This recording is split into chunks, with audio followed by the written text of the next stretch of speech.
Testing, testing. Let's get it. There should be music, but not a voice. There should be a voice now. Oh, shit. Are you serious? I muted the remix, but did I mute this? No, I didn't mute that. My fault, guys. The remix was supposed to be playing. Instead, it was muted. That's my fault. As old as I am and as experienced as I am, or supposed to be with computers, is still very confusing, because for everything I have on this stream, there's a sound bar to it. And it does get a little confusing on which sound bar I need open and which sound bar I need off. I try to keep it as limited as possible. I think I have, let me see, I got 1, 2, 3. I got 4, 5, 6, 7. I have 7 sound bars, so it is a little confusing on which one sometimes I tap or not tap, and I can see it. It's just sometimes it's still a little confusing on which one it is. So I'm gonna go rename this shit.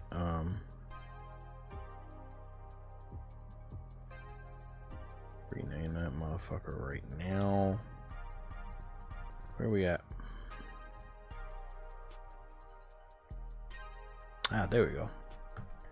I'm just gonna rename this. Help me find it. Remix. Back. Shit, that's supposed to be capital. Next.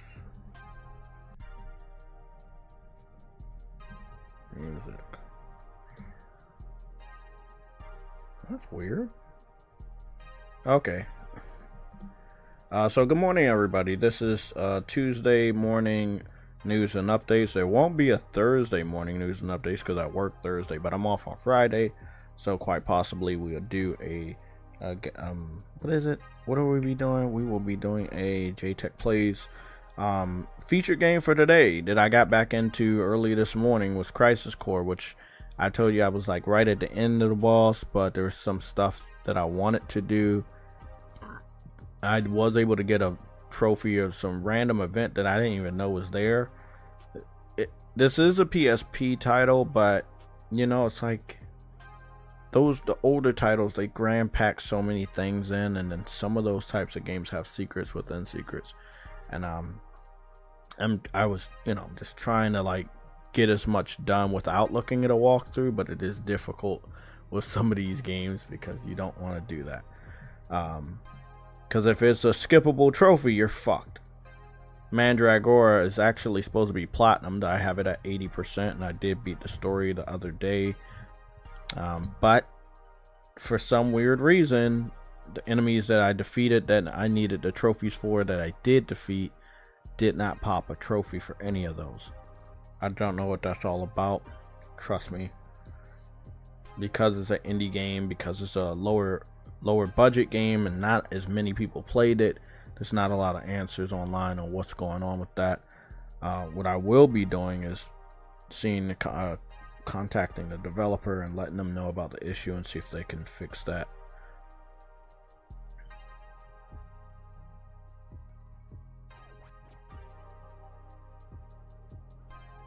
Yeah, it is hilarious. Let me turn this remix down.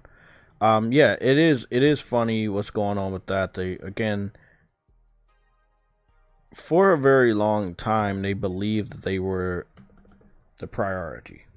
They told us as much. They said that, you know, they're the main platform. Every game is made on PC and then it's ported to consoles. That means that PC ports should never be bad. If we're listening to their logic, right? But if PC ports are always bad, then it can't be true that they're making the games on PC and then scaling them down to consoles. But we're learning through this channel and all the evidence that we have that developers are making the games on PS5, specifically this generation, and then distributing them to other lesser known or lesser value platform. And the reason why I say lesser value is because you're not getting a steady, secure source of revenue from Xbox or PC on all your games. Like, you're going to get more money from a Madden on PS5 than you will get on PC. You know, like, or you can just go down a list of third-party multi-platform titles that just automatically sell better on PlayStation. PC fans are much more picky. Then when you get to the situation of Xbox fans, it's even worse. They're not picky about what they play. They're just cheap. So they don't want to spend their money on anything. Especially since the introduction of Game Pass, they believe everything should be given to them for free. PC fans are similar. They believe that since they've invested so much money in their hardware, that they should be able to play all the best games for free, and they should have all the best ports. And again, we know that's not right, and it is not also happening. 1 second, I'm almost done.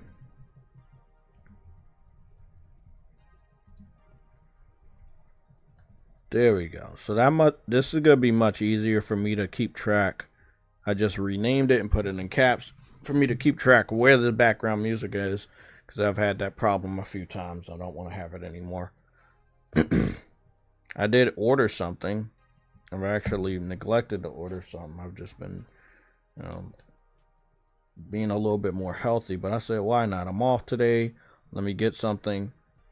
And what was supposed to be like a 30-minute wait time ended up being an hour and a half. I don't understand. I ordered this shit at 10 o'clock. It is 11:23 right now. I think they said the delivery man's gonna be here around 11:40 or something.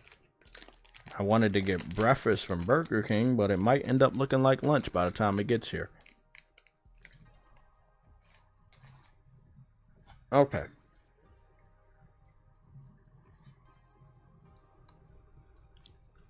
Let's get started.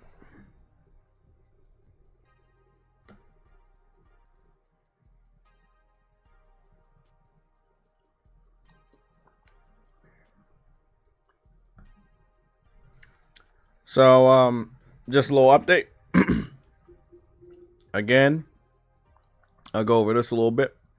This is my gaming update. Oh, I thought it was 80%. Never mind. My fault. I thought I was at 80% of the trophies. It's 77%. I have 40%, 40 of the trophies out of 53. Obviously, I put a lot of time into Mandragora. Obviously, I wanted to get the platinum. It just didn't work out that way. Played the fuck out of it.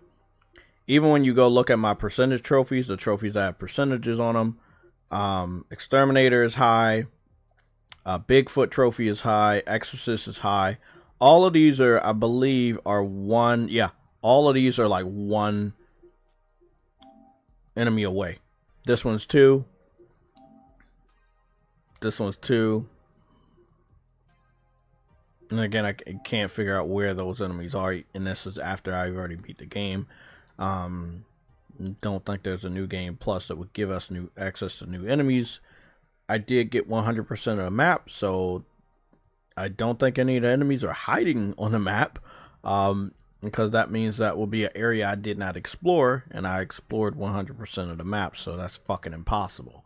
And I was very scared that I wasn't even going to get that damn trophy. I'm trying to see where it's at right now. I think it might be all the way up here. Yeah, here it is right here. Grand Explorer. Explore the entire map, which was very difficult. It's not like a 3-dimensional open world game, but it is a big map. This one right here, get all the monster information. This is sitting at 98%. There's 2 monsters left. I don't know where they're at. I don't know what that's all about. And then there's like other stuff. Collect all the diagrams, which again, maybe that's gonna have to do with going to some shops and buying some stuff from certain shops. I'm gonna figure that out. But yeah, it's a little annoying, man. It's I definitely wanted to get the platinum on this game. I supported this game. I played the fuck out of it. That was my goal, to get the platinum on this, and that doesn't look like I am. I'm gonna continue to do some research. I'm gonna talk to the developer about some of these trophies that seem to be glitched or whatever. I'll go over the shops a couple of times. I'll grind a little bit and see if I can buy up everything in the shop, like all the weapons and stuff. There's a trophy for getting all the weapons, but just a small little update for you guys. I took a screenshot of the weapon page, and I just want you guys to understand the challenge I'm dealing with.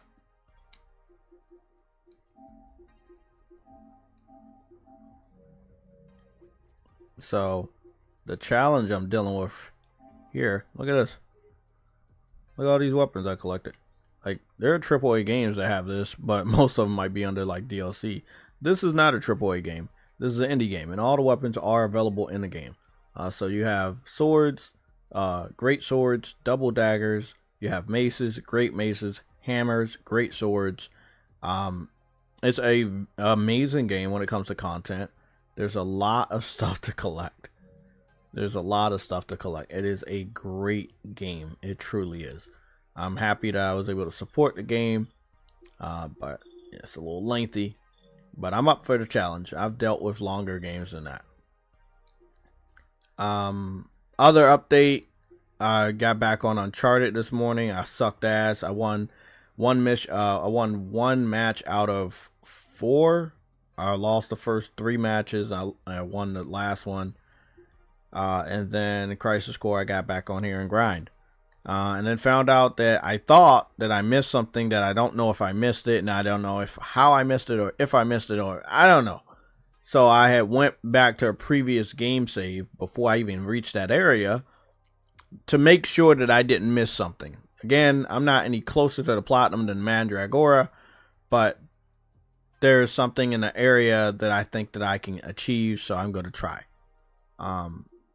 So I got 24 trophies out of 51 on Crisis Core. I can beat the boss. And right now, I do want to make sure that I can get my proficiency up with my blade. And the reason why I want to do that is so that I can do some of the side quests that will require me to be a little bit more stronger.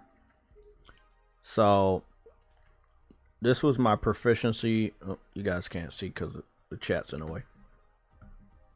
This is just gamer shit. PC fans don't do that.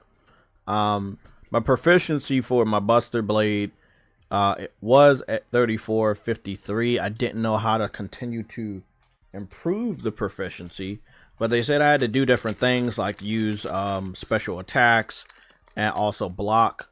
So I already reached like 30-something% with just my power attack, so I can't get the proficiency up with that anymore. So then I'm doing blocking and stuff.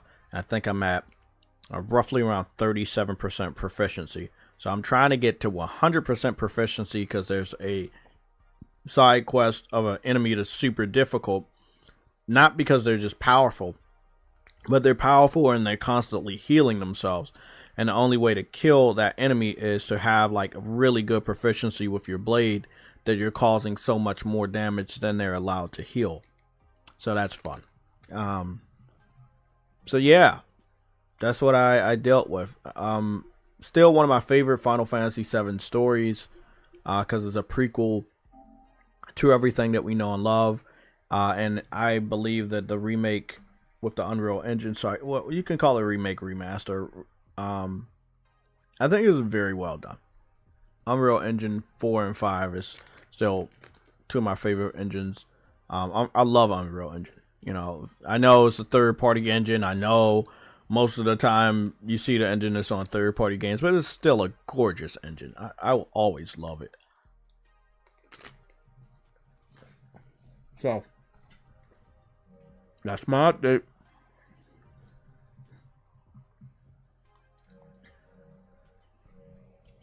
So I'll be featuring Crisis Core and I just want to give you an update on what you may see from the gameplay side, just so you don't get freaked out. When I play RPGs, I do play to dominate. I play to be overpowered. I just want to show you a boss battle.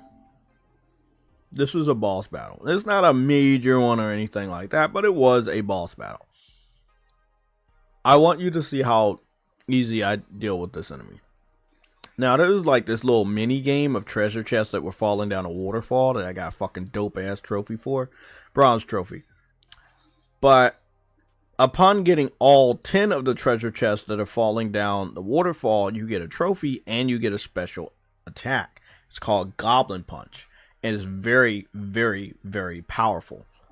This was that trophy right here. And that was the Goblin Punch. So I thought it was dope. It was really, really dope. Let me see if it. Yeah. I kill enemies in one hit. You know, when it comes to special attacks, might take about 2 or 3 hits, depending if it's a back attack or it's a front attack. But yeah, Crisis Core is a free-form game, so you see the enemy, you fight the enemy, you push the buttons, you dodge, all that stuff is cool. It is not turn-based. It is, again, before Final Fantasy VII got remade. This was Final Fantasy VII Crisis Core, which was a prequel, and it was not turn-based. It was just freeform, aka action-based. Now, it does have a weird way of leveling up. It has some slot machine type thing that you will see on the side, and it's very random.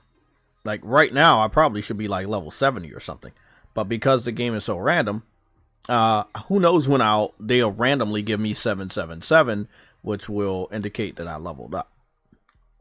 So it's crazy. So that's it. Just want to give you a gaming update. It does look like, as far as featured games today, like you actually see me playing a good amount of it. It'll probably be a toss-up between Crisis Core and Jedi Survivor. Although I always say Jedi Survivor and then never get around to it, but I am officially done with Mandragora as far as beating the story and getting the majority of the trophies. And now it's like more or less like some grunt work, but I feel like I'm done with that enough that I can move on. I will also give you an update, and we're gonna go take a look at a trailer real quick. Probably be muted because of music. And that's Death Stranding 2 on the beach. I got a random update for this morning, and it started downloading. So what we got here is, as you can see, the time when it downloaded or finished the download, and that was 6:11 a.m. I woke up at 2 for some reason. I couldn't get back to sleep. And the game itself is 91 gigs. That's heavy for a PlayStation first party title, knowing that the first party developers use the compression technique, also knowing that it's using Decima. So it's a really heavy game. That means that game is going to look really good. I'm excited. I'm also surprised that we got to download the game a whole week before it comes out. I believe the game doesn't come out until next Friday, if I'm not mistaken.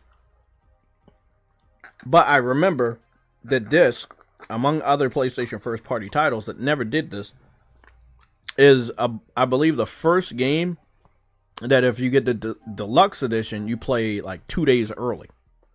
So let me see.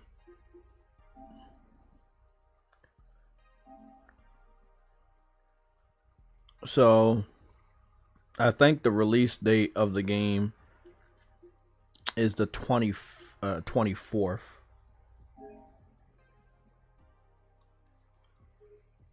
Yeah, I think the release date of the game is the 24th. So I guess I get to play it on the 22nd or something like that.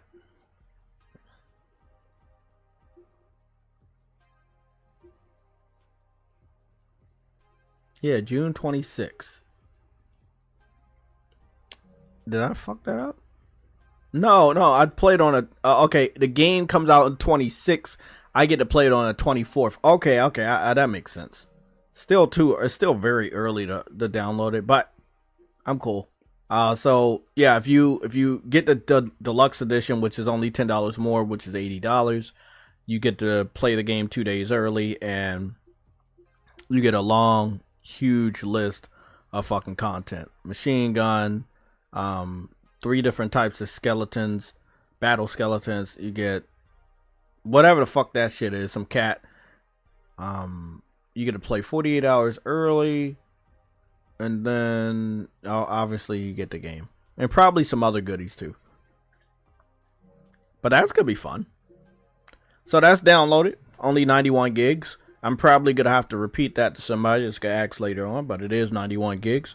If you get that information, you can share that along with anybody asking. Death Stranding 2 is 91 gigs on the PS5. And if you get the deluxe edition for $10 more than $70, which is a total of $80, you do get to play it 48 hours early, which means you'll be playing it on the 24th, while everybody else that gets the normal edition will play it on the 26th. And that deal is only for digital owners of the game, sadly. Now, PlayStation made a trailer an hour ago for the PlayStation concert, which I'm not going to. This was one of the really good trailers I think they should have did a while ago, like maybe a month ago, maybe even 2 months ago. They should have released this trailer. It's called Death Stranding 2 on the Beach, the story so far. I don't understand why they did it so late. I'm a gamer. I know how gamers think. I know how, time flies, and I know how we get distracted. I think that this could have got a lot more other people to buy the first game and thus get prepared for the second one. You could have also posted this trailer maybe 4 months ago and would have got more people to buy the first one. Maybe 6 months ago, and you would have got even more people. But that's just a gamer's mind right there. These are other people. I don't know who they are marketing the game, but you could have got more people excited about the game if you didn't drop this like a week before.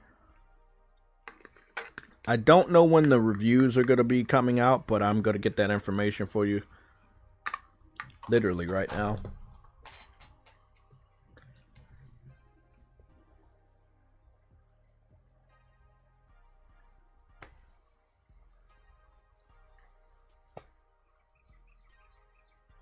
Yeah, exactly. Big shout out to the PC fans for lying to us for so much. They said your order has been canceled. Thanks for Burger King order. Your order has been canceled 10 minutes ago. Great.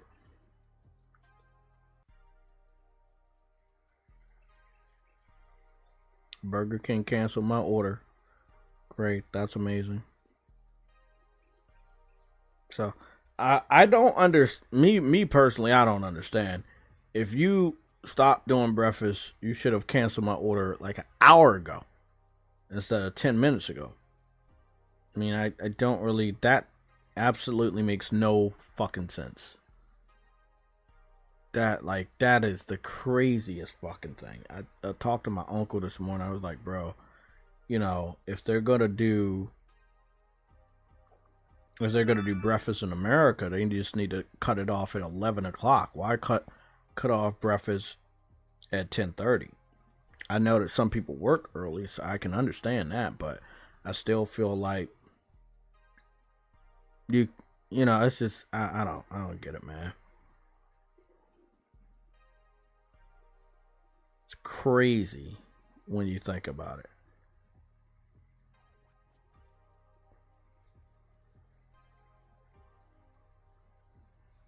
I'm gonna order something else.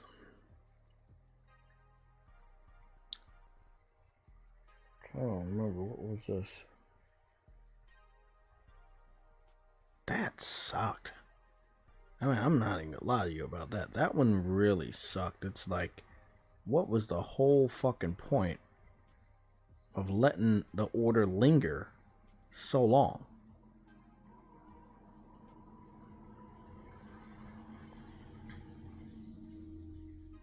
That was the most pointless thing ever. It's like, again, it's so crazy. Let me see what this is.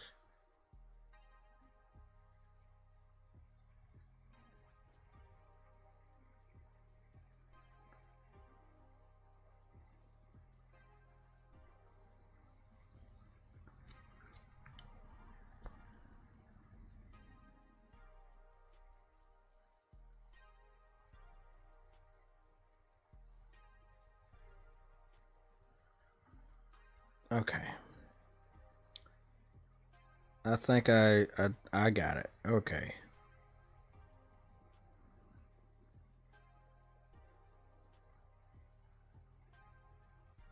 Doesn't really matter what sauce I get, because I got my own sauce.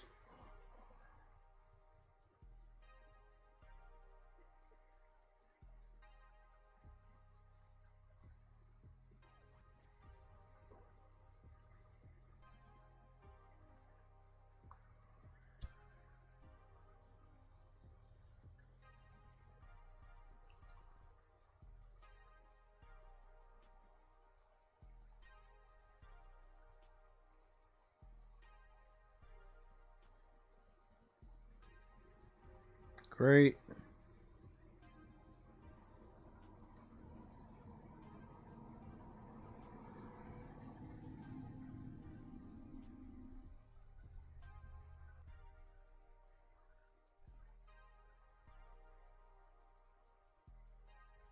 The good news is I got $7 off on my next order, so that's cool. Yeah, I know, exactly, Henry. Chick-fil-A would have never, and I was tempted to just order from Chick-fil-A now, but I'm doing KFC, and if something happens with KFC just now, I just got the tenders box, then I'll take that as a fucking sign to not order today. I am going to be seeing the Superman movie, so there's an update for you. Yeah, I've seen enough trailers. The hype has just enveloped me. But then I'm a little confused and a little conflicted because Superman comes out that month and then like 2 weeks later, Fantastic Four. But I will say, I don't feel the way I feel about Fantastic Four that I feel about Superman. And I thought I was going to feel a little bit different. That's also because I'm a big fan of the first Fantastic Four live action movie with Jessica Alba, as well as the second one with Silver Surfer. So they're not, I don't think they have that dynamic down pat, in my personal opinion. I'm definitely going to watch the movie, but it probably won't be in theaters. It all depends on the next couple of trailers they release and if I actually feel it, but I'm not feeling it the way I'm feeling Superman. So it is what it is. Let's go take a look at this trailer real quick.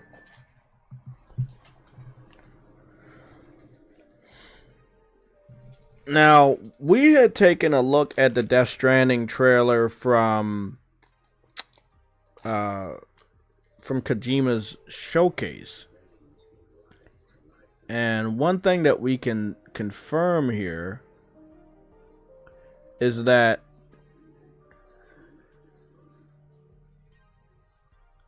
we know that the direct feed is going to be better. All right, when you're playing it on your system, it's going to be better.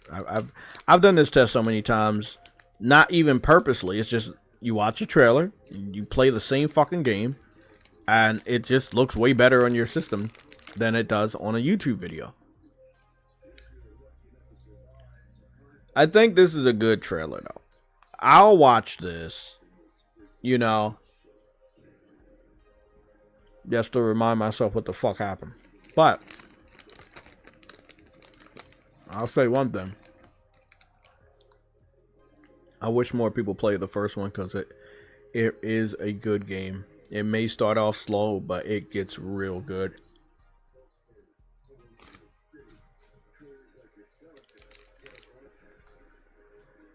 especially once you started getting vehicles. Once they started, you started to unlock like weapons and guns and shit like that. It got really good, and I know this game's gonna get really good. Like, but I think it's gonna start out stronger than Death Stranding 1.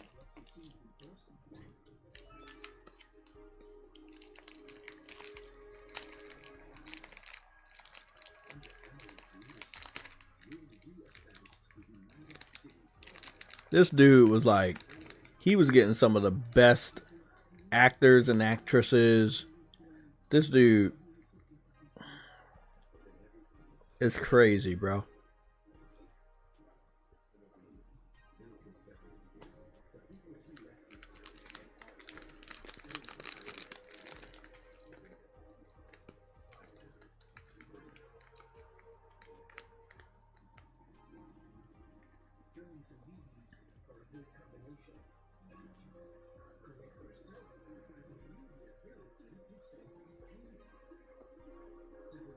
That kid sucks. But that story, man. Man, even thinking about it right now, I'm almost about to cry, man. Because the story, the ending was so fucking good. That music, that just everything he did, bro. Like, it was so good. It was such a good game. A lot of people couldn't. Yep, a lot of people couldn't. But I pushed past the part that a lot of people stopped at. And I was able to experience an amazing game.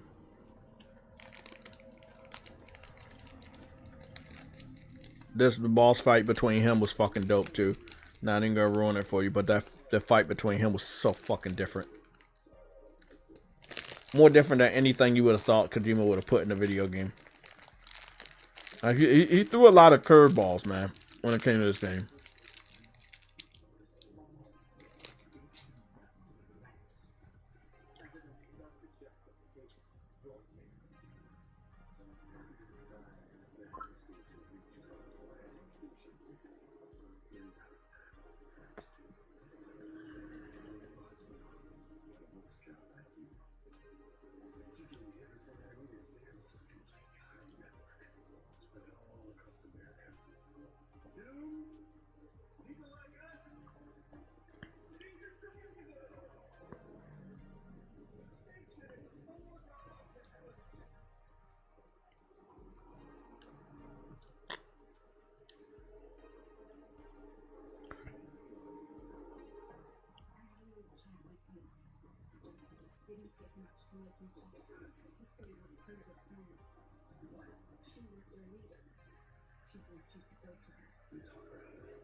Damn, this game was fucking good, bro. And it wasn't just the main story. The side quests were really well done.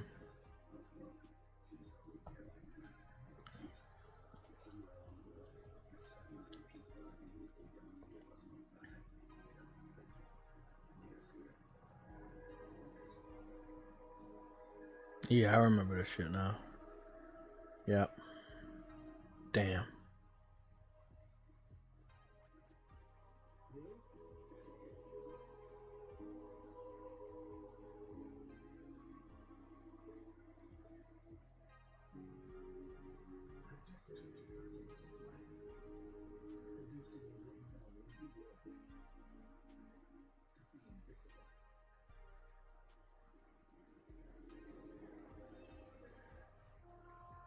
So all of this shit happens 1 year later, huh? Okay. So I'm wondering if BT or BB, if BB was ended up being the baby that we see in this game. That's my question. But then again, I thought it was like the other chick's baby, and they had a baby together. I don't know. Shit's wild, bro. Like, oh man, it's so wild. There's so many questions I got. I can't wait to answer them by playing the game next week. On the 24th, another dope part of it was how you could utilize the infrastructure. Exactly, yeah. Man, I can't tell you how many hours I put into Death Stranding. I mean, I can, but I can't tell you how many hours I put in Death Stranding just making roads so that the rest of the people online will have a road to use their vehicles. Because other than that, you're just going through mountain terrain after mountain terrain, fucking up your vehicle.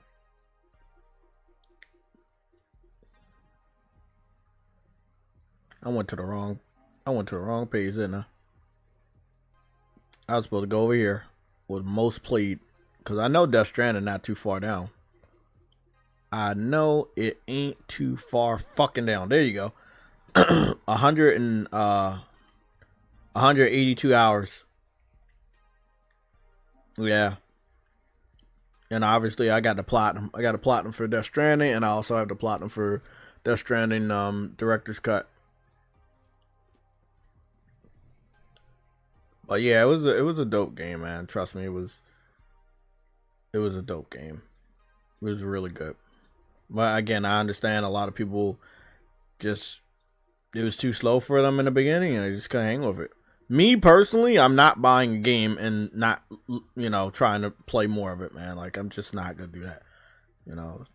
Get something on Plus, it may be like that, or super cheap maybe, but like, I'm not paying $60 or $70 to say, oh well, this shit's too slow, I'm not gonna play it no more. Fuck that shit. Nah, man. It's a surefire day one. It's gonna be a game of the year nominated, title. Everything's gonna be great.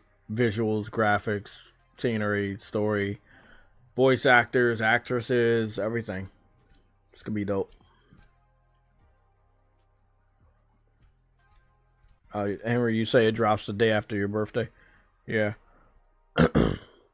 91 gigs. That's what they're telling me. 91 gigs. So if you have it digital, it should have already started the pre-download process. I know from experience, some people have contacted me, especially with the Gears of War thing, with the beta, that maybe it doesn't start. Then you need to go to the page and have it pre-download. And I can only speak for people that got the digital deluxe. I don't know about the normal people that got the normal version of the game. I don't know if you can pre-download it today or not. No information was actually given away. I just saw that when I was on the game early this morning, this game started downloading by itself.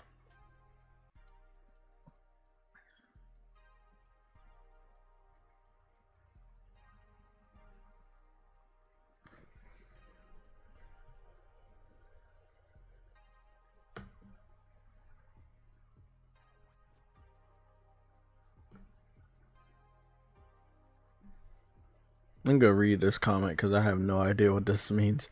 I brought Horizon the car game. Oh, okay. Horizon for you talking about the Forza Horizon game from Xbox on PlayStation, and it was very boring. The car slides all over the tracks, and I would much rather need for Speed Heat. Yeah. That's that. Oh, that's. Thanks for reminding me, bro. I had figured that shit out a while ago. Because I do buy a lot of Need for Speeds. I just buy them when they're like marked down all the way. But I own a whole bunch of them. Look at all, these are all the ones I own.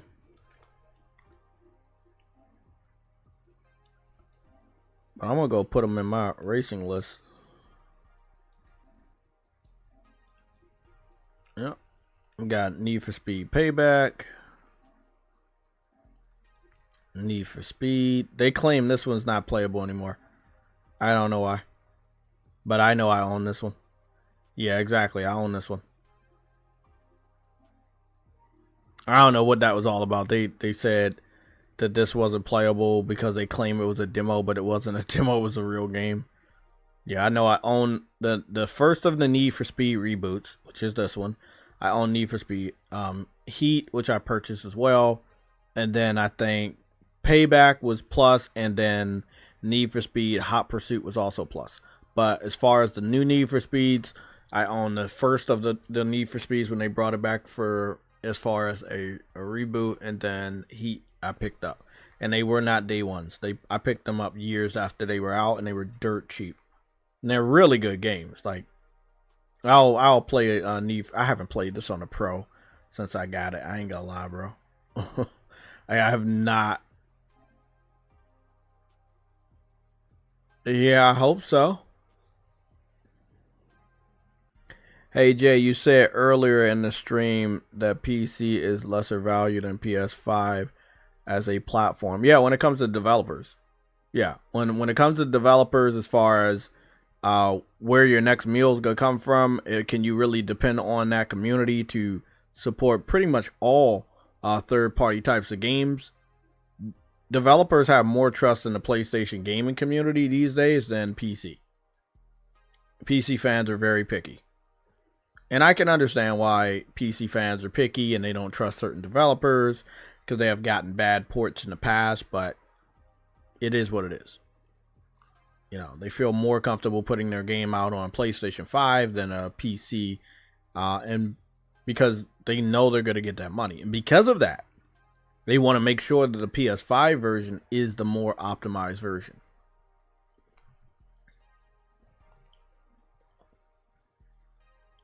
Because, see, if they fuck up the reputation over here, it really hurts them.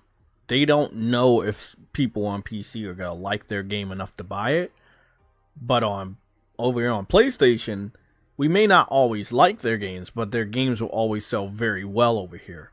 If their reputation, however, goes down, that is when they're not going to like it as much. They just gave me an update on my save data earlier. I should have probably checked that out.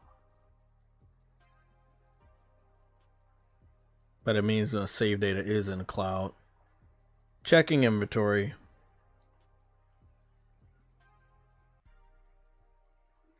Enable crossplay.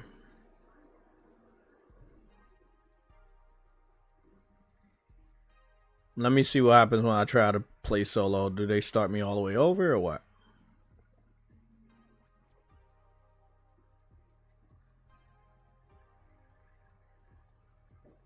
Exactly. And it's not just you. It's a lot of PC fans that are very picky with what they pick.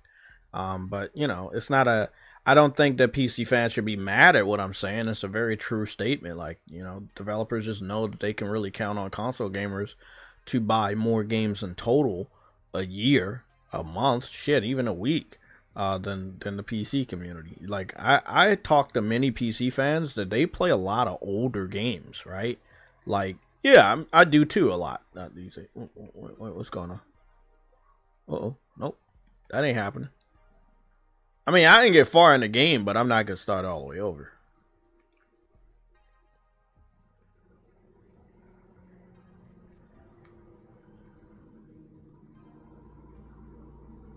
$2022. Let's download this.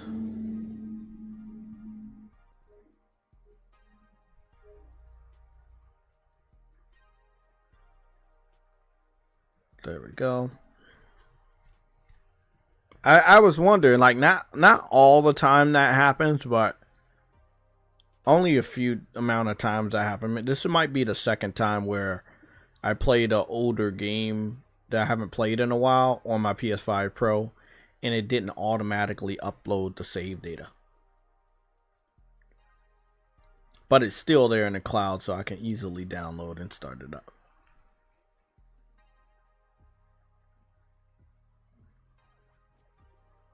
Yeah, I don't think this is ever gonna change though. You know, where developers are just more comfortable securing the bag on consoles than you know, just wasting tons of time trying to convince PC fans to like buy their games. This is why we have the title.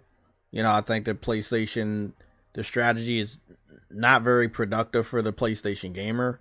The PlayStation gamer, not me. I'm completely against the bullshit. But a lot of people, they continue to tell me that this strategy will be viable to getting new IPs. And I believe those individuals thought that the new IPs would be single player AAA, but in reality, they ended up being double A service based games. Now, when that was, it's a lot of popping right here, a lot of popping. Look at that popping, a lot of popping. Reflection looked good. 60 frames look good. Looks good. Like the reflections are perfect. Like it is perfect. Is this 60? Is this 60? I don't know if this is 60. Hold on, my eyes are starting to hurt. Is this 60? I can't fucking tell. Hold on, man. I'm gonna ask Google.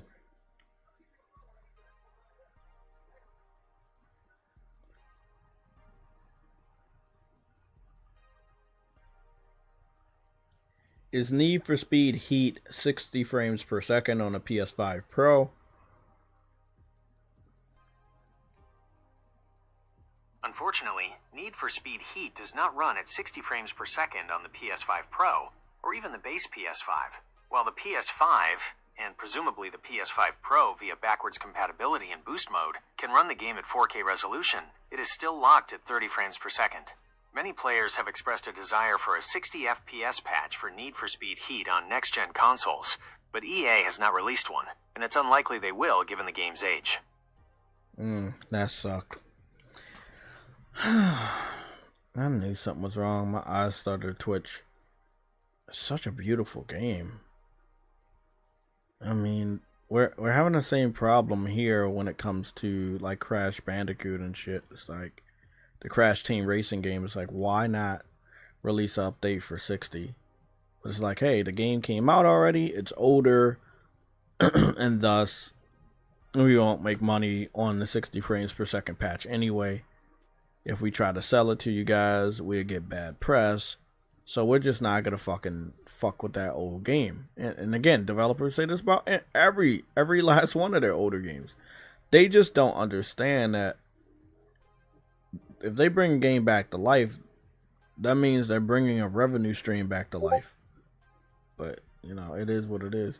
It's a dope game. Don't get me wrong, man. This game is dope. It looks beautiful. It would be amazing if it had 60 frames. You can't, like, bro, you can't even imagine how beautiful this game would be if it had 60 frames. It already looks great. Like, it already looks amazing. These vehicles look amazing. The reflections look great. I just don't be understanding these devs sometimes. They kind of sabotage themselves. Example, Square Enix. We talked about this over the weekend. Looked like we recently got some sales data, and I want to put that up when we get a chance. And the sales data is telling us that... One second. The sales data is telling us that presumably, you know, Final Fantasy 16 only sold 22,000 copies on Xbox in 7 days. And that's not good. Now, Square Enix always cries and makes different excuses during the financial season as to why they're not doing good. But they continue to release games on platforms that they should know better, that those platforms don't accept those types of games. They don't care about those types of games, and thus they sell like shit on those platforms. So you lose money. You lose money on the port, and you're going to lose money because you're not gaining any money.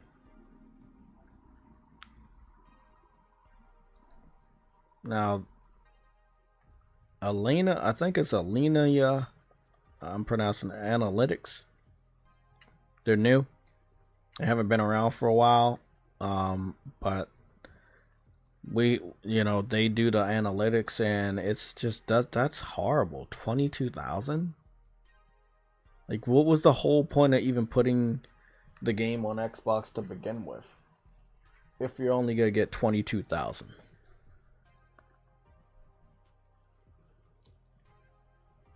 Sorry. Let me zoom in over here. This is horrible, man. Like I don't get it, man. I think that game developers these days are more corporate than gamers, and this is why they're losing touch with what's really needs to be done, and also why they're losing a lot of money, and they're losing fans. Well, they lose the fans and they lose the money. But I feel like if there were more gamers inside the industry, then they would know the right thing to do to continue to make money. That's to make good, fun games. And also produce those games and put those games on platforms that will respect those games. Like Expedition 33, prime example. The game went into Xbox Game Pass. So default, we will not know how many people picked the game up on Xbox. And we will not know how many people enjoyed the game, right? Because they won't be online talking about it. That's what actually happened.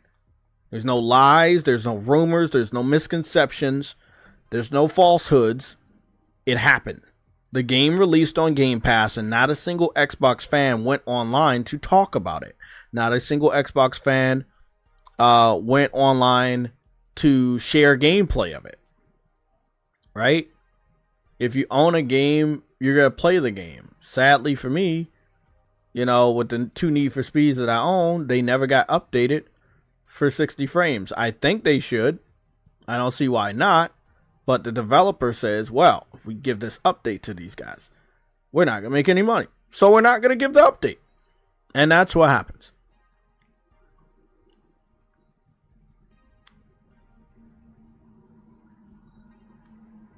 So I think I switched my channel around. Let me see if they remember. Do they remember? So we're live here. And we got the live stream section here. We got shorts here. We got the amazing gamers here, featuring all the gamers that I know that's in our community that produce gameplay from the biggest to the smallest. We even got Henry here. We also got True Woody. We got True Woody over here with a banner that I made. Big shout out to me for that. Always Mad Gaming, rest in peace. We got Cyber Dragon. We got iMan, Rich the Swag Lord, Afro. And then I got my video section, PS5, and then Xbox. Now, I put Xbox here because, again, I did cover Xbox. And because I covered Xbox, I wanted to make sure that it was easier for you guys to find those videos. They're all in playlists. And I also added some, my JayTech plays. I added every last JayTech play that I know from recent memory into the PS5 playlist. So all of the, any gameplay streams I did, they're all right here now in the JayTech, in the the PS5 playlist. So if you go over here, you will see it. I do have this one right here. This is my first episode of my JayTech Foundries. So I'm still working on a second episode. There's not a lot of people that want to see it, but I'm gonna put up a second episode. I think that we're gonna do Stellar Blade. I have 2 other episodes that have already been captured. That's Hogwarts Legacy and Mandragora. But I do want to do the second episode for Stellar Blade, and then the other 2 that I've already recently captured. I think I'm just going to have them set to a timer and just produce them and they'll be up. So, like, fucking one to go up in July and the other one to go up in August. So, I'm just going to do that because I want to get those out.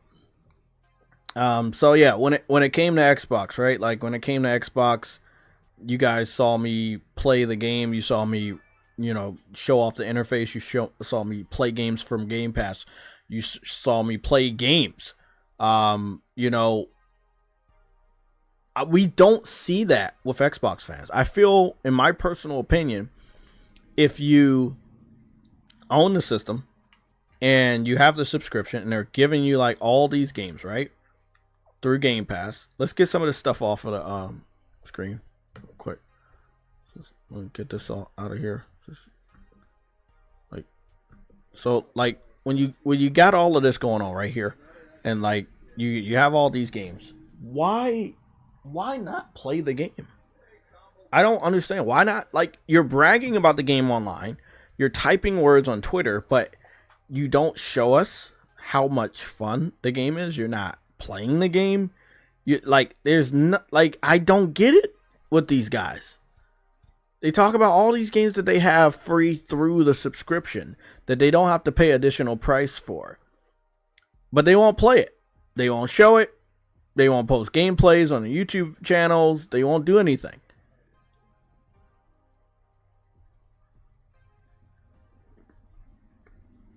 Again, whatever games I could play, you know, some of these live streams included like 4 and 5 different games via my testing. You know, obviously I made my avatar. Like, there was a lot of things I did with the Xbox. And I think it was fair, right? These are things we didn't have answers for. These are things I wanted to see. These are things I thought that the gaming community needed to see. But it was a first for me. Not because I owned it, but because I've never seen it. I've never seen a single Xbox fan do a review of the interface or show off the interface. I've never seen a single Xbox fan do a review of the avatar or show off the avatar creation. Like, these are things we don't see, and we're all a part of the same gaming community. They're not going to show those things. Of course they're not going to show your game. So I understand that the developer that made Expedition 33, they took money from Microsoft. They agreed to put their game into Game Pass, and it just is what it is. The PC community, the PlayStation community really carried Expedition 33 by purchasing the game and posting gameplay. Whether you're a content creator or a normal gamer, that's from what I've seen. A lot of content creators and normal gamers, they played them on PC. They played Expedition 33 on PlayStation. When it came to Xbox, they had the game on Game Pass, but we never saw them play it. We never saw them post gameplay for it. We never saw them post screenshots for it. You know, we can do a simple fucking test and go to your biggest fucking Xbox fan. We can go all the way over to Colt Eastwood, and we won't see any extensive gameplay live streams with an S, multiple streams, where he was actually playing the game. We can go, look at this. We've already hit. Once we hit 13 days, it skipped to 2 weeks, 3 weeks, 1 month. Like, he does not even post a lot of videos anymore. He makes passive income off of YouTube and then behind the scenes marketing that he does, you know, on behalf of Xbox. He doesn't have to play the game. But again, like, that is one of the biggest games of the year. It's a certified Game of the Year winner. It's available on Game Pass, something that he promotes. But he didn't play it. Games that release day one on Game Pass, not all of them I'm going to pick up. Most of them I'm not. You might see me pick up 1 or 2. Like, Elder Scrolls Oblivion launched day one on Game Pass, but I still picked it up. You know, when it came to Gears of War, I already pre-ordered the game, but it's going day one to Game Pass. So there's exceptions for different reasons. I've been waiting forever for Elder Scrolls Oblivion. You guys know how much I love that game. You know how long I was on the game. You know how many live streams I did for the game. You know how many hours I sunk into the game. You know how much I love it. So that's a day one. Gears of War, I'm going to be there and, you know, playing that game with my boy Afro and many other people in the community that I know love Gears. And I want to be there to see what Gears is, what it means to them. You know, whether it's Next Gen 720 or Afro or J-Dub or anybody else. All the other type of games, even Persona, fuck no, man. It's the principle. You know, like, you get I don't know how much money you get for putting your game on Game Pass, but it must be enough for you to do it and completely kill your audience on Xbox, because they're not going to buy your game, and they may not take it seriously either. On PlayStation and PC, like, you know, yeah, we'll still be here and we buy your game. Yes, they have Game Pass on PC, but I know for a fact that a lot of PC fans don't fuck with Game Pass or Xbox brand on PC. you know? So they would rather buy the game or go somewhere to get it discounted or wait for a sale, something like that. Game Pass titles, you know, they're not a never buy for me. They're just not a buy day one.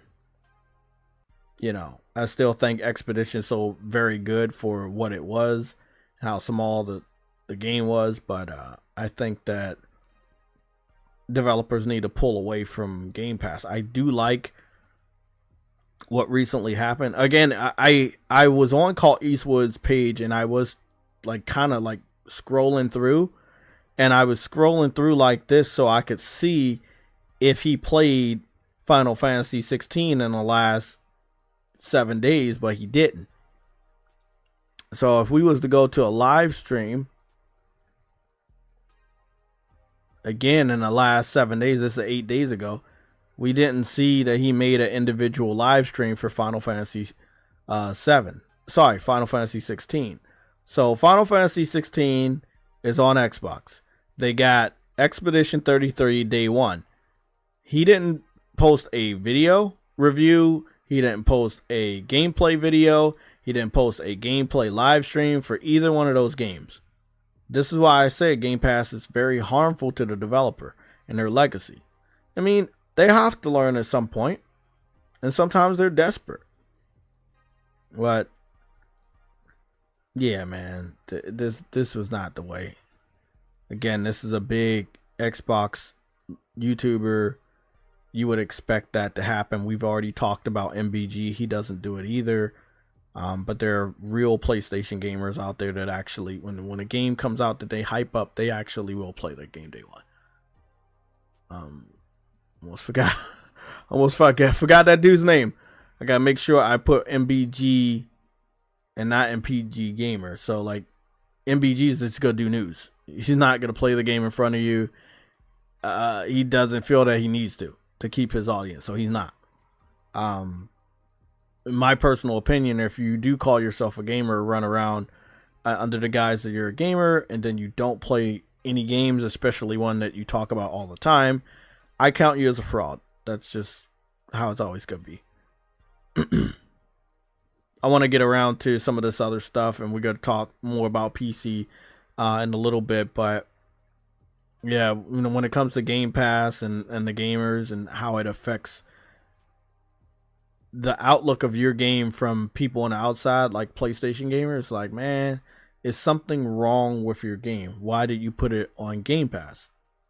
You know, not a lot of big games are going to Game Pass anymore if Microsoft has not owned the publisher that makes that game. That's the only new exception. Other than that, they're going to be smaller games. Expedition 33 is a big game with a small heart, or it's a small game with a big heart. But it's a great game. I know it. From everybody that I've heard play it, I know it's a great game, and it will get picked up later by me, but not anytime soon. They put the game on Game Pass, and I can't rock with that. They know that gamers want to support them, but it is kind of weird when, you know, everybody should be supporting them, but one community doesn't have to. And I feel like this just really fucked up. Let's check out this Maximum Football. You don't really see a lot of football competitors to Madden, so this is going to be fun.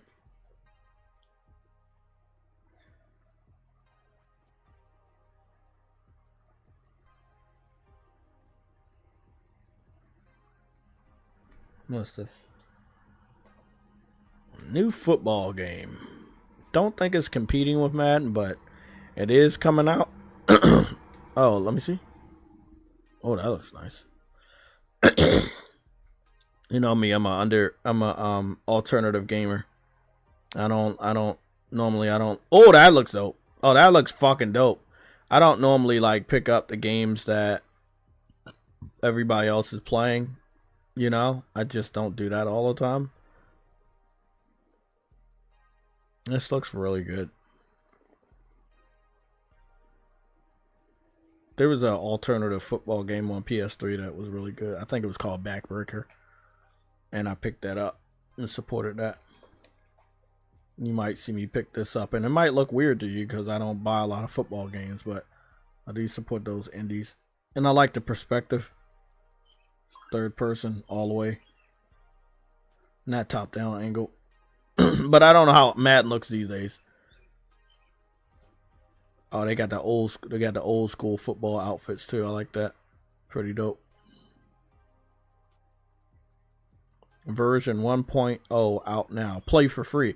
Oh, it's a free to play game. Okay. Guess we'll test that out. Can't really support a free to play game because it's free to fucking play, but what a lot of devs are doing now.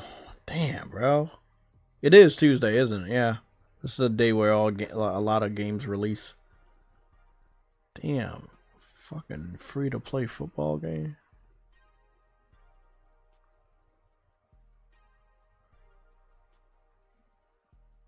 Yeah, I mean, that's how I feel too. I felt that way for a long time. That's why I don't buy sports games. Like, I like playing basketball, but I'd rather play it in real life than, you know, continue to buy the game for $60, $70 each year.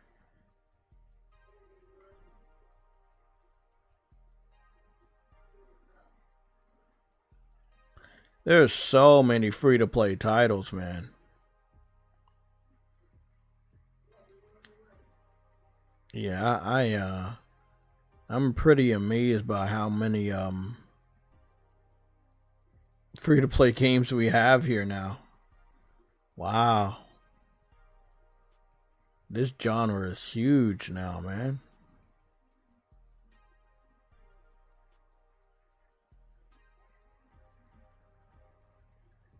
I thought I was gonna quickly be able to scroll through and get to whatever the fucking game I was talking about, but yeah, let's not do that. Let's go to new.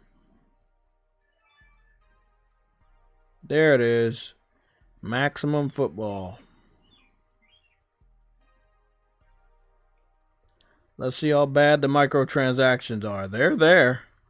Of course they're there. But let's see how bad they are when it comes to, like, playing a game.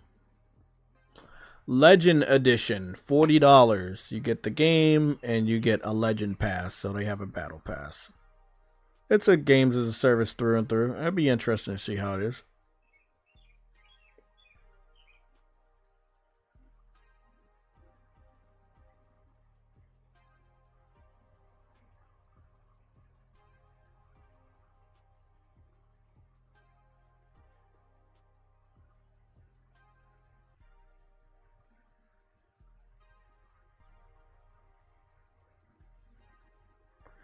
Exactly, like, if you know, you know, man. A lot of gamers should know, but it's hard. It's hard to break their break patterns. They buy that shit every year. Like, it's just hard for them to break out of that pattern.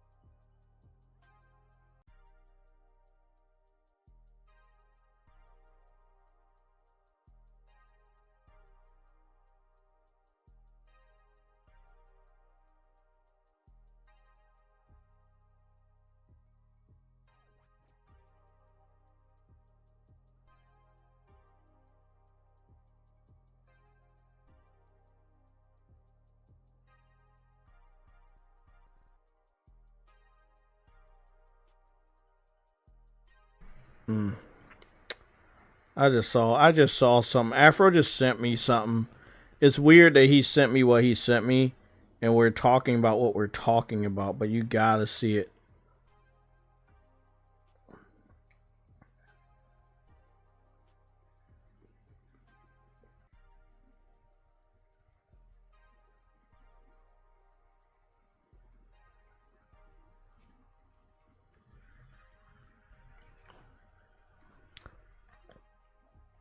It's gonna be fun. This is gonna be really fun. Oh my god. This is Xbox, man. This is fucking Xbox at this point. Like, this is what you fucking do. Look at that. I think he's over somebody's house. He's over somebody's house. And he's an Xbox fan, obviously. And this dude has purchased every fucking Call of Duty. Bro, at some point, you have to say, I'm a casual gamer. Because if that's all you play, and you sprinkle a little bit of Madden and basketball, and maybe even Need for Speed and Assassin's Creed in it each year, you're a casual fucking gamer. If you're not playing anything outside of those games I just named, you're casual shit. If you're only playing Call of Duty every year, you're casual, bro. And it's okay to be casual. I'm a casual basketball player. I'm not a professional. I casually play it. I'm not a fucking real basketball player. I'm a casual basketball player. But you have to also add that title in there as a gamer. You don't actually play games like that. You're casual. And you only play one type of game. This shit irks me, bro. I'm sorry. This shit fucking boils my blood. Bro, you buy one... I don't even give a fuck if it's an Xbox. You buy one system to play one game every year, bro. This is crazy. Let me count this shit out.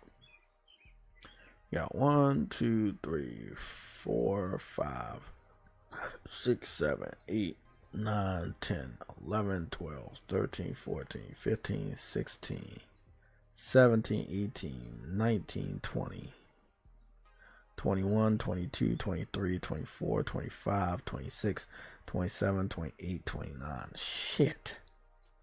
He got 29 Call of Duties. They about to be on their 30th Call of Duty. This year, they're going to bring out their 30th Call of Duty. This guy's going to own 30 Call of Duty games. That's more games than Final Fantasy. And Final Fantasy's been out longer than Call of Duty.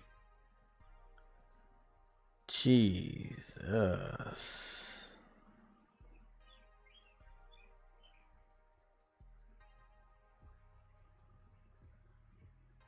I can't ever understand that.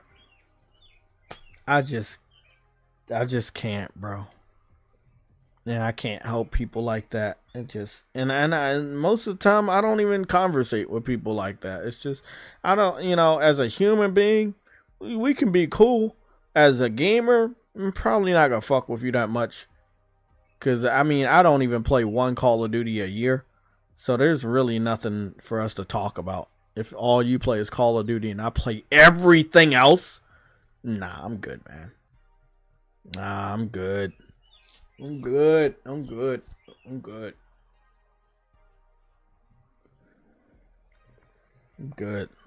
Let me see if my delivery is anywhere closer this time around. Bro, if something's wrong with my order this time, I will go fucking get Chick-fil-A.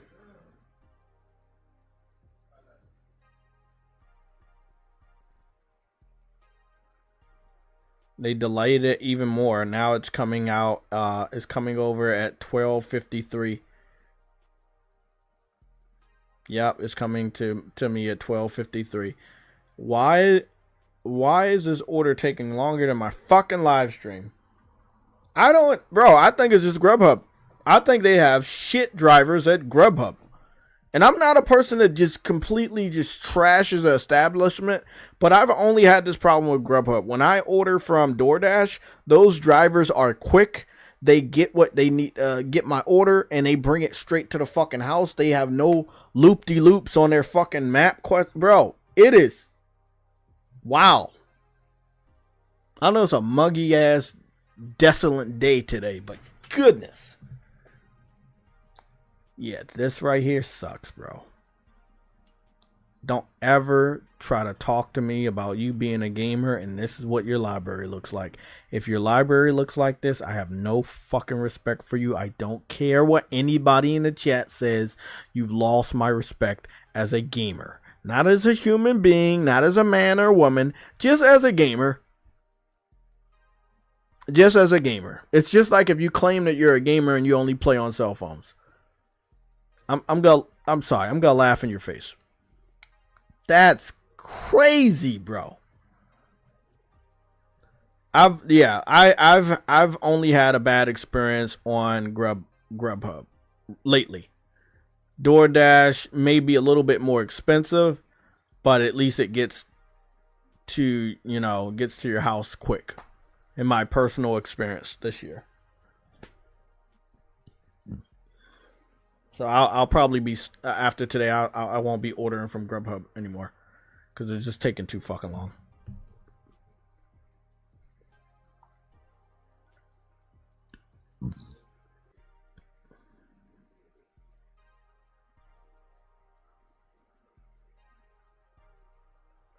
He probably does got the Call of Duty app. This is wild, man. That's wild, bro. Look at that. That's almost 30 Call of Duties. This year, he's going to get his 30th Call of Duty. He's going to get his 30th Call of Duty. Do you understand how crazy that is? That's crazier than begging for the same game 10 years in a row. I mean, really, it's really not that crazy, but this is crazier than buying Call of Duty every year. The PC community, I don't know who made this artwork. It wasn't me. But the PC community has been begging for Bloodborne for over 10 years now. I think it's like 11 years now. They've been begging for the game. A part of the PC port begging strategy, which I confirmed during the Sunday show and will confirm again today, has been successful. The PC port begging strategy was very successful. Tricked Sony into bringing their games to PC, even though the majority of you guys will not buy the game and will critique the game and will talk about it being a bad port. Yeah, you guys got a big fat W on that one. I mean, I saw it, but obviously I could not convince the rest of the PlayStation gamers to see what I had saw or what I had experienced from you guys.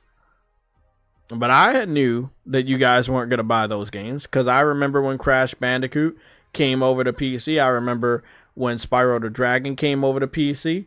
I remember when Tony Hawk came over to PC.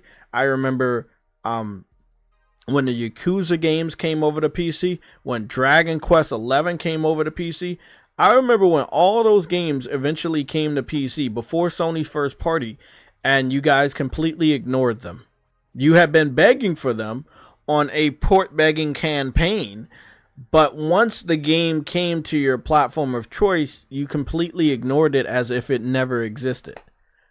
And I had knew from that moment, from those moments, that if Sony was to fall for the trap that these other third-party developers fell for, that you guys were going to do the same thing.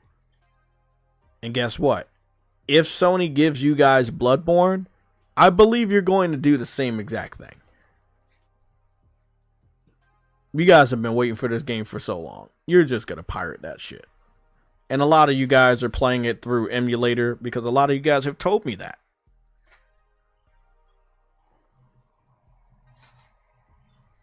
So, let's hope Sony's not stupid.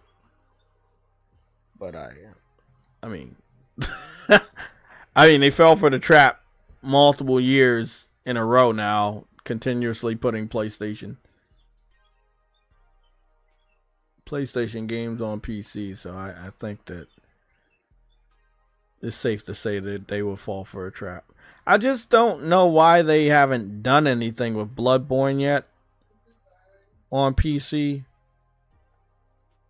I think it's because it didn't sell well on consoles. It's celebrated.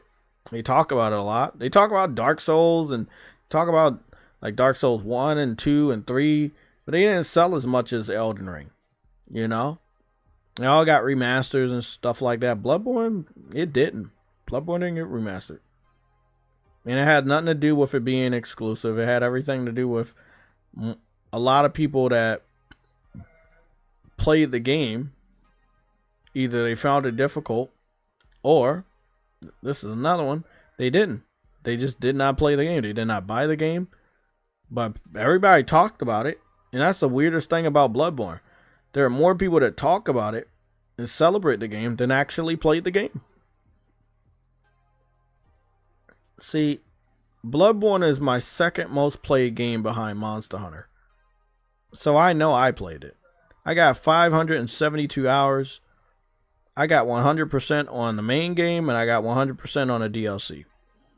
I know that I played the game. There was a point in time where I didn't have the platinum, and people kept talking about it, so I went back years later and got the platinum.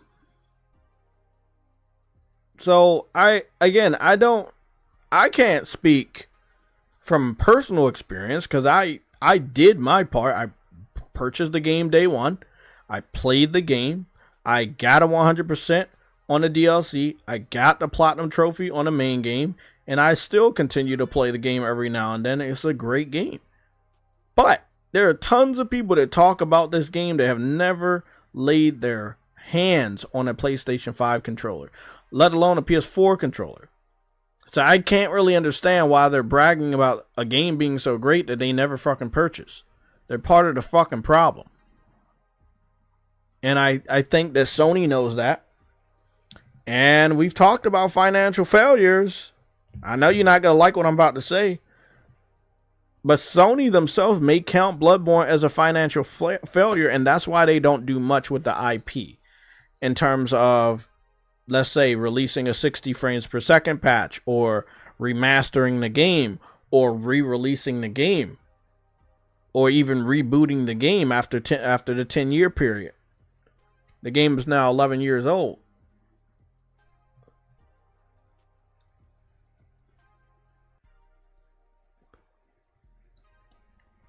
And also, Bloodborne came from a different time period. And I think we should really talk about those games. Like the first batch of PlayStation 4 games that didn't go to PC. Fat Princess Adventures. Just so many games. I'm gonna see if I got some of them in my list. I should have them in my list over here in the first party game. Let me see what we got.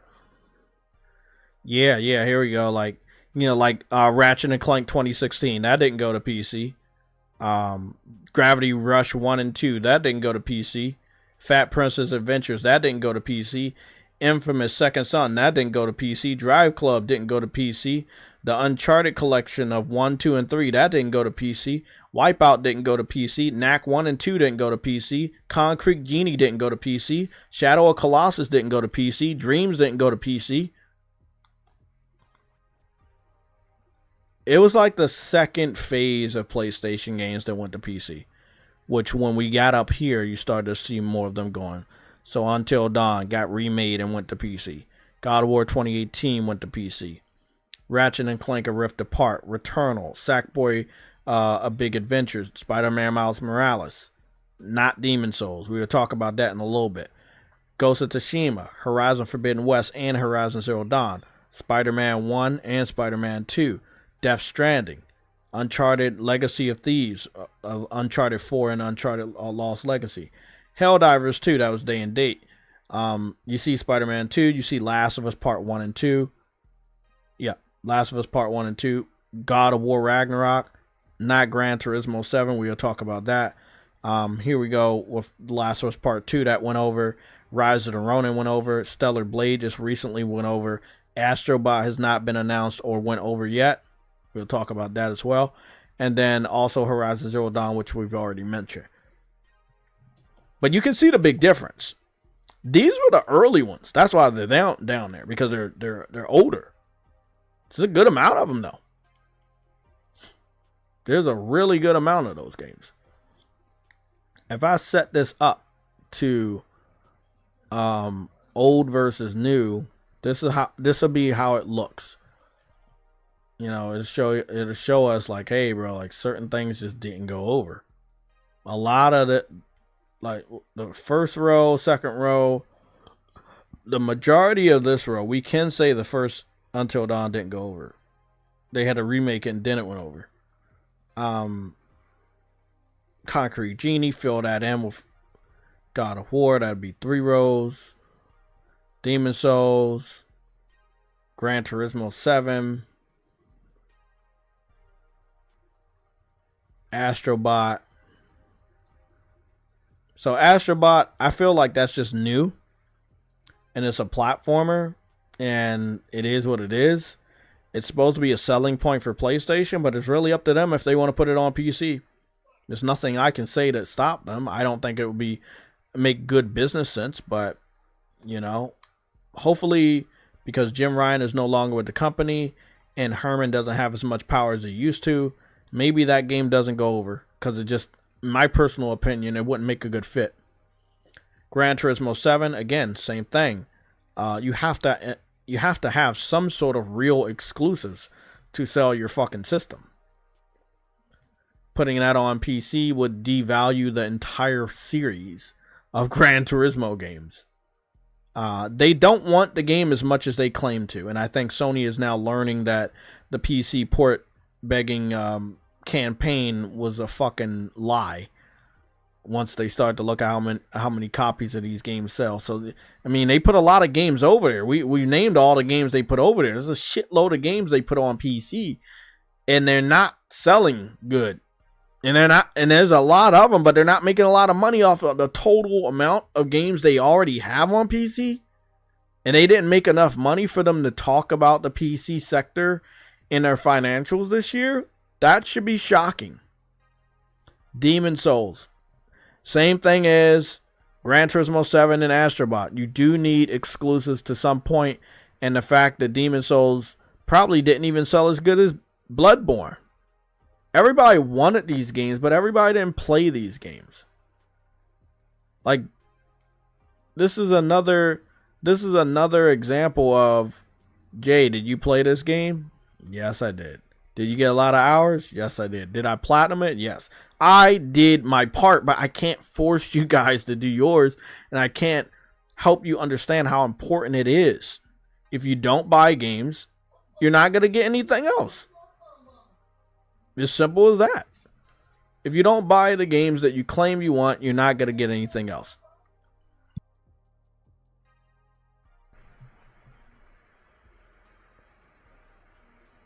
Yeah, I when it comes to Bloodborne, why is Bloodborne not on this list? That's weird. Bloodborne's supposed to be on that list. I should add Bloodborne on that list. There we go. Game list, first party and second party.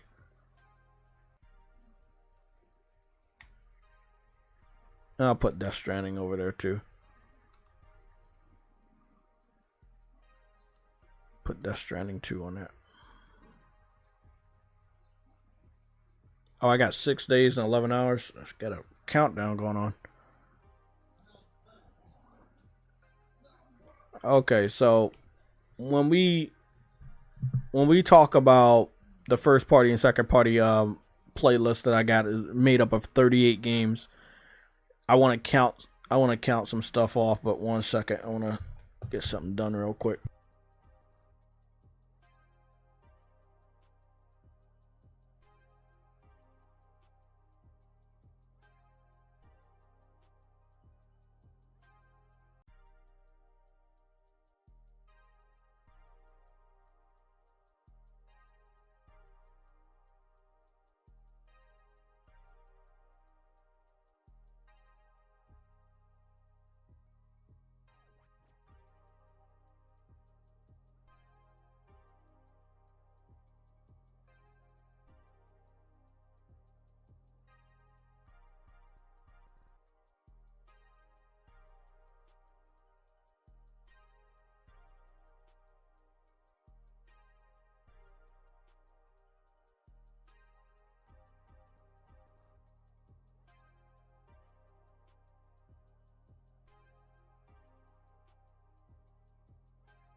Okay.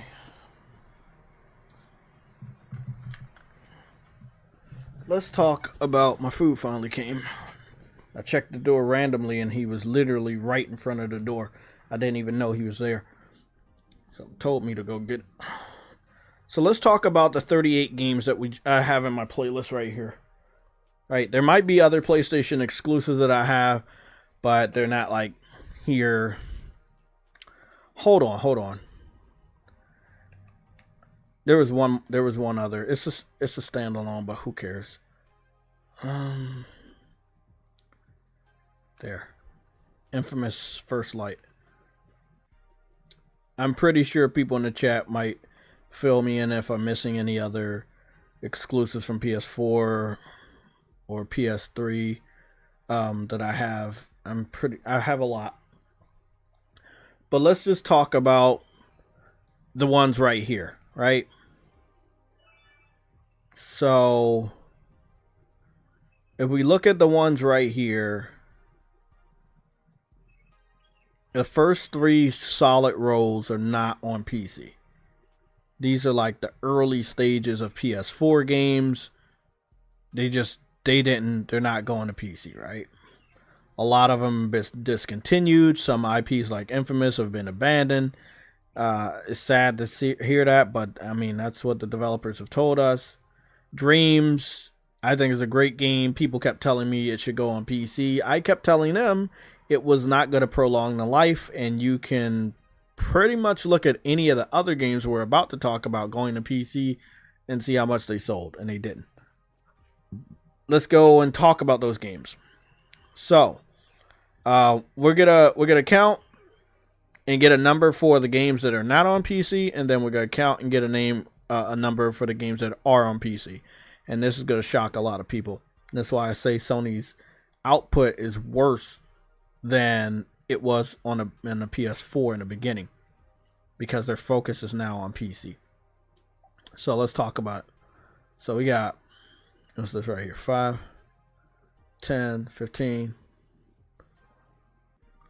16, 17, 18. We got 18. Oh, 19 with Astrobot. And Death Stranding is not day and date, so we'll say Death Stranding, although we know eventually they're going to bring it over to PC and possibly next year. But we'll count Death Stranding too because it's not day and date. Right now, it's only available on PlayStation. So, 20, only on.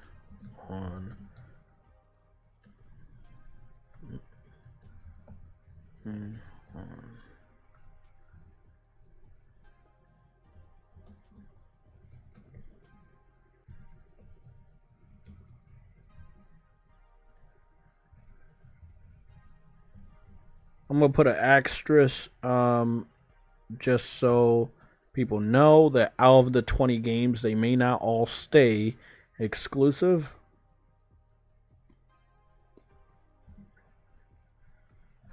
Okay. And let's count up the games that are on PC. I think it's a lot more than 20. I counted like 17 last time. I kept track, and now I think it's a lot more. So we can't count the original Until Dawn, but we have to count Until Dawn, the remake, which is just called Until Dawn. So we're going to count that as a PC title because it did go to PC and it was day and date. Wait up. I'm missing one. I knew I was missing one. Did anybody say it in the chat? What PlayStation game I'm missing on my list? Nobody said it? Damn, we all forgot about it, didn't we? We all forgot that one game that's not on my list. Days Gone. I think we're going to find a lot of games I forgot to put on my fucking list. Okay. Now we got 40 games, so we got about 20. So if it's 20 that is not on PC, then I think it's just 20 that is on PC. So let me count that out. Let me just count that out just to be sure. So what do we got? We got Days Gone, that's 1. Until Dawn, that's 2. So that's 1, 2, 3, 4, 5, 6, 7, 8, 9, 10, 11, 12, 13, 14, 15, 16, 17, 18, 19, 20. Oh, okay, so it's half and half. Yeah, it's 20. It's 20 games that are on PC, 20 PS5/PS5 games.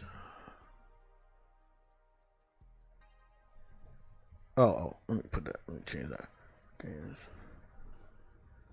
on PC. So it's half and half. It's half and half. So it's 20 that have not been on are not on PC and probably not going over, and then there are 20 that are currently on PC. So PlayStation has put 20 games on PC in the last 5 years. Now tell me, was I wrong 5 years ago? Can somebody in the chat tell me if I was wrong? Because a lot of people told me I was wrong 5 years ago. I was freaking out for no reason. They did 20 games in 5 years. Am I wrong? True Witty, I know you can hear the sound of my voice. Jump in the chat. Don't make me call you, because I'll call you 85 times until you don't pick up the phone. Get your ass in this chat. So it's 20 games on PC and 20 games on PlayStation that are not available on PC. That's half and half.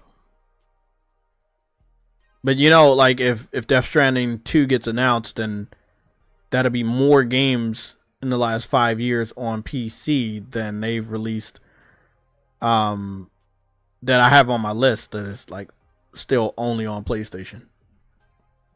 It's not looking good for us, because the only real games that are only on PlayStation are the ones they're no longer talking about anymore. The ones they don't make anymore. The ones they don't care about anymore. The older ones. Really old. And that's the only reason why they're still only on PlayStation. Sony doesn't see any value in them. But the games that they have put on PC, there's no value in those on PC. They're not buying those games. Out of the 20 games they put on PC, the only ones that are very successful have been Stellar Blade and Helldivers 2. So out of 20 games, only 2 games are really successful on PC. We don't actually need Digital Foundry or Eurogamer to give us these statistics. They're literally right in front of our face. 20 games are on PC in 5 years. Out of the 20 games in 5 years, 2 of those 20 games have actually been very successful financially. All the others, which would be 18, have not been very successful. Horizon Zero Dawn being among the first-party titles on PC in the last 5 years, sold 3 million, I think it was 3 million in 3 years or 2 million in 3 years. 2 million in 3 years, something like that. But we know that Horizon was able to do like 3 million in a week or 2 weeks on PlayStation 4. So that ain't shit. It's not good, man. Let's see what he's saying. Henry, what's going on, man? You said, well, we saw them reverse course as far as putting Gran Turismo 7 and Demon Souls on there. Yeah, I agree. They did reverse course. Both of those two games apparently have been canceled to go to PC. Yeah, I me personally, I already said it now. I don't know if they're gonna listen to this podcast, but they're listening to the lack of money they're making. That's why they're reversing. Oh yeah, that's the old. We did tell them so. We told them so, but they don't want to give us that credit. And people really were outspoken about them moving to PC. I know I was. I know a lot of the PlayStation Legion was. So they can't say that nobody was against it, because people were against it. We were trying to help them. They didn't want to help themselves. They were greedy. 20 games, Truity, in 5 years. Last time I looked at the list, it was 17 games. Hey, you know what's funny? We don't even get 31st party games in 5 years. Exactly. That's crazy as fuck. Bro, that's what I'm saying. They put 20 games on PC in 5 years. But when it comes to PlayStation 5, the console, in the last 5 years, we have not even gotten... How many new IPs out of these have we gotten? None. Spider-Man is not new. That started on PS4. Horizon's not new. That started on PS4. Sackboy is not new. That's existing IP. Returnal is a new IP. Started on PS3. Returnal is new. Yeah, Returnal is new. Huh? What else is new? Nothing. Actually. That's it. I think only Returnal. Death Stranding is not new. That started on PS4. Uncharted, Last of Us, that started on PS4 and PS3. I'm sorry, PS3. Even the Spider-Man game from Sony. Stellar Blade is new, but they don't own it, so that doesn't. Yeah, they count. don't own it. That doesn't count. So in the last 5 years, we got one new IP. You was told, the PlayStation Legion that used to exist 5 years ago was telling us, don't worry, Jay, calm down. We're going to get a lot of new IPs because they're going to make so much money on PC. If we got new IPs, I would have been the first to buy them. Why don't I see new IPs in my list? I only see Returnal, which Sony owns, Stellar Blade, which Sony does not own, and then the Order 1886, which was a new IP during the PS4 generation, but they abandoned. And Bloodborne was a new IP with Sony abandoned. But the thing is, we got a bunch of new IPs last gen. Yeah, and Until Dawn was a new IP last gen as well. Yeah. But they abandoned both of those. Drive Club was a new IP as well. They abandoned that too. But that was still a new IP though. Concrete Genie was a new IP as well. Mm-hmm. Ghost of Tsushima on PS4, that was also a new IP. Yeah. And obviously but it's old now, but yeah, Horizon Horizon was a new IP on the PS4 as well. So yeah, PS4 had a lot more new IPs than PS5. On PS5, we only got one new IP. Unless you can correct me, the person that buys all the fucking exclusives. If you can correct me and say that Sony has more than Returnal as a new IP for the PlayStation 5 console, not VR. Point it out. And they only own it because they bought the studio too. So. Well, I think they would own it regardless, but still. Yeah, I think they own it regardless, but still, now they own the studio, so can't really. I can't even give them Concord because Concord died before he even made any impact. That's the only thing I can say. But Concord died before it made any impact. Yeah, that was a new IP, but this is the real important thing. I was told by my fellow PlayStation gamers to allow Sony to put games on PC. Jay, stop freaking out, Jay. Calm down, Jay. It's not a big deal, Jay. Just let them do it, and they will make new IPs for us. When they were saying that, they were talking about single-player new IPs. Do you notice that all the new IPs we are getting are now games as a service, day and date IPs? On PC, and then it also fails. Yeah. Yup. Concord. That was a new IP. Yep. Flopped. And the other two Marathon, that's gonna flop. And both of the new IPs are gonna flop. What's that other one? That Project Gummy Bears. If they make that in the PlayStation All Stars, they got a success. But I know they won't. I don't know when that's coming. I don't either. But they made a studio around that IP. So we'll see.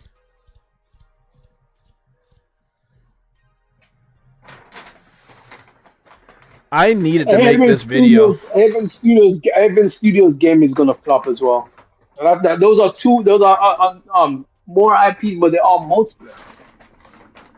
I get it. I get what they're trying. They're trying to get. They're trying to get their own bag of motor that can bring them in consistent revenue. I get what they're trying to do, but you gotta make something unique. You can't just make. You can't just make freaking the same thing that everyone else is making and making it worse and expecting people to hop on board. Pain Lord, stop causing trouble. That's your one and only warning. Who the fuck is causing trouble? Pain Lord? Random person, no profile picture. Probably made his account recently. Let me see. How skilled am I with this perception? Let me just see. I just want to see.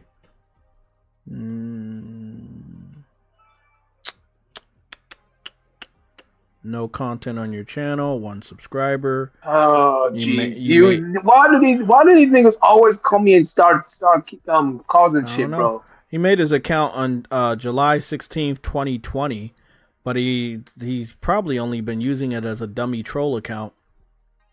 No,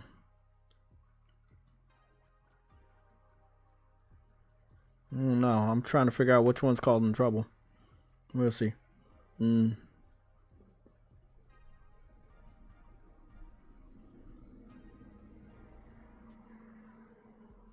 Yeah. All I wanted to point out, and I think that we can all agree that of the 40 games in this folder, 20 are not on PC and 20 are. And they've only done the strategy for 5 years. That's, again, remember, we've only gotten one new IP from PlayStation, but it's not exclusive anymore. We've only got one new IP this entire generation, and we got that at the very beginning of the generation. Everything else has been existing IPs. That's not to say they're not great games, because they are. But I was told 5 years ago that if Sony was allowed to do this strategy, we would get more new single-player IPs, not multiplayer day and date on PC IPs. People told me we were going to get a lot of single-player based new IPs. That was exclusive. Always supposed to get. Or to be honest, I'm gonna be honest. I'm gonna be honest, though, Jay. We might get another new IP. We getting another new IP from House Marquee again. So they're not really giving us new IPs because they're not doing sequels like that. Yeah, because they don't have any. They have existing IPs, but nobody knows of them because they didn't buy them. I know. I know. They have to make new IPs. They can. Oh, here's the thing though. They can put Dead Nation make Dead Nation like bigger like they can do that. Yeah, definitely. Cause I would love that. I would love a bigger Dead Nation. That was also multiplayer, which is funny. It's funny, isn't it? That was another game. There was another game called you had Dead Nation by them, and you also had later on you had Alien Nation. Yeah, Alien Nation. That was really that's good another too. one. Yeah.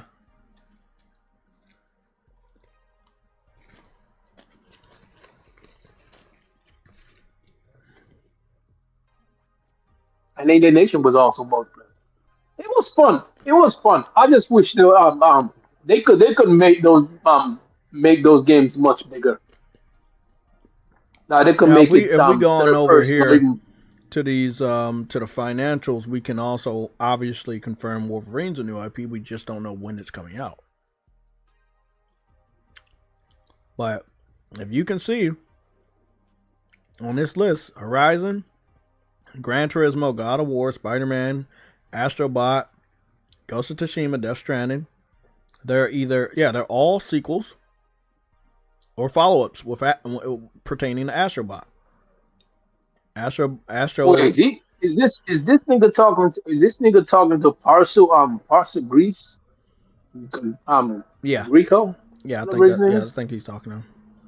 He's calling him a PC. PC. I can't wait for Soros either. I'm not either.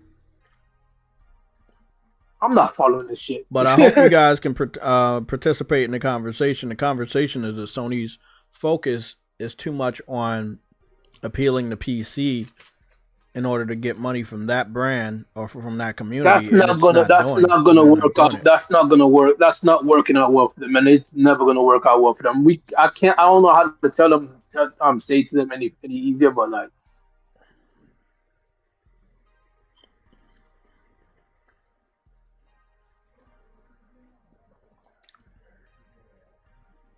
Yeah, I agree. I did recently see something that would allude to Wolverine getting rebooted because they needed a new visual artist, all this stuff. Again, Insomniac could have put those job listings up yesterday for the potential Spider-Man 3. So that could be something that they did because all the job postings are already filled for Wolverine. But they could be getting started for the migration of Spider-Man. Because whoever worked on Wolverine, they're probably we didn't even get what you call it from them either. We didn't even get bro, we got so much single player game cancellations, run and multiplayer game cancellations. Bro, this generation was bad. I'm sorry, this generation was bad. It was. If you compare it to any other generation, it was bad. I agree, 100%. They've done better, much better than this.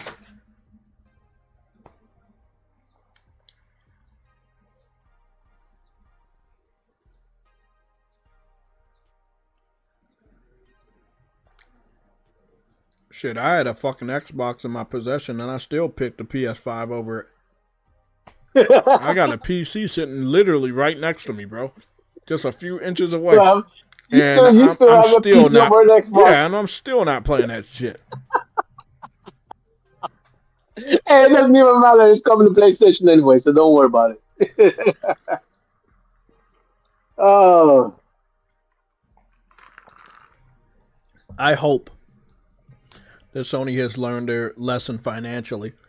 That appealing to the PC community is fucking. We will see because we got new leadership. So we will exactly. See. We got new leadership. You know, we got new leadership. I hope they have like an Easter egg for Returnal and Saros. That would be dope. I would really love that. I really got a lot of Metroid vibes from Returnal. Like really good Metroid vibes. I remember that was one of the first mods that somebody did for Returnal. We can go check that out. Yeah, that was one of the first mods. Ice Cream asking Jay, does it have Game Pass? Oh no, I don't have Game Pass. I know. I used a card when I had it on Xbox. So I don't. Yeah, no, I don't have Game Pass on my PC. Nope. Let me see. What is? Yo, let me see that Death Stranding on your freaking shit. Wow. I'm getting mine on the 20th. Like, you see that fucking that shit looks nice on the fucking dashboard. Oh, you're getting yours on the 20th? Mm-hmm. Oh, okay. You haven't purchased it yet. Mm-mm. I don't know where my Death Stranding is. I've played too many games recently. No, I mean 2. I'm talking about 2. I played too many games recently, so it slid off of the dashboard. Okay. Let me see. Does that put that back up on the dashboard? No, it's slid off. But yeah, it's already downloaded. It's 91 gigs. 6 days away That's from dope. me. I get to play it 2 days early.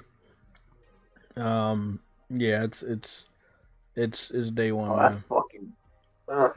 Yeah, it's gonna be a great game. It is day one, but it is day one. I'm making progress through the first one. With what you freaking help with that actually coming to figure out this shit I needed to figure out. So I'm making steady progress. So I should not. If I play this every fucking day, I should be able to get it done by launch. Cool.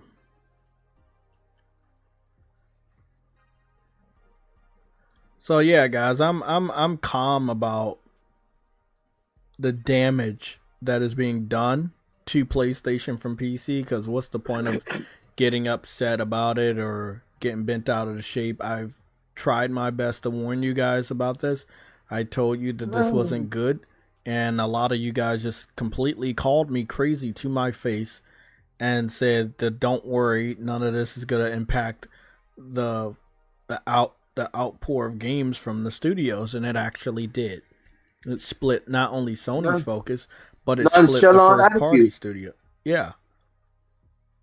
So yeah, as you guys could see, yeah, I always thought that Returnal was very much like Metroid, and in my personal opinion, it was much better than Metroid visually, story wise, gameplay wise. I loved it, and a lot of other people knew that.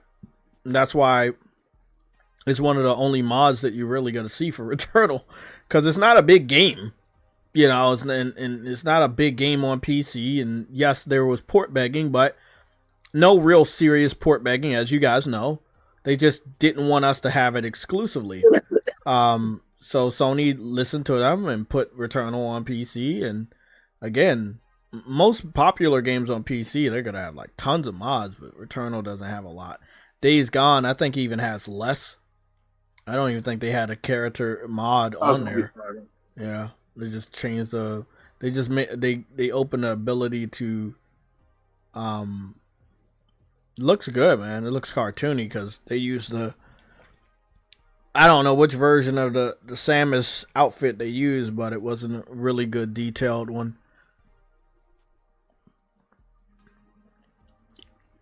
Interesting though.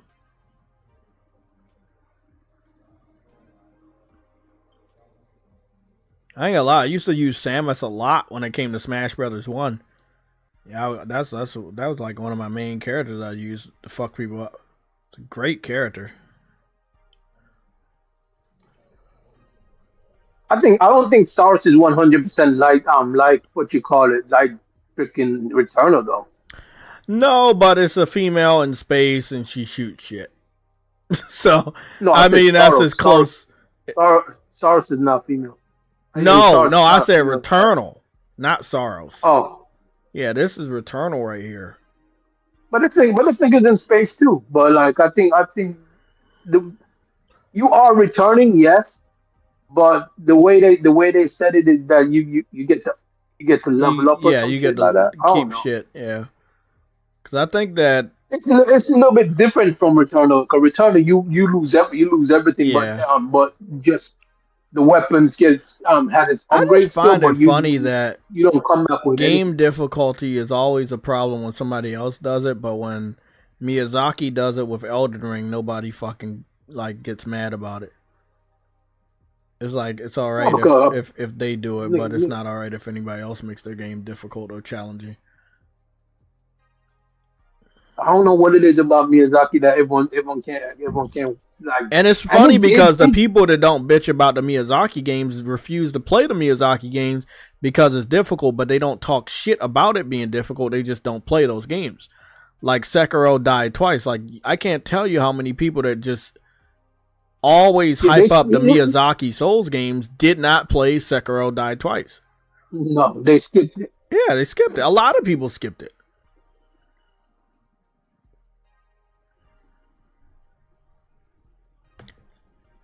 Well, guys, this is not my only warning. This is not gonna be my last warning, but I'll be transforming me talking about the PC port strategy more so of me telling you so. It's been 5 years, and I carbon dated a lot of my videos all the way back to 10 years now. So I've tried my best to tell you guys, and a lot of you guys ignored me, and I find it very disrespectful. But I don't want to see you guys crying, and I don't want to see you guys agree with me finally after 5 or 10 years. I just want you guys to understand that you fucked up. What? Who's playing this? Oh, this is a mod. This is a video on YouTube. No, but so what's the mod? Oh, this is mod on. It's a Oh, mod. okay, they modded it Yeah, for Returnal. from Okay. YouTube, from user 619 mods Oh, on that's dope. YouTube. I ain't gonna lie. Yeah, this is the only That is type. dope. These are the only type of mods that I really found when I was looking for mod videos. But that's a dope mod. Though. I ain't gonna lie. That's Yeah, it is a good mod. They got a lot of different Samus mods, but yeah, they got a lot of Samus mods. Actually, that's pretty much almost all of them. They got one Mass Effect mod, but the majority of the mods are just Samus mods, and they're all low quality. I'm Mass Effect one Oh, would they be did that have would be some kind that of thick Harley Quinn mod that they put on there. that makes no sense. Yeah, that makes no sense. Oh, they did a low quality Tracer mod. Okay, they put a Rayman. This was a smart one. This the Doom guy, Doom Slayer. That Oh, the one, Doom guy, yeah, that one makes that's sense. good. Yeah, I'm gonna go. They put Cammy in there. Doesn't make sense. It's just a lot of gooners when it comes to that. They put Sora in there from Kingdom Hearts, which I was itching to makes play no Kingdom sense. Hearts the other day, but I didn't. I don't know. Maybe King Sora makes no sense either. let me go. You put an anime character in a fucking serious shooter, I mean, that's realistic shooter. the Like, whole come on. community of the PC.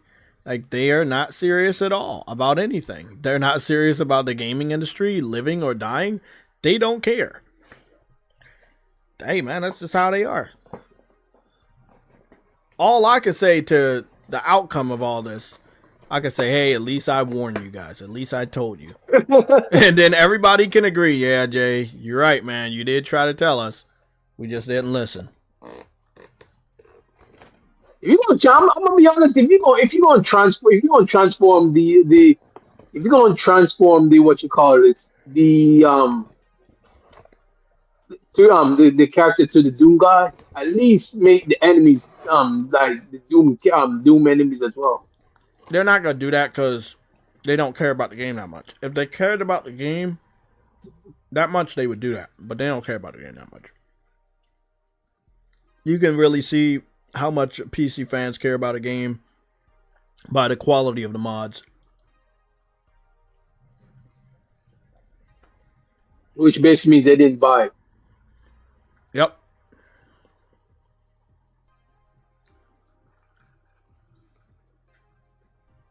This feels like deja vu. I think we talked about this. When the game went over to PC, I think we talked about the lack of mods being a reflection of how much they like it.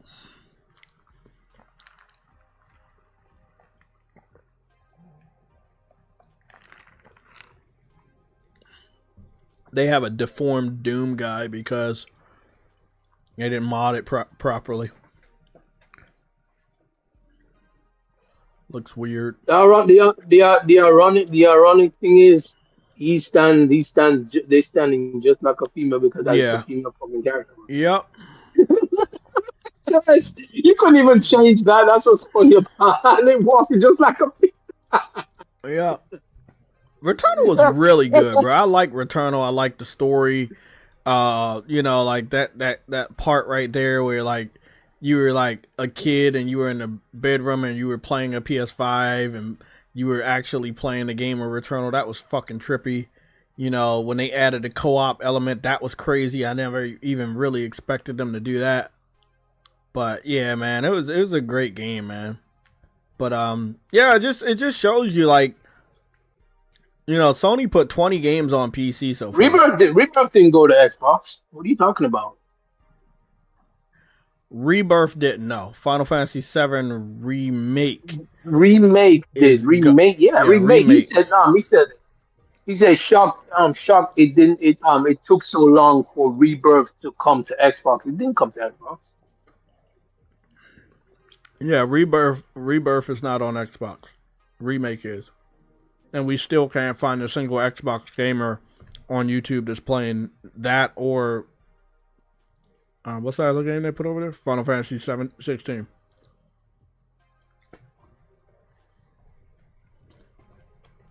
She did it. She's guilty. I can tell by her eyes. Yep, you can tell by the eyes. She did.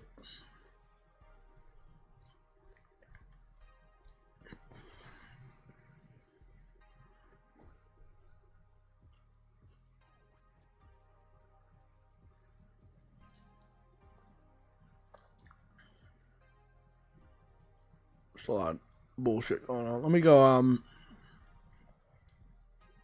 do we know of any Xbox fans that play games? Too many R's already. Do you know any Xbox dudes that play games? Not many. I know Thor, I guess, but he's just the main guy that you can point to that No, plays we're games. talking about play games now, not like celebrate his past reputation of playing thousands of fucking. No, Like I know who he is, and I know what he brags about. Yeah, he doesn't play any games now. He we don't know brags any about other, his any other past Xbox dudes that reputation. play games. I'm not fucking with that. No, we never know. We don't know any Xbox dudes that play games anymore. Yeah, so Kids Move used to play games.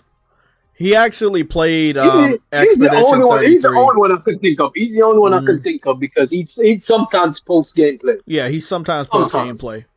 Let's see if he got anything in his live stream, past live streams. 8 days ago. So he played Expedition. He got 1, 2, 3, 4, 5.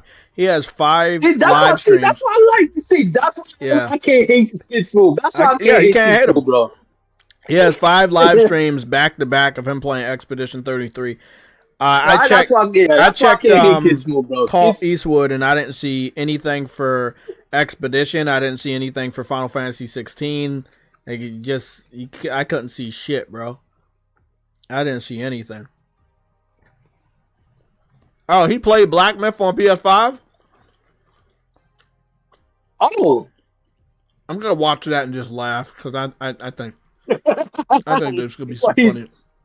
I think there's gonna be. He has a history of Souls games that I like pretty much, so I think that's gonna be fun. He's smoother singer more than the game. Oh, y'all messed up, bro. Y'all messed up because he's not even a singer.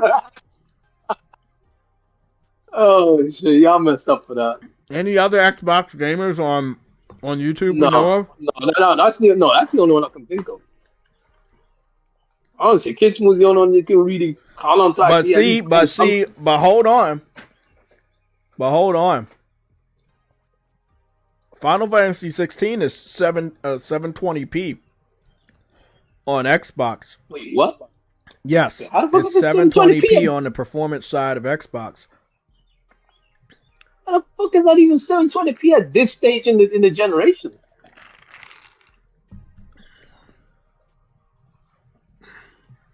Do you know the power of Game Pass? Now you must be talking about the S at least. Maybe you're talking about the S. Bet me a triple large pizza with triple toppings, and I'll give you the answer. I'm only being reasonable because it makes no sense why the X would. Yeah. Let me see. Where is this? This nigga Jake. Console War folder. 720p. What the fuck? Also, one key thing here. Was it this one? No, it wasn't that. I'm trying to figure out. There was a video that I had. I think Lucci sent the video to me. And then I tried to get that video to the Legion, but I might have forgotten. Jay does read the chat, but Jay most of the time I don't read the chat. Yeah, most of the time Jay sees the chat, but he doesn't read sometimes, doesn't respond to anything. I don't see why you guys like Cinnamon Toast Crunch, but I do read the chat. That's the taste you can see, by the way. Java cheese pizza and some garlic bread. Okay, ice cream. Does Jay read the chat? Mac Porter, what's going on, bro? I do read the chat. Now, I think I gotta go back to the Lucci Sky DMs.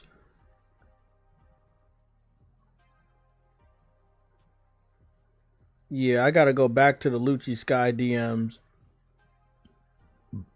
And then, oh, almost fucked up my headset.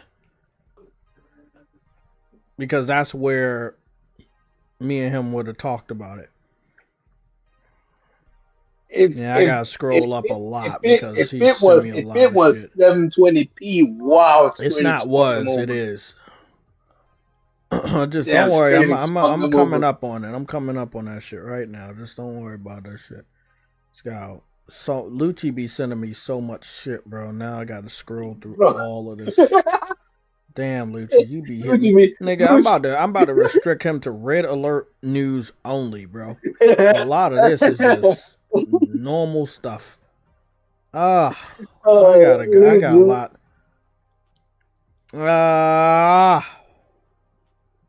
You stammered out. It's so much. I gotta dig through all of this. I think I'm almost there though. I think. No. He sent me this. Threw me for even more. Okay, here it is. Now, this is what I'll need to do. Let's give me a little bit of time, guys. Let me save this video to my phone so that I don't lose the placement of where this fucking video is again. Starting to irk me. Because I've actually been good in saving all these videos to my folders for Console War so we can have these sound bites. But I think that was the one I didn't save because it wasn't actually from them. It's similar, but there's the frame rate mode, listen to this. Threw me for even more curveballs. So it's similar, but the resolution difference is even bigger. It's a huge difference. So in this shot, we're going back to this shot. PS5 is 1080p. Series X is 720p. So it's a lot lower. It's consistently lower throughout the shots I tested. I believe there's DRS here. It also has some level of detail concessions. So there's less detailed archways here and less detailed foliage. And there's the frame rate mode, which threw me for even more curveballs. Yes, man. So he said 720p, just like I told you. I just wanted you to hear it so you could believe. You owe me a fucking pizza. Because I had to go through a whole bunch of work to find that. Yeah. You owe me a pizza. So it's 720p. Xbox sucks, dog. So, I'll just go see. Yo, Xbox sucks, donkey dog, bro. Donkey dog shit, dog. Final Fantasy 16 Xbox gameplay. I'm just gonna see if anybody is playing it at all. Digital Foundry did their analysis. This one guy does that. He's Sky Captain 5 6 days ago, 7 days ago. That matches up. This dude did a video 8 days ago. Not a lot of views for either one. Xbox Tester, he did it. Xbox Nation played it. And so it's not a lot of people. It's more or less the established gameplay walkthrough people in the gaming community for Xbox, and then that's it. And no, sorry, I missaid that. They're not a part of our gaming community. They're a part of the YouTube gaming established gaming community, where you go to their channel for like comparisons and stuff like that. Those individuals have posted it. Everyone else, no. Basically, they were doing benchmark tests and comparisons between the Xbox Series X and S, and everybody else, not so much. Nope, everybody else, not so much. Yep. So once you start to scroll down, you don't see anybody else playing the game. They talk about it, but they don't play it. So like Island Gaming with Jay, whoever that guy is, he talked about it, but he didn't play it. Like they're bragging about they have access to it, but they're not playing it. Except the other cargoes will. Fuck it. So you owe everybody in this chat a pizza. Oh, fuck. Good luck with that. Like this is Xbox. This is Xbox. they claim they want the game, or they don't actually claim they want the game, but when they do get the game, they brag about they having access to it, but they never actually play the game that they have access to. Again, this is Xbox.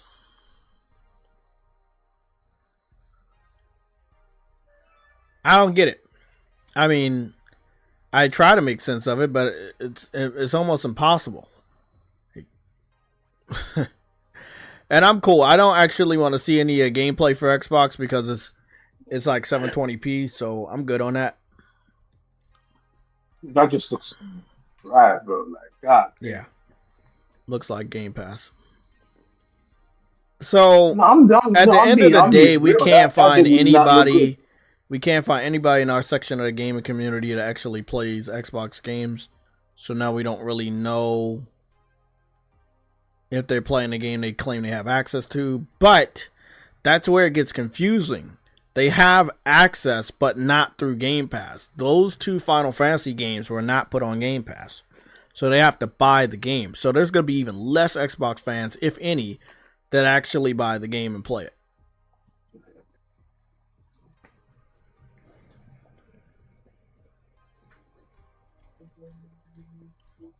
Now what? Nah, that's just it. They don't buy the game, so it is what it is. They're planning on boycotting Black Myth Wukong. He do that, and then they won't put because it's not going to Game Pass. It's not going to Game Pass day one, and they found that out, Then and they got to buy that one too. And I hope that every developer starts doing this. Oh, these games didn't launch on Game Pass. Bring launch on Xbox. Bring them over, but don't put it on Game Pass and see how they act. Hey, the way I say, don't buy it. Do not buy it. Boycott it. I love it though. It's like you're mad that you have to buy the game, and you say that if you put it on Game Pass, you'll buy the game. But in reality, you're not buying the game because if it's on Game Pass, you're playing it for free.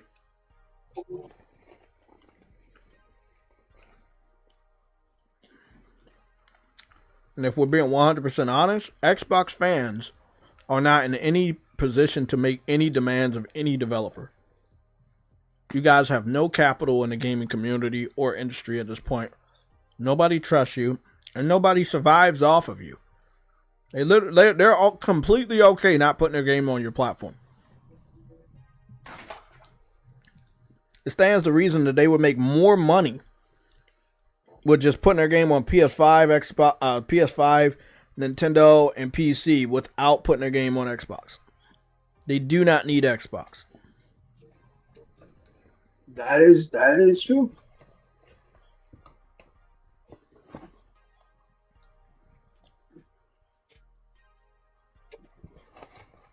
Where do we go from here?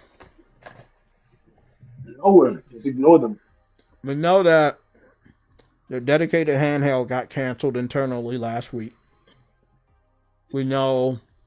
You know where we go from here? We laugh. No, it's too sad to laugh. Oh no, it's not sad. It's like Christmas. No. In a way, it is. It's like it's a Christmas massacre. Hey. No, at this point, it's a Christmas massacre. No, I'm serious. At this point, when it comes to Xbox, it's like they should have been gone a while ago. You know, like it's best for everybody for them to leave now. But they don't want to leave because they're still alive. They're like the living dead. They're dead, but they're still moving. But the fans, if we're being 100% real with each other, the fans are the real reason why they're still here. Why Xbox is here, why Microsoft allows Xbox to still be around. Their fans still have energy. My question has to be changed to, when will the fans die out? Well, when will they all lose hope?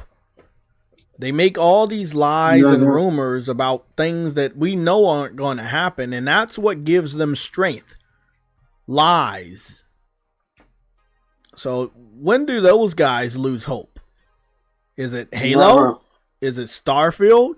Is it Fable? What game needs to No, come to no. PlayStation? I'm being honest. If I'm real, Jay, I believe in Halo. I think no. I'm gonna be honest. I think it's when it starts going day and day. That's when everything is. That's when they But give up. Gears is going day and date. Even though No, it's a remaster, it's still going day and date. Gears is going day and day. But I'm talking the rest of their library. It's just starting to go day and day. Everything that launches is also launching on PlayStation. That's when they'll give up. Mm. But that's more likely a while from now because all they still need to catch up to their porting, and then not just catch up, but start getting ready to do I think day and day. Grand Theft Auto 6 can kill Xbox. No, but it won't kill it. Like this, they are launching whatever they're launching next gen, but it ain't gonna be anything special. I think it's going to kill Xbox because of how bad it's going to play on that platform. It's going to drive whoever's remaining over there to just buy it or pick up a PS5. They're going to, I mean, it is going to come out how bad it plays on there. And this is a game that you're going to want to spend tons of hours on. And you're not going to want to play it on a shitty platform. If you know that platform is not good. Know. You're gonna try your best to get the platform that you know is gonna play it best.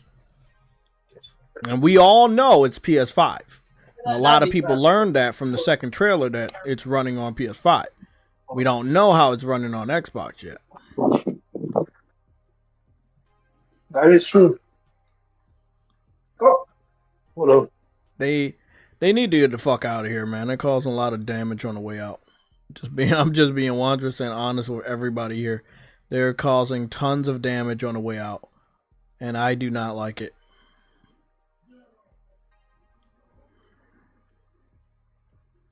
Black Myth Wukong, rated R. I say we had a new game. Oh, there it is. The FBC. I think that's what it is. Firebreak. Firebreaker or Firebreak FBC, Firebreak. I don't know what the fuck that is. Oh yeah, that's right. We get what is this game called? Grand Theft Auto 3. You remember? We get Grand Theft Auto 3 as a download for the game catalog. Yeah, that was out today. What's this? Battlefield 1924. Oh, we get this. Why do they still have this game out? People didn't like this game at all. This was a really bad one.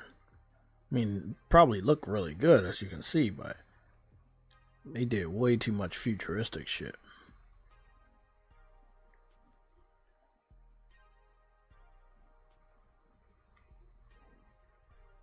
I ain't gonna lie, that armor looked dope. That red and black.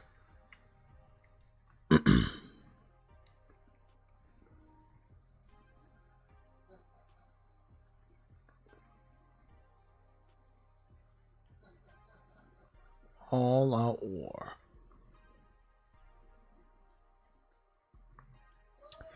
Now, this is a new games as a service title. It's not going to be a permanent PlayStation Plus title, but it's going to be available on Plus right now until they take it off. Let me see. Do they have an exit date?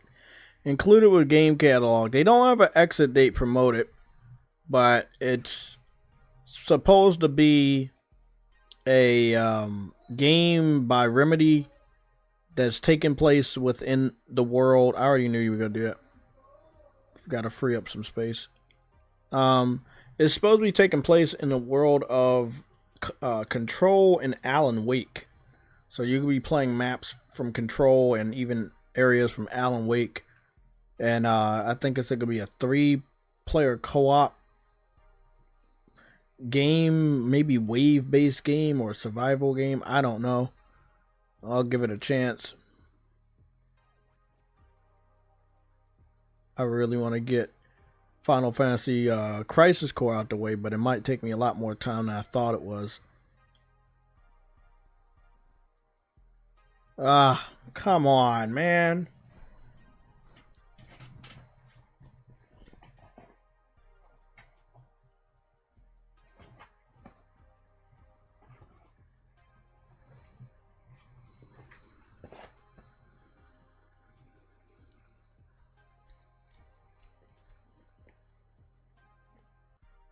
I mean, that's what I'm hearing, Gregory.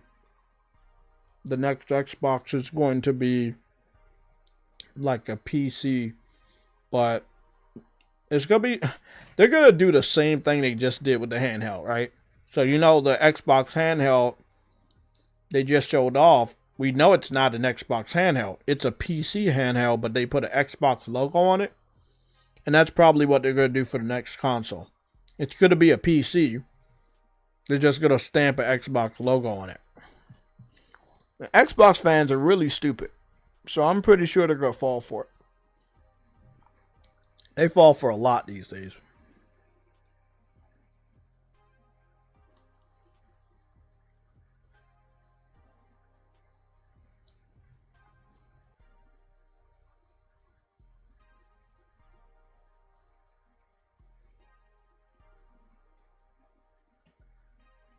Yeah, I gotta move some of these games that I'm not playing anymore. I had downloaded Dead Island 2 to help what was his name? Chief out, but he never got back to me on that one.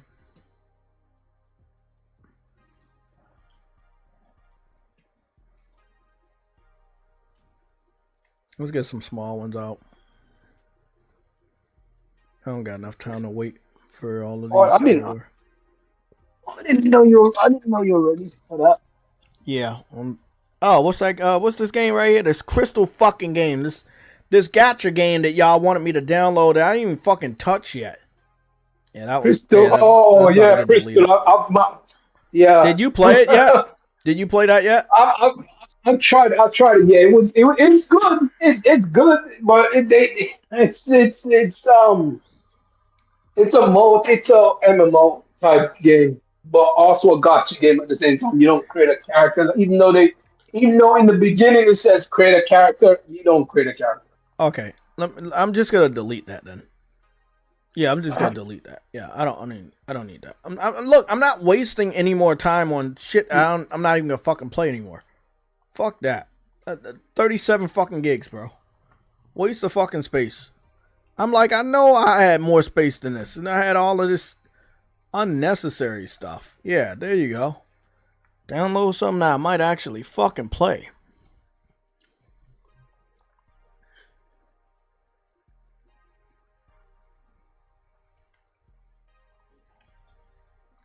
Actually, I'm gonna delete this football game too.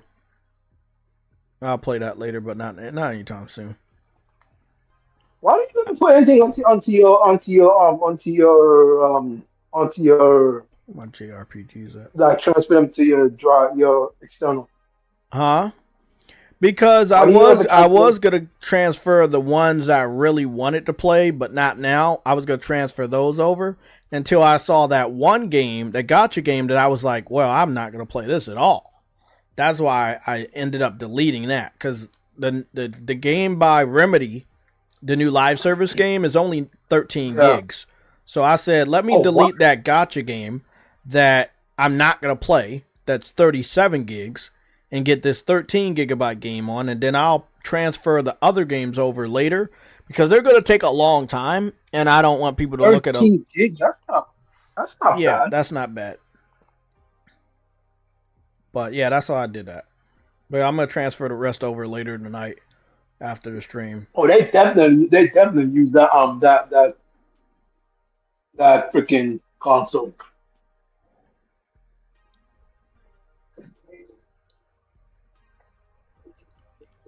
I don't think they're making more consoles with an S.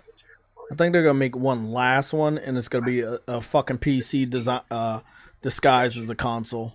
It's not gonna be a real console.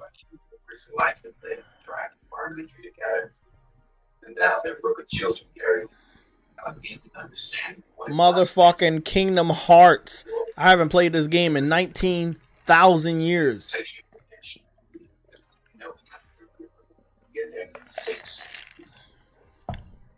Who knows when we get in part 4?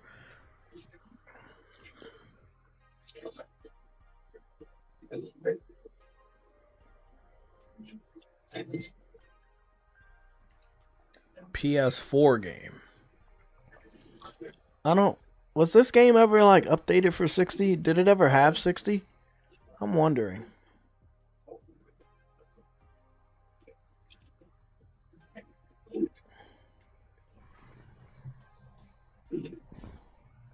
Not gonna lie, a lot of the worlds in Kingdom Hearts are amazing.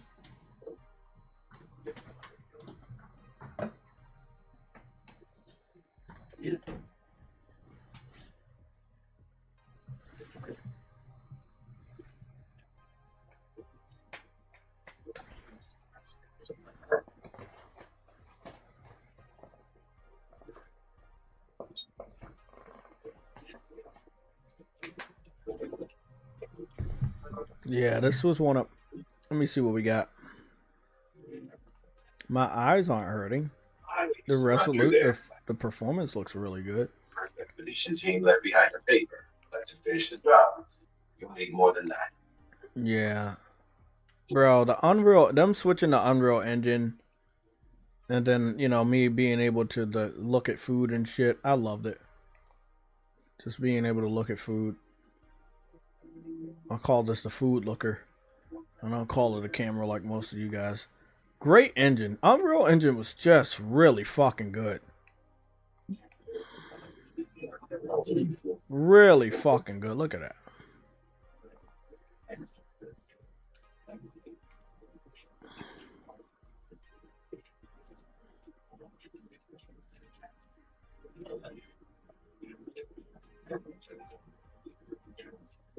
Oh, yeah, that's Rapunzel. The chick.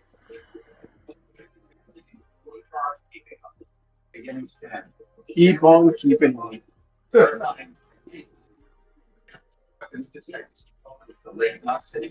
Distribution center.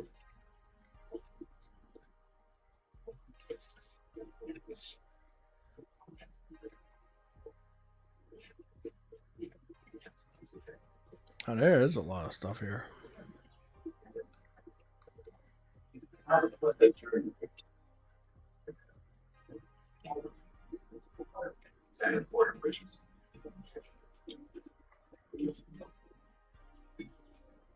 My question here is, I swore I beat this world before. Why the fuck am I back here?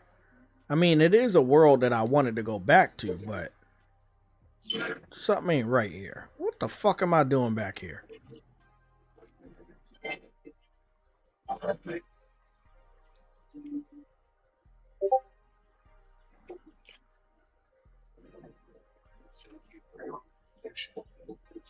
Yeah, I feel like this game is underrated, but it was their own damn fault because they changed the story a little bit and they did some other bullshit that they should not have done.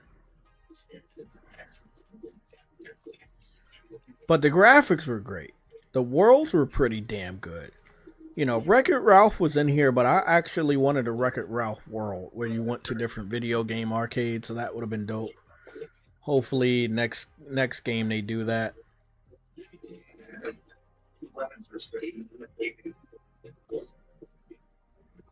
Let's see what level I'm on.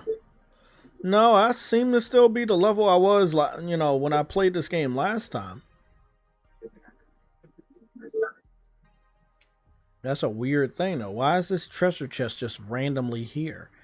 It's almost like I just played this fucking game. This is, I know I played this game before, bro. But I mean, I'm still level.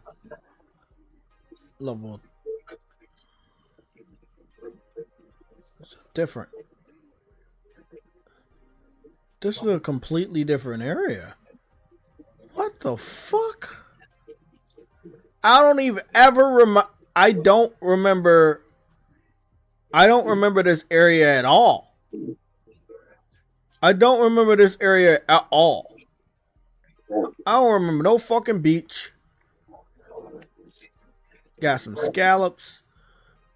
Picking up some fucking materials and shit.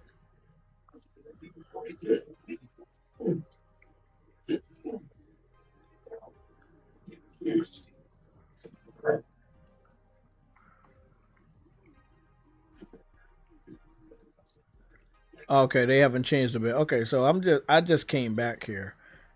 It makes sense that I would want to come back here because I love this. I love this world. It's beautiful. It's a beautiful world.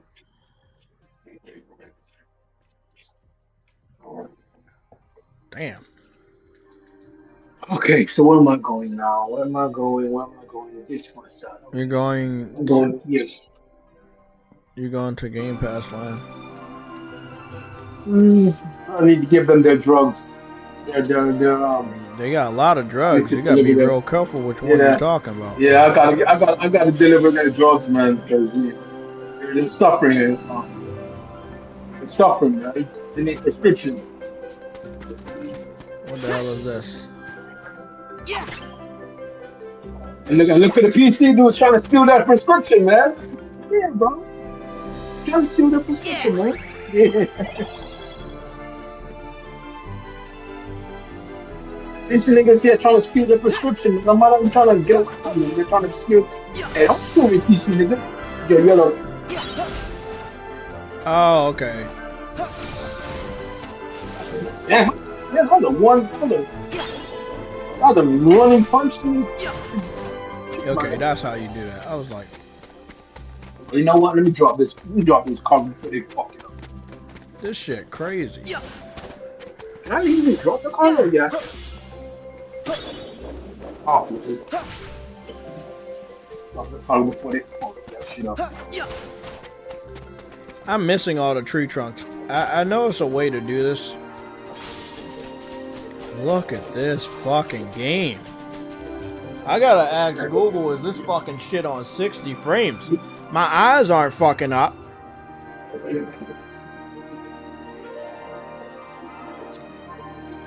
Oh shit, oh shit.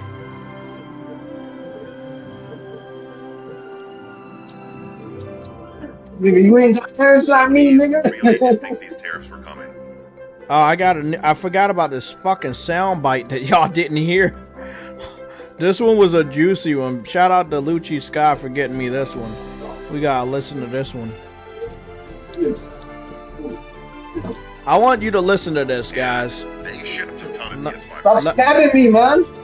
Let me turn this music down real quick.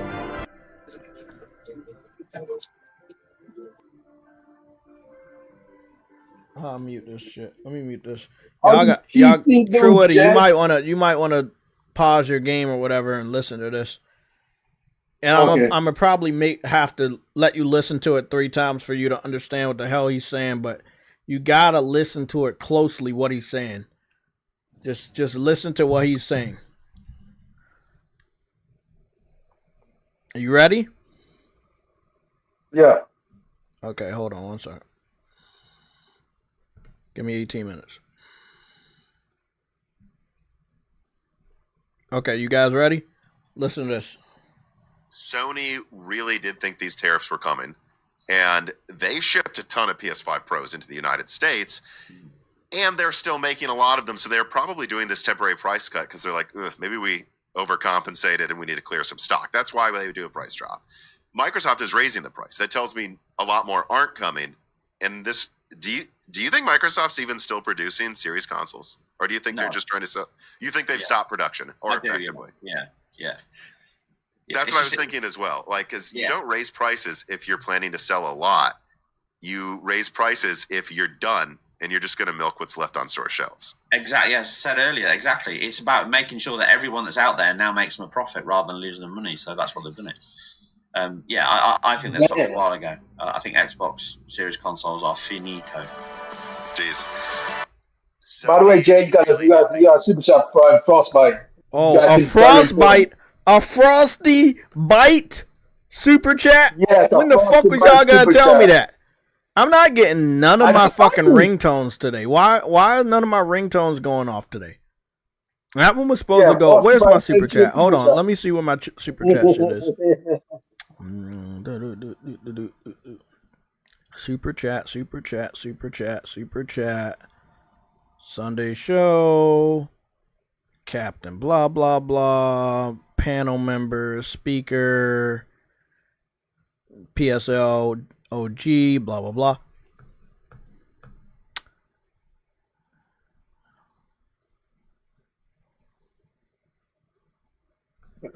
Hold on. No, you know when you talk about. I can tell you what it says. No. I just want to. I want to see where my fucking super chat went at. I don't have a super chat source. Marathon has indefinitely been delayed. Okay. Hold on. Let me just get something real quick. Blah blah blah blah blah blah blah blah blah blah blah blah blah blah blah blah blah blah. Super chat goal. Blah blah blah. This is big news. Media. I know it's big news. I just want to see where the fuck my super chat shit is. Where the fuck would it be? Super chat stream bonus widget. Would it be in widgets? Would it be a game widget, custom widget, super chat goal?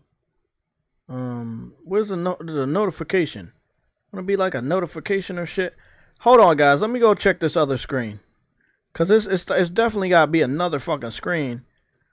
As to where, like, oh, I would have had it over that bitch.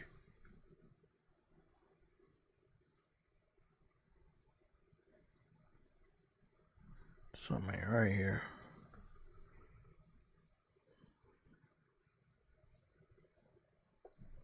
There you go.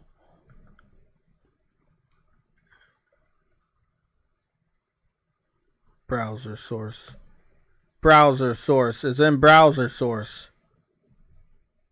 I was like, something isn't right. I wasn't getting none of my notifications from the chat. I wasn't getting shit. Let me go get the source. It's good. It's supposed to be in browser fucking source. Where you at, buddy? No, you're around here. I just saw you, you fucking bitch. Okay, let me see. Alert. Dynamic live alerts. No, that's not there. Ooh, thought it was right there.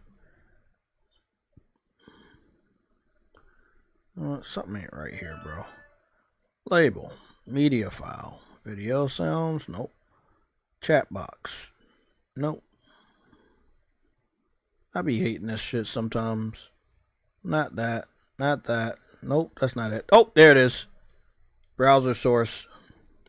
Super chat. Super chat subs, members. There we go. Where you at, buddy? Make it big. Yeah, Bungie's. Big shout out to Super Chat for big shout out to Frostbite for the $80,000 super chat. He says Marathon has been indefinitely delayed. Yes, baby! What the fuck?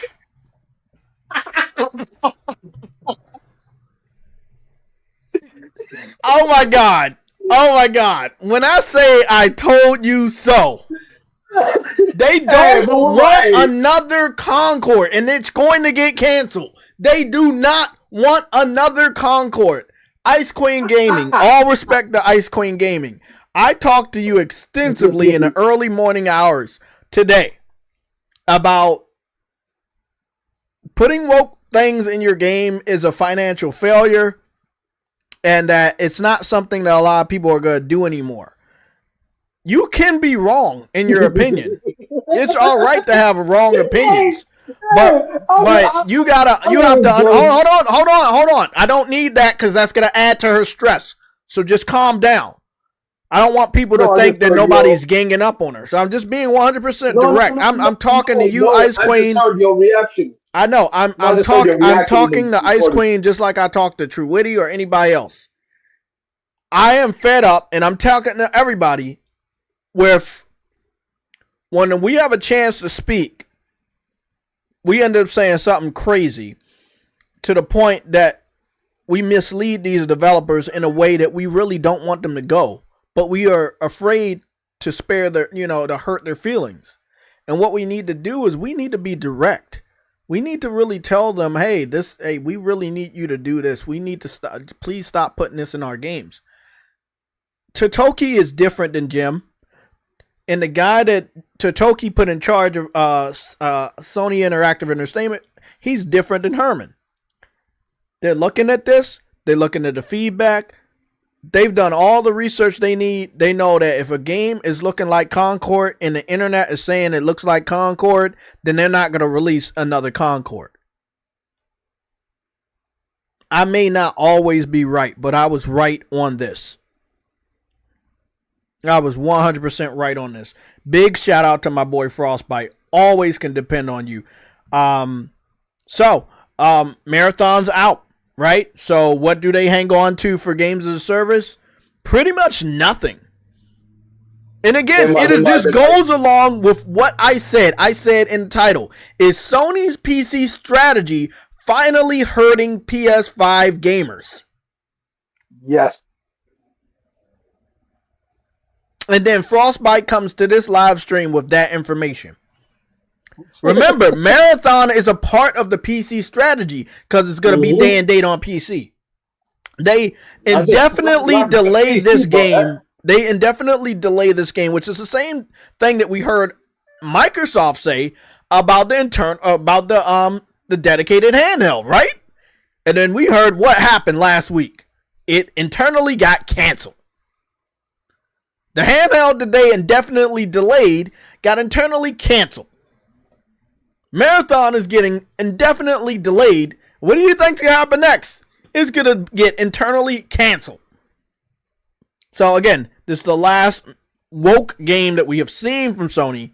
Fair Games is the other one. Hopefully Fair Games isn't as woke as it should be. If they don't learn their lesson from the popular ones around, like The First Descendant and other things like that, Marvel Rivals having good proportionate female characters that are attractive and good looking male characters that are attractive to the females. If they don't learn that lesson, just stop making service-based games because you're going to keep taking L's. So I think that if we're looking at what I said earlier in the stream, are we being affected by their PC strategy? Yes, because now we don't get a game and PC fans don't get a game. So now all we have this year is Death Stranding 2 and Ghost of Yotai. They have no other games as a service game ready to put out this year. Fair Games hasn't even shown gameplay yet. So, I mean, we're not looking good. We are doing good, but we're not looking good. There's a big difference. That's not all, Gregory. That's not all. It was woke. That game was woke, bro. Cool. Gregory, if you don't believe me, I did this test when I was talking to Ice Queen this morning, and I just want you guys to listen to this. Hold on, Jay. Let me just say something real quick before you start. Messaging in your video games financially hurt a game studio? The question of whether woke messaging can financially hurt a game studio is complex, with passionate arguments on both sides. There's no single, universally agreed upon answer, but here's a breakdown of the various perspectives and factors involved. Arguments for woke messaging hurting sales. Alienation of a segment of the audience. Some gamers express strong dissatisfaction with what they perceive as forced or preachy social justice themes, particularly when they feel it sacrifices gameplay or character integrity for ideological reasons. This can lead to boycotts, negative reviews, and a general decline in sales from this demographic. Perceived inauthenticity. Critics argue that when diversity or social themes feel shoehorned in rather than organically integrated into the narrative or world, it can come across as disingenuous and turn off players. Go woke, go broke sentiment. This mantra is often used by those who believe that prioritizing social messaging over traditional gaming values, like escapism, power fantasy, etc., inevitably leads to financial failure. Some point to games like Concord, Forspoken, or Marvel's Spider-Man Miles Morales compared to the first Spider-Man game as examples of titles that underperformed partly due to perceived wokeness. Developer/publisher focus. Some suggest that studios focusing on changing gamers' minds or catering to perceived woke agendas might lose sight of what makes a game fun and engaging for a broader audience. Backlash and review bombing. Games with perceived woke themes can face organized backlash campaigns, including review bombing on platforms like Steam, which can significantly impact their public perception and sales. Arguments against woke messaging, hurting sales, or even helping. Growing diverse audience. The gaming audience is increasingly diverse. Studies, like one by GLAD, suggest that a significant portion of gamers identify as LGBTQ+, and a large percentage of non-LGBTQ+ gamers are either indifferent to or more inclined to purchase games with LGBTQ+ representation. Ignoring this growing demographic could be a missed opportunity. Indifference or positive reception from the majority. While a vocal minority may strongly criticize woke content, many gamers are either indifferent or welcome diverse representation and storylines when done well. Artistic expression and meaningful narratives. Many developers see games as a powerful medium for exploring complex social issues, fostering empathy, and telling diverse stories. When these themes are integrated thoughtfully, they can enrich the game experience and resonate deeply with players. Correlation versus causation. When a game with woke elements underperforms, it's difficult to isolate wokeness as the sole or primary cause. Other factors like poor gameplay, technical issues, marketing, or overall market saturation are often at play. Some games with So this is what the first part is what we're talking about. The second part is where you can clearly see the fact that AI knows that the as AI, well, and they specifically called out Concord and Suicide Squad and stuff like that. All we're saying is that once you like kind of force a woke message in the game, your focus on the messaging is way more than fun gameplay or a good story, and then everything else falls by the wayside. And we've seen this with Project Awakening.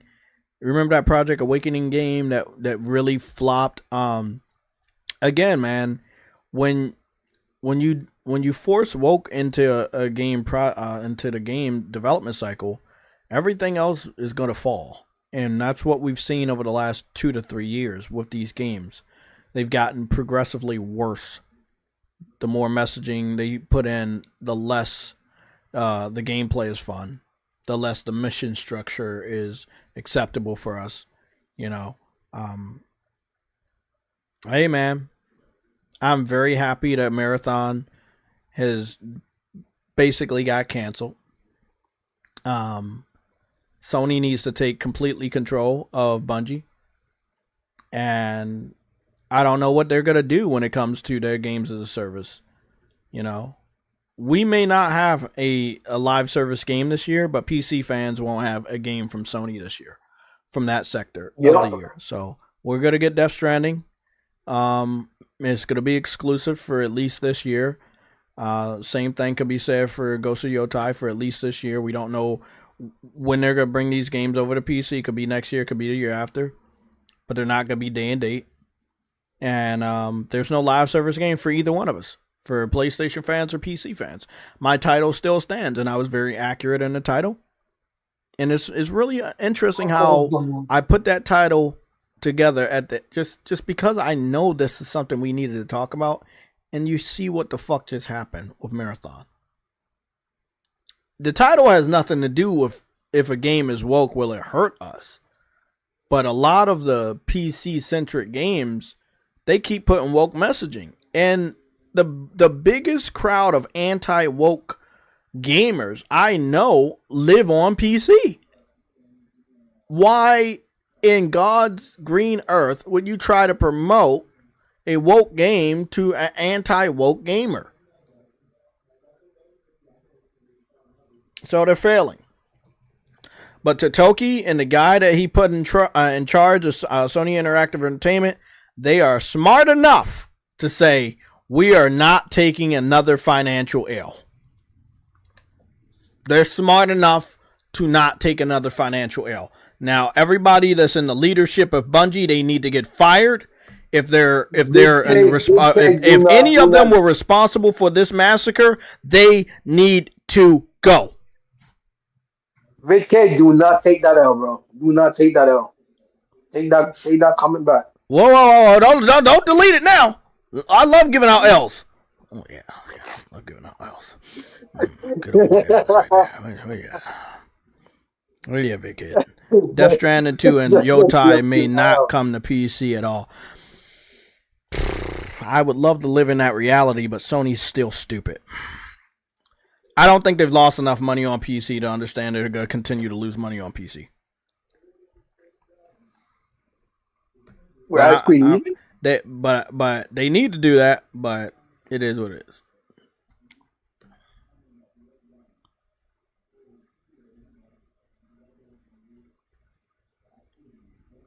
Gregory, you are living in a complete different reality. I mean, it's the right thing to do, Gregory, but I mean, they have not came out and said, yeah, you know, we learned our lesson and we're not making money on PC. Their financials show that they're not making money on PC, but they have not publicly came out and said they're not making money on PC.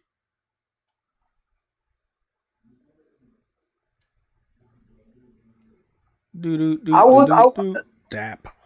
Greg was on about that. It was on about saying that, you know, how fucking what you call it, the freaking shit, the woke shit, saying that he was on about the woke shit about. Because I was telling Conco would have done well if it wasn't woke, because the gameplay was actually solid. The game was actually solid. It was just woke. It was woke to all hell. Always telling me, oh, it was because it's paid. I'm saying, then nigga, then what about freaking Helldivers? Helldivers was paid. It wasn't woke, and look how that done. Like, you know what I mean? It's one of their biggest success on PC. Even though Sony was the one that fucked it up, but you know, still, it was their biggest success. But he's telling me woke doesn't actually mean that that's actually what happened. It wasn't that it was because it's woke or anything else. I'm like, yes, it was, bro. How about this? I'm not gonna fight you guys anymore. If you want me to wait another 5 years, I'll wait another 5 years until there's so much evidence that you can't deny it. But I don't want you to run. Once you see that we're right, I don't want you to run. Come back here. If it takes 5 years for the evidence to be so conclusive that you finally believe, I'll wait. But I'm not going to argue with you. I'm not going to debate you, because I know you believe what you believe, and I can't change that. And I'm not trying to. So have fun. Believe what you want to believe. But I know it's wrong. And I proved a number of you guys wrong for a very, very long time now. I will wait. I will gladly wait. True Witty's been here through the whole 5 years. And everything we said is coming true.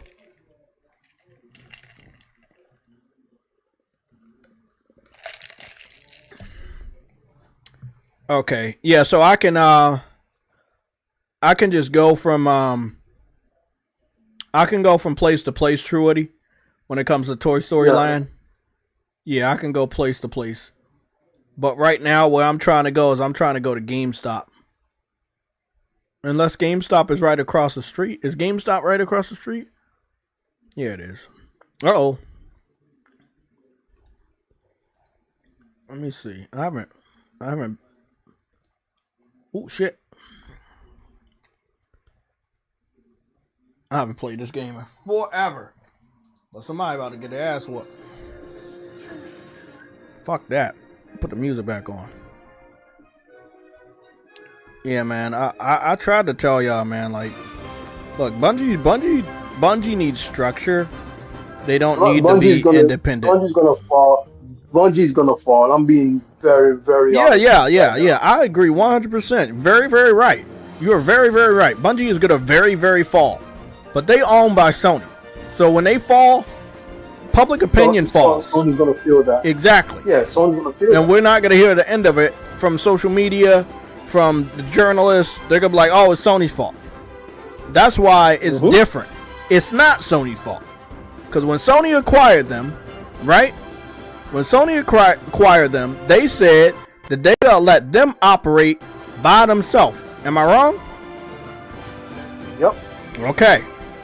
So their failure isn't actually on Sony. But you're not gonna hear Xbox fans admit that. But Sony knows. They let them out there do their own thing. Okay, fucker.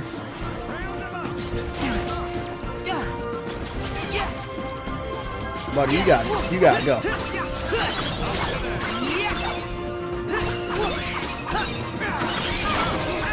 Nah, buddy, you gotta go. Get that shit out of here, buddy. Come on. Here we go. Oh, I can get inside a robot. Oh, that's right.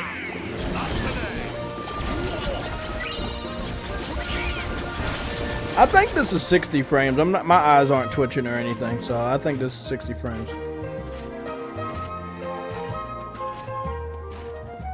Ah, that fucking... Oh, shit! It's another mech. Oh, shit.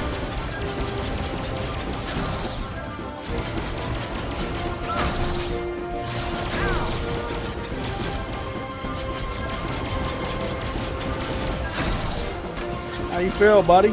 You know, I kind of want to take that one, but I like red. Probably. Uh-oh, don't do that. You're not allowed. You're not allowed. Eject. I eject right into it. Look at that, baby.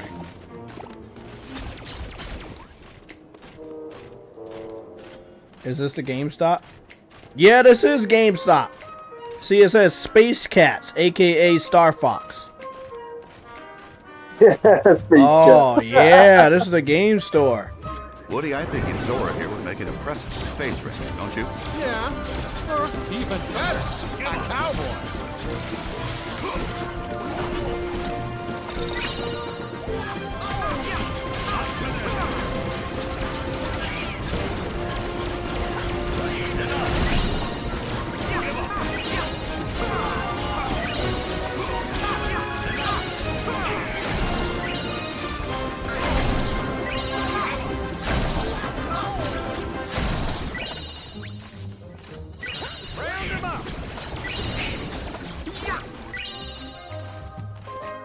Okay, so I like this store because it had like what is it called? Deep Dark Castle, which was basically Dark Souls, Space Cats, which was Star Fox.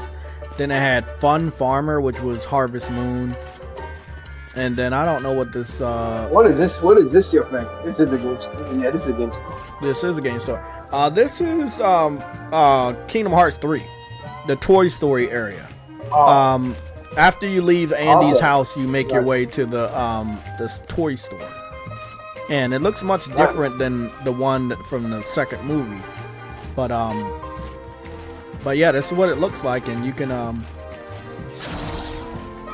actually like go in here and watch all the look at all the game promotions. Oh, they do have something that's called a Play Plus. Doesn't seem to be an Xbox. It doesn't seem to be a Switch. It seems to be a PlayStation. It just says Play Plus. I'm guessing it's like Play Plus will be PlayStation. Yeah, that looks like it's a PlayStation. I thought that was cool because again, nobody's gonna buy this fucking game on Xbox. So they got a blood fight game. They got all types of little fake games here. Be quite fair. Was it even on Xbox? Yes, it was. Yes, for some weird reason. Yeah. Put it on Xbox. Yeah, when they never had all the others, bro. Like, what the heck was that even about? And then they put all the others over there later, but yeah, it's so stupid because you're going backwards, Square Enix. Yeah, look, they got all the game. They got the game controllers and the headsets. I really like the research they put into this. You got the areas where the kiosk would be when you walk in a GameStop. Yeah, that's pretty dope. So, from what I'm hearing, Sora, I didn't beat this game yet, but Sora went into this world. This one right there where the character looks like he's from Final Fantasy 15. He went into his world. And that Kingdom Hearts 4 is going to take place in this game, in this reality. And that's why it looks so realistic next time around. And I was like, oh, that's pretty cool. But I need to beat this game, and I will beat this game. I need to get around I to it. keep dropping I'm halfway. I need to get I think back to I'm it. either halfway or more than halfway. I just hit the pirate area.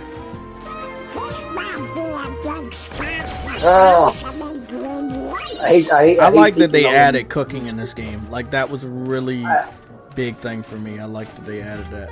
I hate having a backlog. I hate having a backlog, but it's really fun too. When like when I don't when there's games out right now that I don't give a fuck about, I can always go back to my backlog.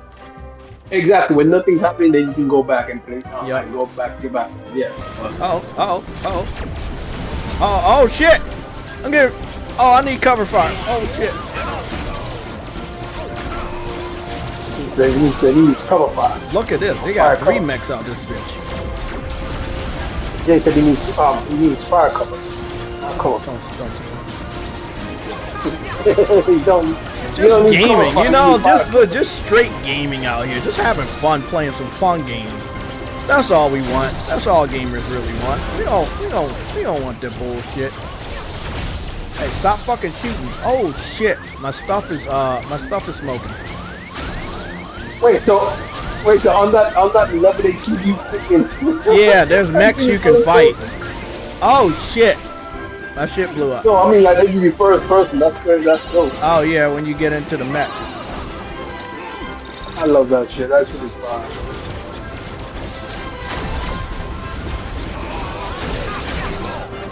What is that purple mech at? Oh shit!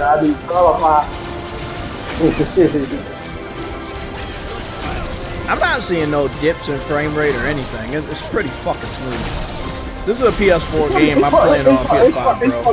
It's probably a smooth 30. It's probably a very smooth. I'm about to ask Google because my eyes aren't twitching, so I don't think it's 30. Ask Google or Gemini or Game Pass. No, we don't ask. We don't ask. They don't have anything. So we can ask.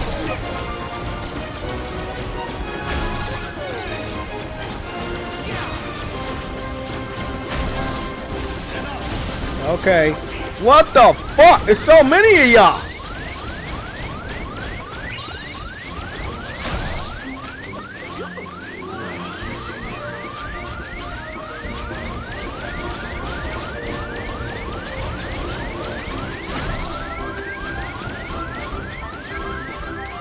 Jeez. I like my red mech. Don't fucking destroy it. Hey, destroy that dude, man. If they destroy this fucking mech, Truity got a lifetime of L's. They step your game up, man. Step your game up. Step your L's up. They destroy this fucking mech, you get L's forever. For everything. For breathing, nigga. Oh, jeez. Better hope this shit don't get. Ah! I did it! I'm getting out of this. I'm getting out of this mech though. Let me get out of this mech. So this is this area is like a little kids area. Like this is like the play area for like baby kids and shit. So they have different stores that you would expect to see in a mall or whatever for kids. Baby areas, game stores, doll house for girls, for the baby dolls. I fucks with the game, man. The game, like just this area alone was very, very good. I fuck with it.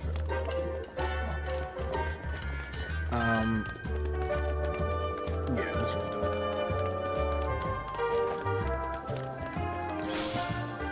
What's this right here? Wall Street Ninja 2. Now, I don't know what game that's supposed to be, but that's funny. They said Wall Street Ninja 2. It's called Game Store High Score. That's what the name of this game store is. Oh, there was a treasure chest behind here. I'm glad I came back and looked.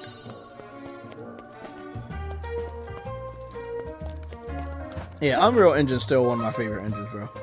Like I don't think I can hate on a single game that has Unreal Engine 4 or 5 because it just looks so good. They do such a good job. It's always gonna look good. Unreal Engine is something special. Let's see. Look at this PlayStation right here. They call it the PlayStation Plus. That's what they really call it. It's called Play Plus.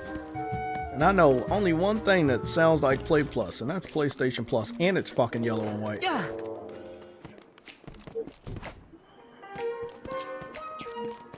They got nothing but PlayStation. I think that's what Square Enix is trying to say. Wow. Like they're not gonna sell any Xboxes in the future. That's what they said with this game. They kind of knew. They already knew what it was. Okay, I see what that is now. See what is. What is? Damn. I'm gonna start building. I'm gonna start building roads. Oh yeah, you gotta get that material. I mean, there should be roads from other people, but you may have to start it so that you can unlock to see the other ones.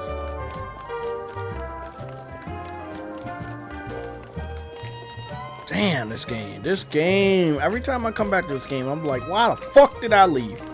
And then I remember that they took out all the Final Fantasy characters and put it behind DLC. And I fucking get mad all over again. I'm telling you, man, like part 1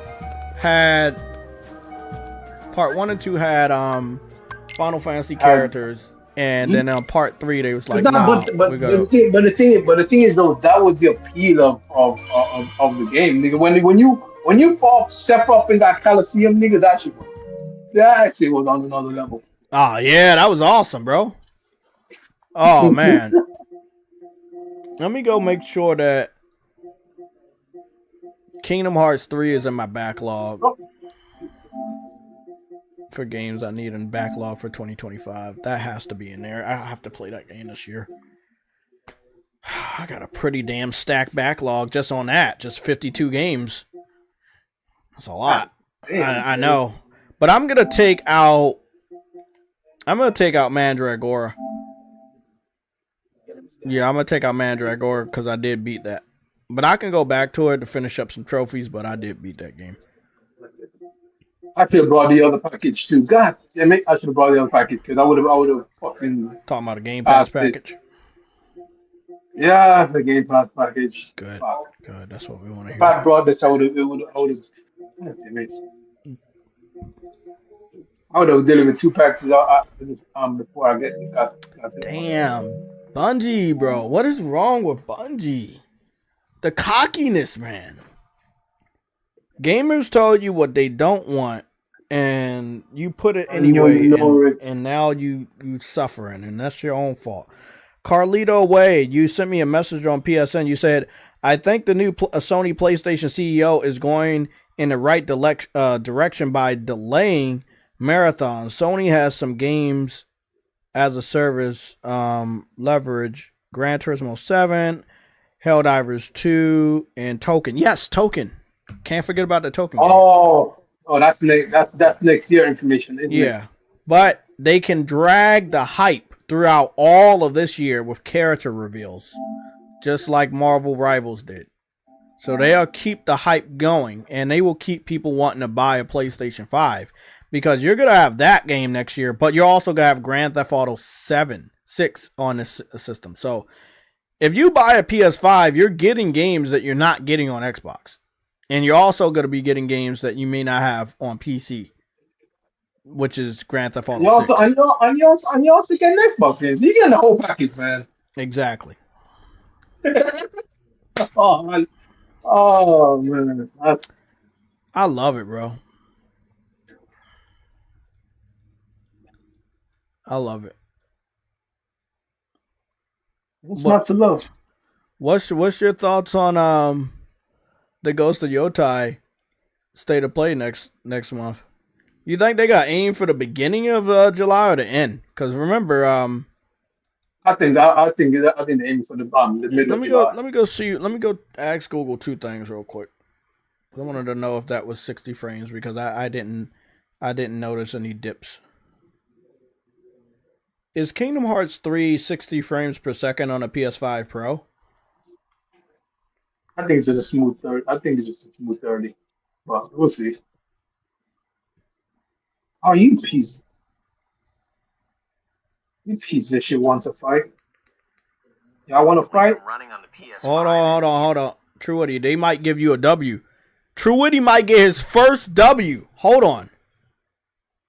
Is Kingdom Hearts 3 60 frames per second on a PS5 Pro? Yes, Kingdom Hearts 3 runs at a very stable 60 frames per second, FPS, on a PS5 Pro. You get an L, buddy. And even on the standard PS5, through backwards compatibility. I'm not While the game gonna wasn't say you should specifically have known. patched for the PS5, the increased power of the console allows it to maintain a consistent 60 FPS in the performance mode, which was also available on PS4 Pro. You'll also benefit from faster loading times due to the PS5's SSD. However, it's worth noting that the gummy ship segments are still locked at 30 FPS. Also, some cutscenes might still be at 30 FPS. Good. But the base gameplay is 60. That's what I had noticed. I was like, it was very smooth. Very smooth. Good shit. What was the next question? Hey, nigga. You still getting an L. I don't care. You asking me if they freaking. When is Comic-Con in LA? I think Ghost of Your Time. LA Comic-Con will be held from September 26 to 28, 2025 at the Los Angeles Convention Center.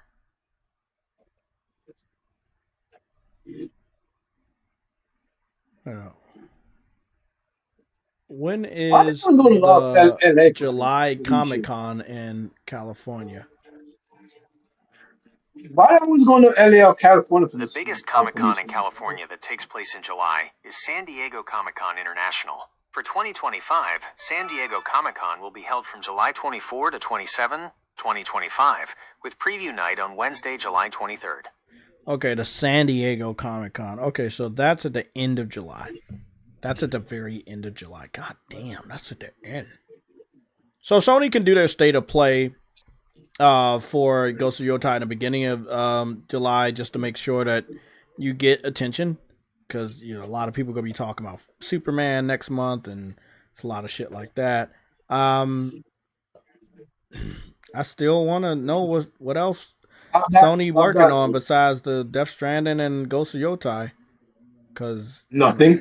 Yeah, I know. I mean, they can glide their way through this year safely, like they've been doing, and they're going to do really good next year. But it still kind of sucks. You know what I'm saying? It's like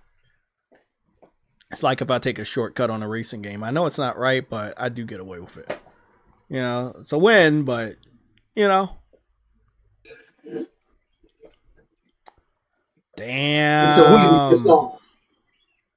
Everybody about to talk about Marathon getting fucking delayed, bro. I love it, bro. Like, we told them, bro, stop putting that bullshit in the game and you be alright. Stop. And fucking Mind's Eye was a little woke, but Mind's Eye flopped because the game is bad. Like, the performance is bad. It's buggy, it's glitchy. It's just an all-around shit game. I've seen people on PC running it at like high frames and good resolution, and it's dope, but it's just, we know it's shit. It's not gonna run like that for everybody.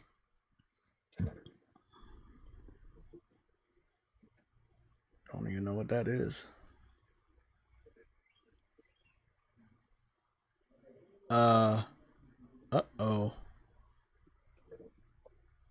I think this is a red alert. Uh-oh. Guys, let's cover it. Xbox plus AMD powering the next generation of Xbox 1 hour ago.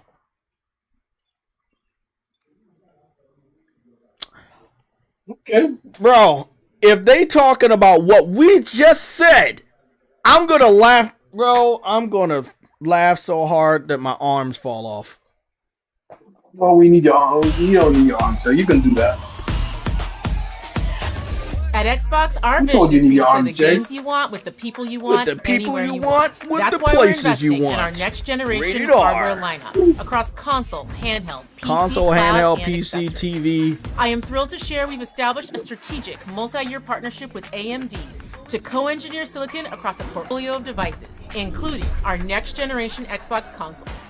In your living room Next-generation and Xbox in consoles. your hands. Together with AMD, we are in the advancing living room state-of-the-art and in your gaming hands. silicon to deliver the next generation So, of graphics. so they're teasing the next generation deeper level of Xbox visual quality, already?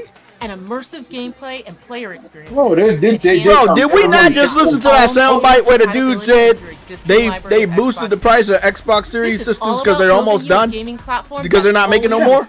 So you can Did we play not the just games listen to you that? want across devices, Yep. anywhere you want, delivering you. But you also got taking into consideration those rumors way back when, where it says that Xbox was going to start in 2027, the new Xbox number generation. one platform for gaming.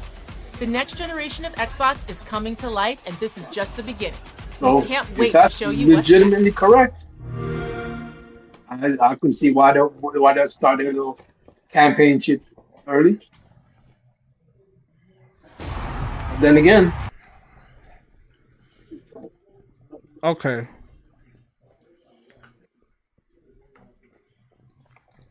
I was like roughly about 1:30.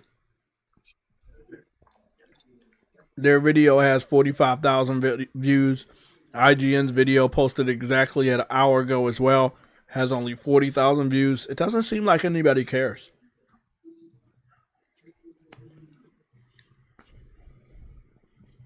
Nobody cares.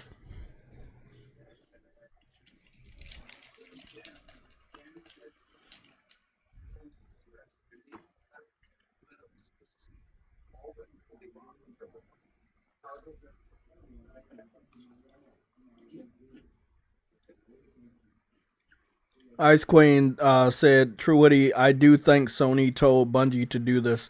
Yeah, of course they did. They got a lot of calls that this game looks like Concord, and they lost a lot of money on Concord, and Sony doesn't want to lose money on another potential quote-unquote Concord. So they said, hey, we're going to delay this indefinitely, a.k.a. we're going to delay this publicly and cancel it privately.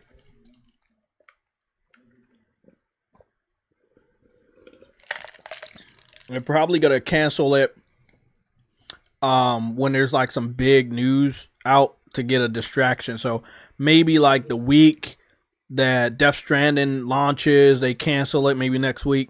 Or maybe in July when everybody's talking about Ghost of Yotai, they under everybody's nose, they announce a cancellation. But it is getting canceled. There's just too much bullshit going on with them stealing artwork and shit, it being also partially woke. Like, that's it. Sony is not going to go for that anymore. They lost too much money on something similar to that in respects to Concord, and they're not going to do it anymore. I know a lot of people have their opinions, and that's cool, but these are people's lives. This is a business. Like, I want to make a few hundred people happy because I add woke messaging in my game versus the thousands of people that could lose their jobs, the millions of gamers that refuse to give us money going forward. They're not going to take that big of a risk. And I don't think any developer, indie, AAA, or a major publisher should ever take that type of risk anymore. It's not worth it. True Witty.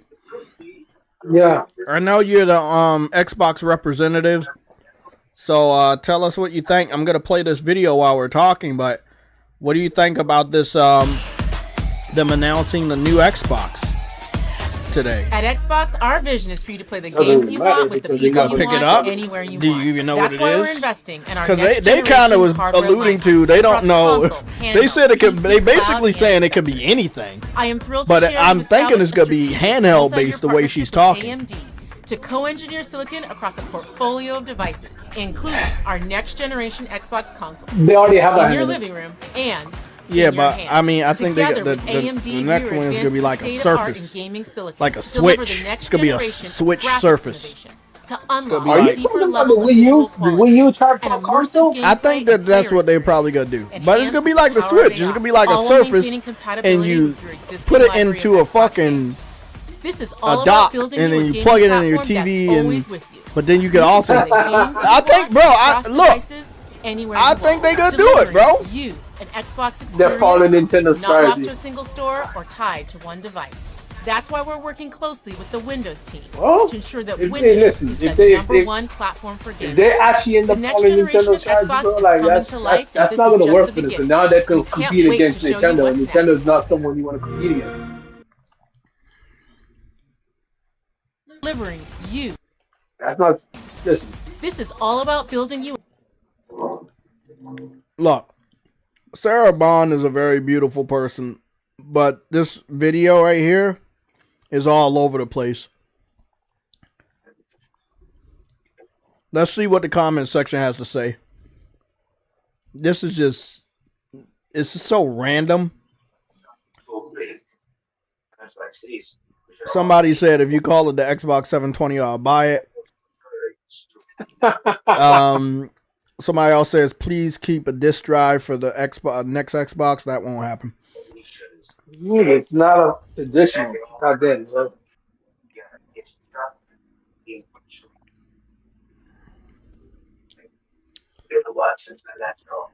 Let's see what we got. Not locked to a single store feels like a foreshadowing for Steam on Xbox. Somebody else says, please keep disk drive, I beg you. So do others. We need it to keep preservation. That's bullshit. You just don't want to buy any new games. I know the classic gamers, they're not even gonna buy nothing new. Like a lot of Xbox fans are really retro gamers. They don't buy new shit ever. Nigga, they don't want to buy anything. For once, I'm actually hyped about Xbox as a PC gamer. The fuck? How are you even hyped? That doesn't even make sense. If you're a PC, you're getting all their games anyway. Like, what is? I was about to say that doesn't even make sense, bro. Your logic don't make no sense whatsoever. You're hyped for a console game as a PC gamer. That's when you know they are lying.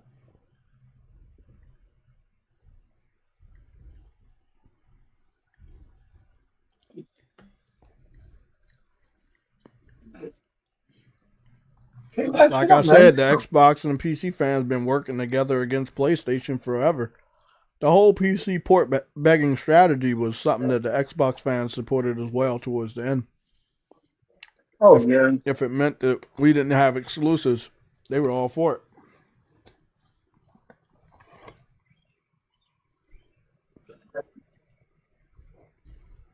God, every time I scan, I see like bunch of you can't run out of resources, man, in this fucking game.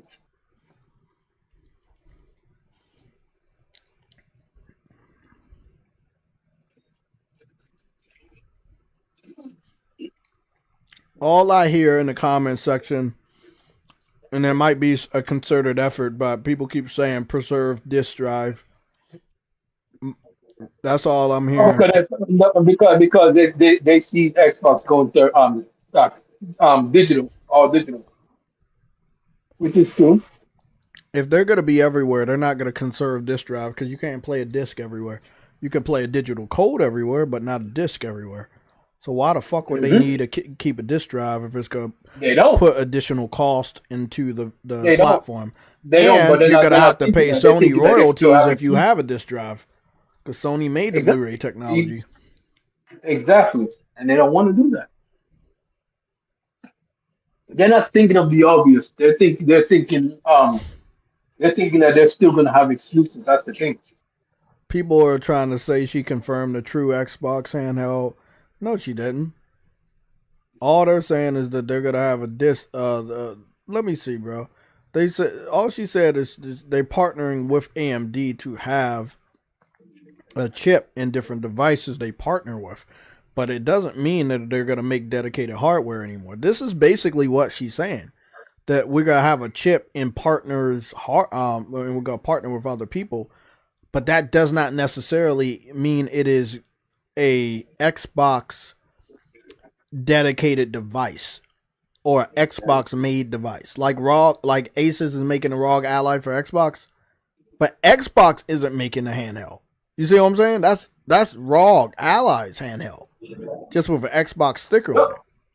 I think the Xbox fans are still easily fooled into believing they're getting something they're not. And at this point in time, you can't fucking force these guys to see the truth. They just gonna have to eventually wake up. Very, very disappointed, I might add, years later.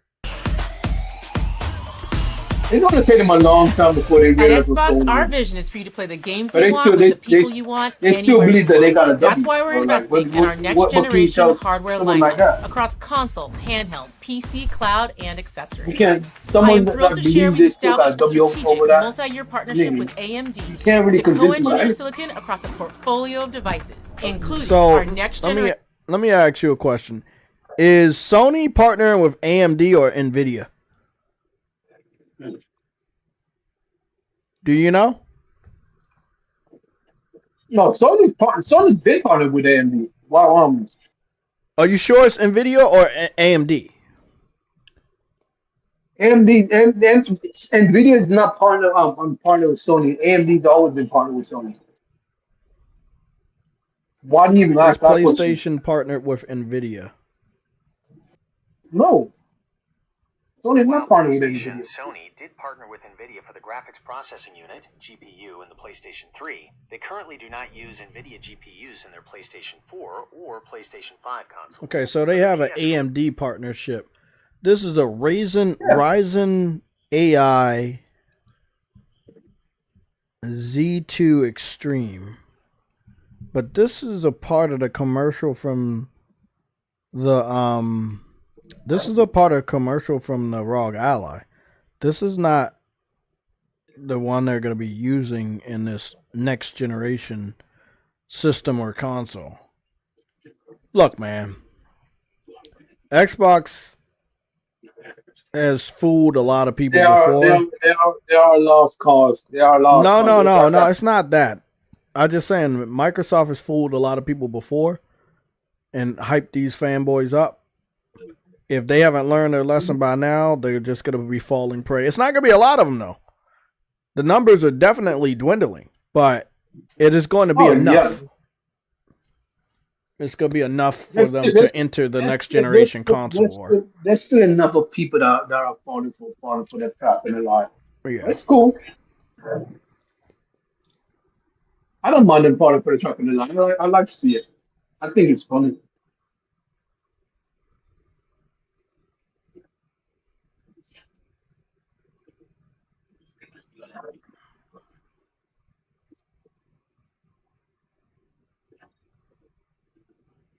How far is Bryce?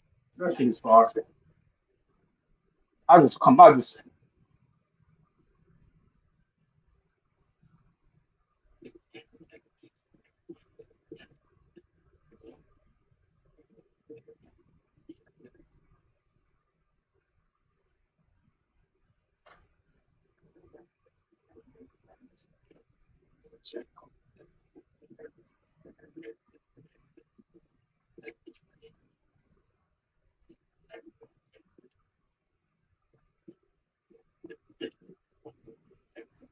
That's crazy.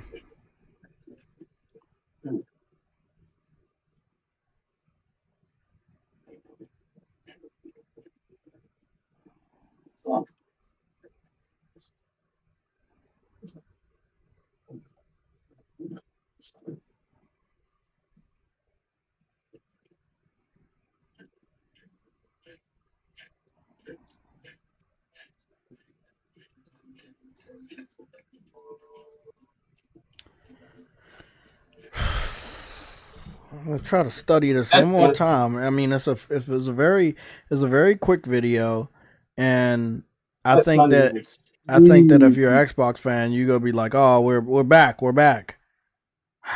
Jesus. Hey man, you gonna stress yourself out trying to figure No, because there's a hidden message in what she's saying. No one else is gonna pick up on this if you're an Xbox fan. You're just a crazy fanboy at that point in time. You just gotta fucking run with this as a W. But they're telling us the truth within these messages. You know what I'm saying? Yeah. Like they're saying, hey, first of all, the real truth is Xbox everywhere. which At they Xbox, started the our vision is promotion for the games before they you even want with put the people games you on want, PC. anywhere you want. Remember, That's why they we're was putting investing in our games next generation hardware lineup Xbox across Everywhere console, on handheld, Windows Store, PC, cloud, and the physical accessories. game box I am would thrilled to share include we've established a a strategic piece of paper multi-year with a partnership code with that would AMD allow you to unlock to the co-engineer game silicon and across play a it on portfolio Windows of Store devices, including our at no next additional generation cost. Xbox That was their consoles first in your living initiation room to and Xbox in your Everywhere, hands. which Together ended with up AMD, being we are Xbox advancing the Everywhere. state-of-the-art in gaming Oh, we're gonna silicon, launch the deliver game the on next PC on generation Steam, of graphics innovation and then to eventually unlock a deeper we're gonna level also of launch this visual game quality, on an PlayStation. immersive gameplay and player And experiences, TV enhanced with first the and power then of AI, PlayStation, all while maintaining compatibility with your and existing also on library of Nintendo when Xbox they can games. handle it.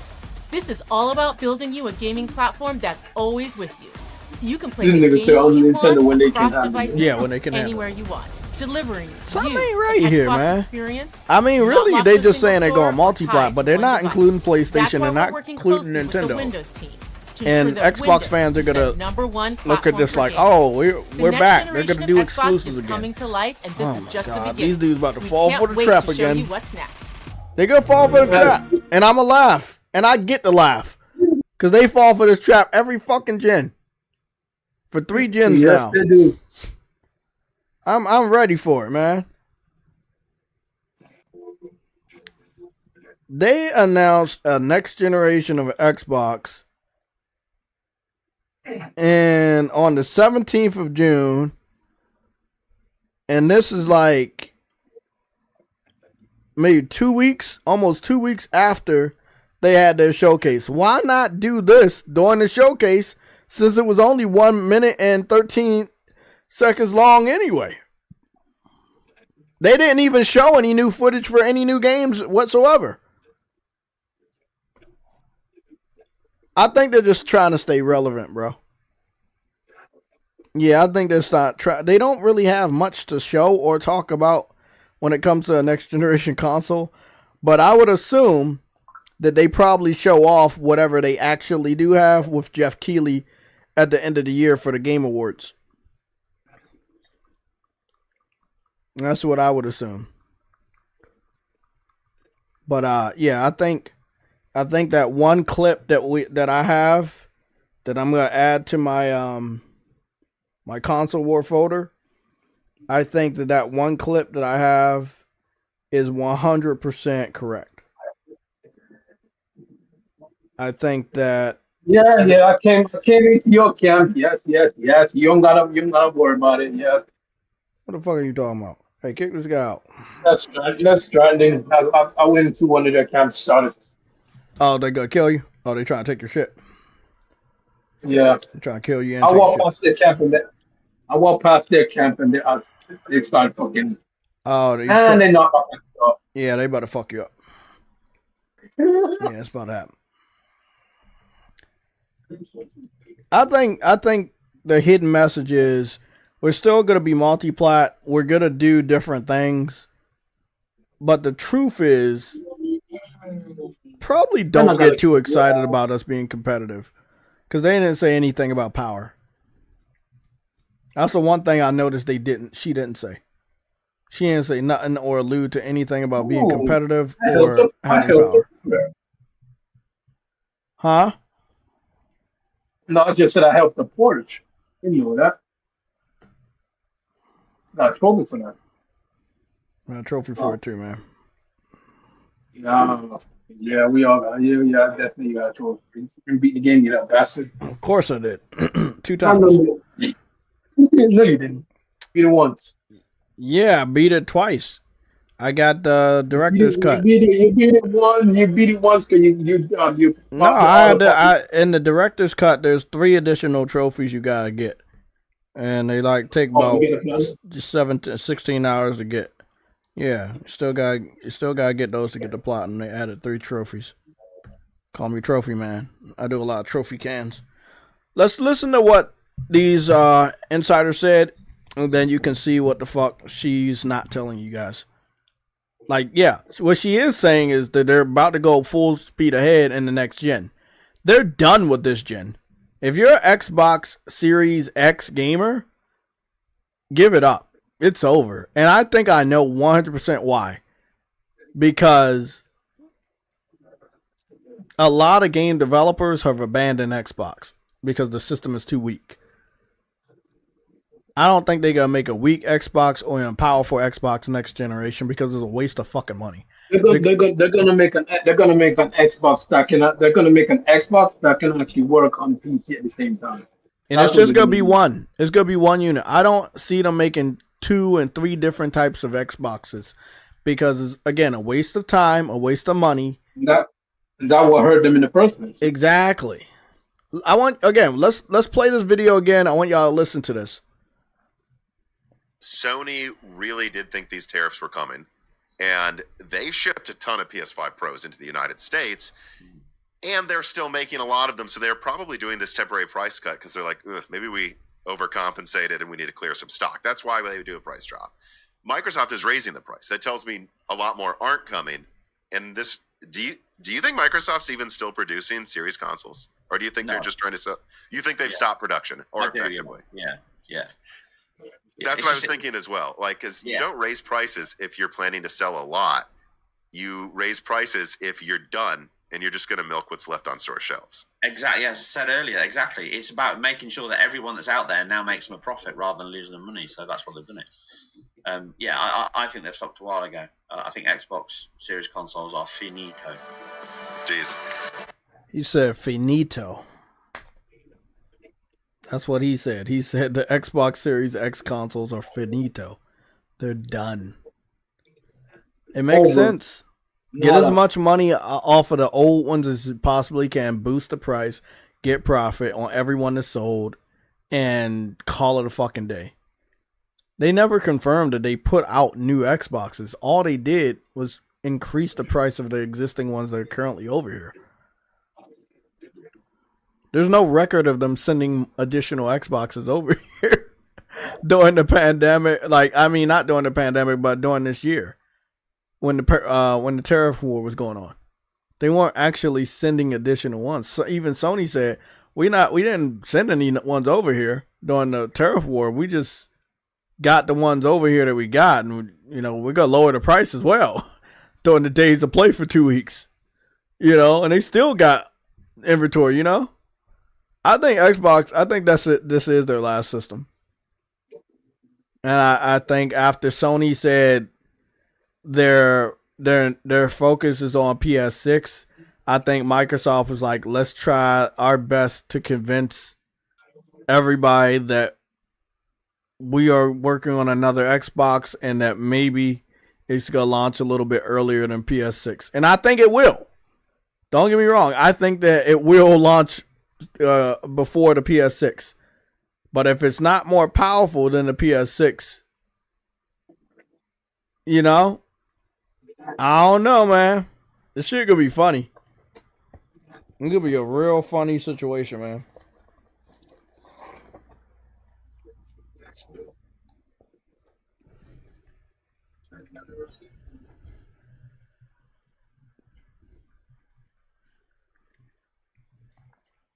So Sony and Microsoft are both with AMD for their next chips for their consoles.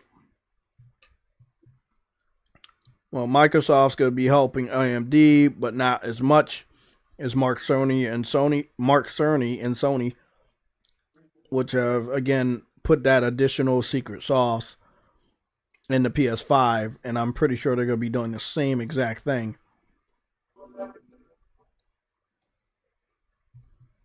Well, I need a lot of metals to do that one, though, and a lot of freaking ceramic. Okay.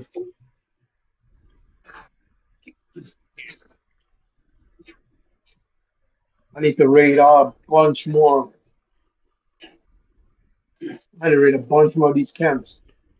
I can take all the metal they have over there. Hold on. I'll even leave this area. Let's steal all your metals.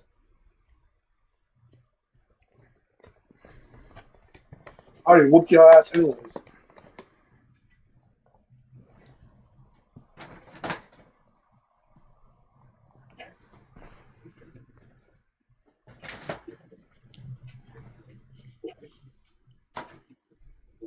All right.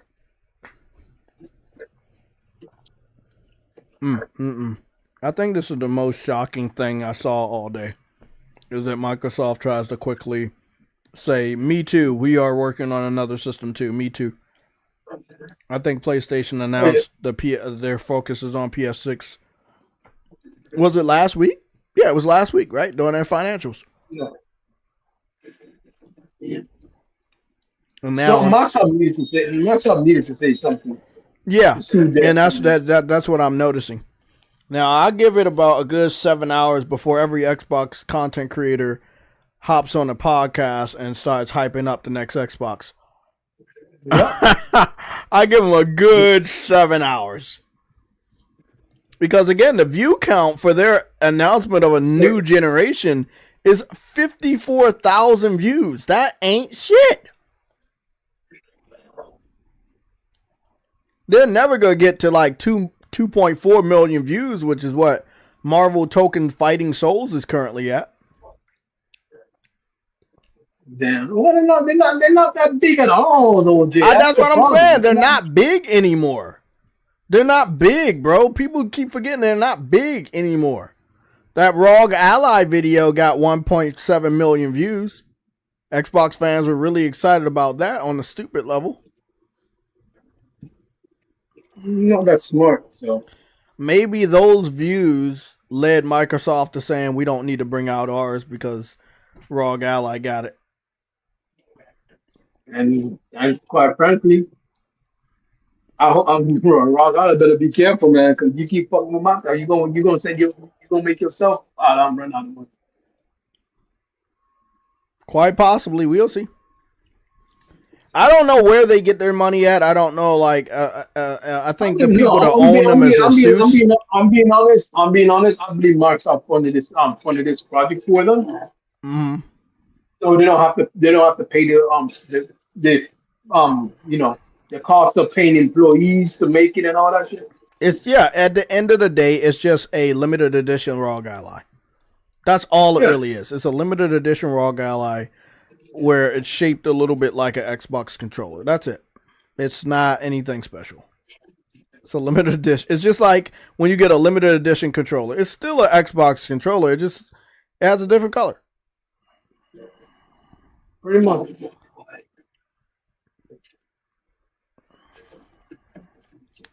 I'm gonna have to watch this.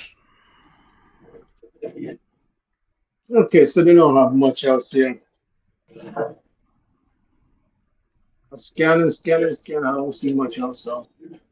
Oh well, y'all don't got much else. Shit. I might as well move on. Okay. Wait, I see ceramic. Hold on. I see ceramic. So what is that? Somebody said Marvel Ultimate Alliance 3 looks good on Switch 2. Let's go check it out. I'm curious. Me personally, I know nothing looks good on Switch 2, but the funniest thing in the console war right now is to watch Nintendo fans hype up Switch 2. That's the funniest thing. I don't think it's ever going to not get funnier than that. They really think that they're problem. Yeah, they do. Yeah, they do. I've seen this all before when the Wii U came out. Grown-ass men died, not literally, but they were like putting their bodies on the line like a fucking TLC match at WrestleMania to defend Nintendo's honor. This dude said it's gonna look good, but he has black bars around his motherfucker and his videos in 1080p 60. He better get that dumbass shit out of my face. This dude said it looks marvelous. Okay, let's go. Let me go see. I play all types of games. I can definitely tell you if it looks good. It still looks the fucking same, and it's 1080p 60.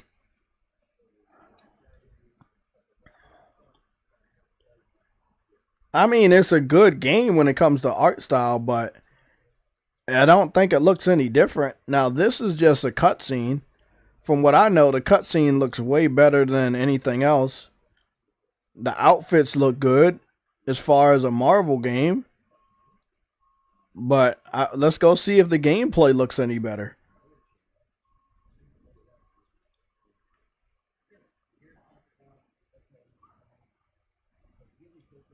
Oh well.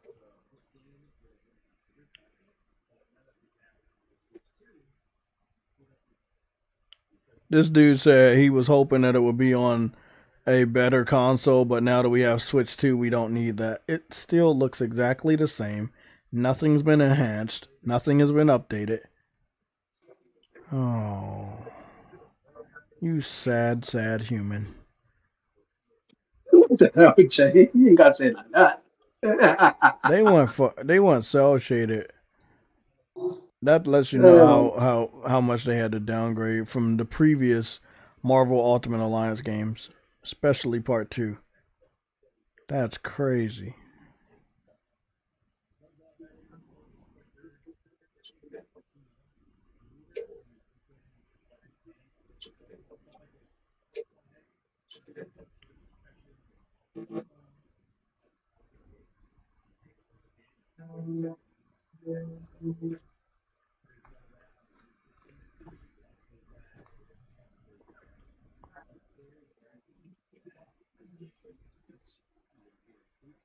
All right, I just added more resource to this road building. The only good thing about this game, the best thing about this fucking game, is that they had all the fucking characters. It's just they had it on a system that people weren't going to appreciate this game on, and that's actually what happened. It is probably one of the best Marvel Ultimate Alliance games in the series, but nobody on Switch really supported the game. Because they're Switch fanboys. They only play Mario and shit. But the good thing about this, this one is really good, Trudy. The good thing about this is that we're getting the Marvel tokens Fighting Souls. And we're going to get a shitload of fucking Marvel characters that is actually going to look good and the game's going to play good. And that right there is a W for us. We may not get this, but we're going to get that. Which is going to be better. Yeah, it will be way better. That's so sad, nigga, we got one of the best fighting studios to work on it, bro. Like, that's a W in itself. We got a full grown ass man talking about this motherfucking game, bro. I feel so bad for him, bro.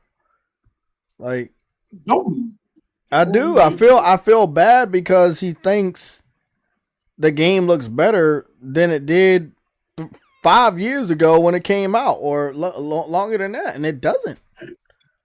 It actually looks the same. You can't fix stupid though, Jay. So don't you feel can't bad. fix stupid, but you can cure it. Oh, now let's go take a look at this fighting game with Marvel characters. That is also cell shading, but again, on an advanced level of cell shading. This is what I like to call next generation cell shading that not all developers use, but should. They got the skills and they definitely got the technology from these consoles. You can definitely do it. They decide not to over and over again, but I wish they would. That's the one thing I don't like about what Cricket was calling it. That's another reason why I don't like what Borderlands 4 did. What kind of cell shading is that? That's old school and lazy cell shading. It's almost like they went backwards. I'm like, what the? Because it's funny, when it comes to Marvel token game, it's not a lot of deep, thick, black outline, but it is cell shading. You know what I'm saying?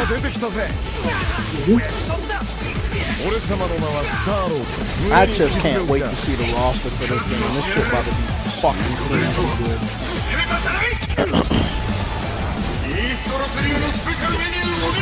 This is a day one buy.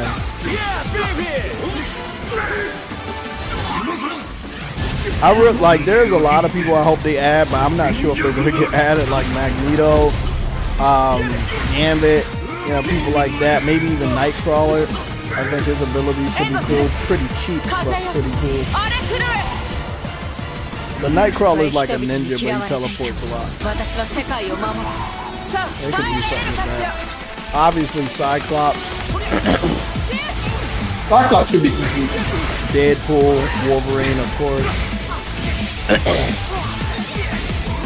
I'm being honest. If you check this studio and how much characters they put in their game, bro, you gonna have a lot of characters. Yeah, but see, the last game, which was Guilty Gear Strive, I own it. I picked it up last weekend.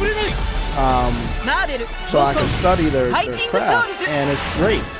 But almost half of their character roster is DLC. I didn't like that. Oh yeah. That's so they need to not do that because that's a big area of easy complaints. Meaning that's an easy area where people will trash your game and it will hurt your reputation. So I'm hoping that this game has a really good roster of characters before they claim that it's DLC. Right. You know what I'm saying? Yeah. They need to do that. They don't need to fucking kill their reputation before they even locked in. Never mind. Call Eastwood. Here we go. Call Eastwood 6 hours ago. He says leaked next generation Xbox hardware revealed. That's false. Because it never got revealed. Never. They're not gonna learn, Jay. Fucking call. And he did this 6 hours ago. And I think the video is now 2 hours old from the official video. So I'm very confused. Because most of his videos are the same way. Oh, new hardware, leak, blah, blah, blah, leak. And then you go, you know what, fuck it. I'm gonna show you how fake these niggas are. I'm so fucking tired. The next generation Xbox. New hardware, right? New hardware? That's a fucking PC. That's literally a PC, bro. This is a PC tower. That's a fucking mouse and keyboard. He starts the video talking about hardware, showing a Asus monitor with a PC, mouse and keyboard with a headset. That's not by Microsoft or Xbox.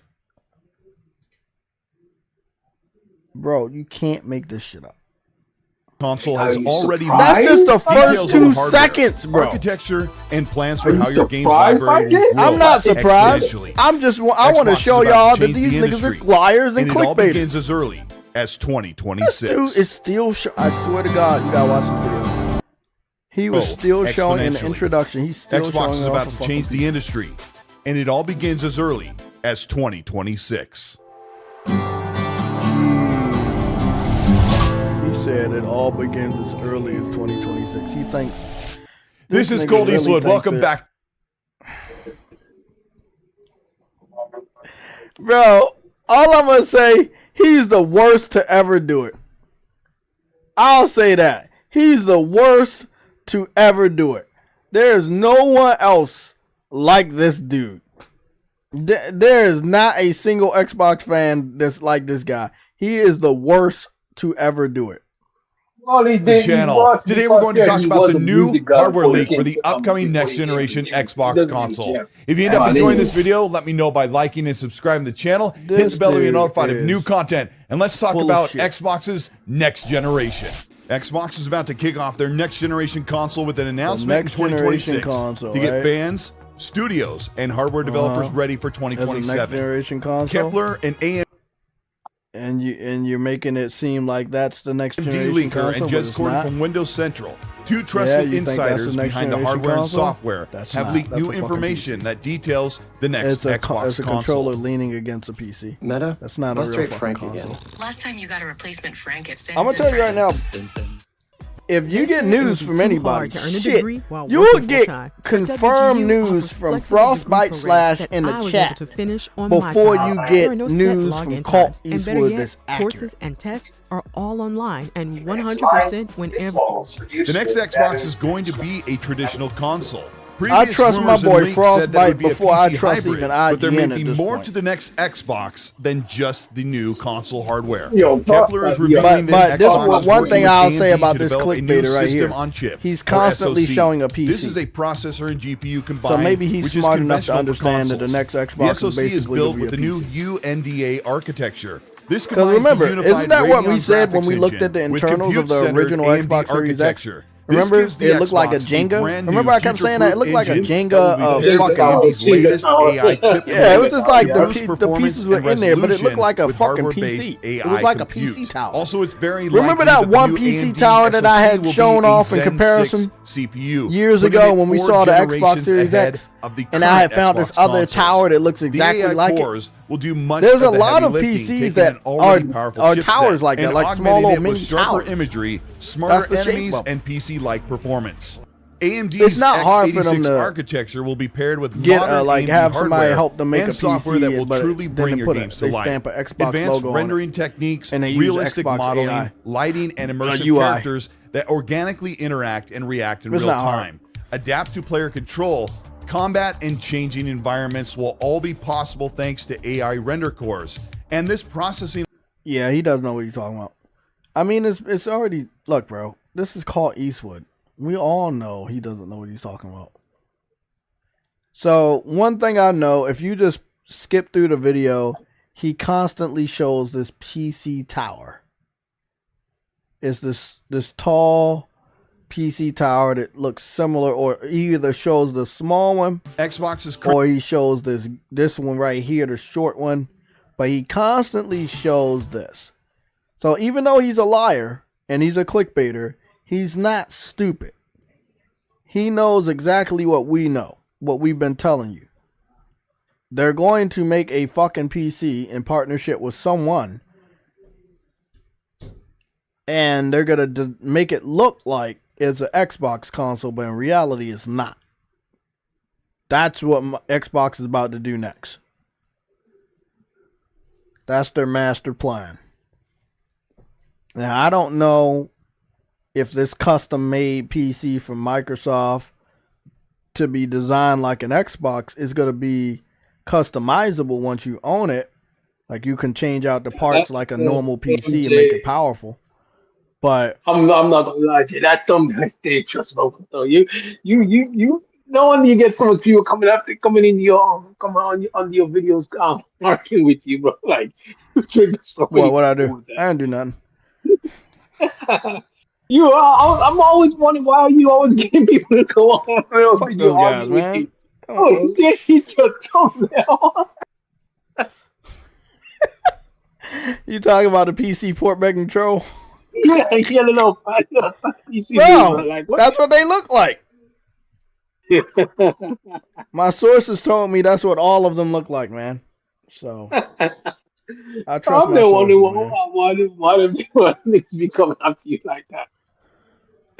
Oh shit, even unknown niggas. I'm like, damn, bro, like they really hate your ass.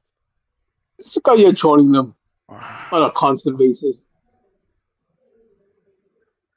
So this is what we got from Crimson Desert.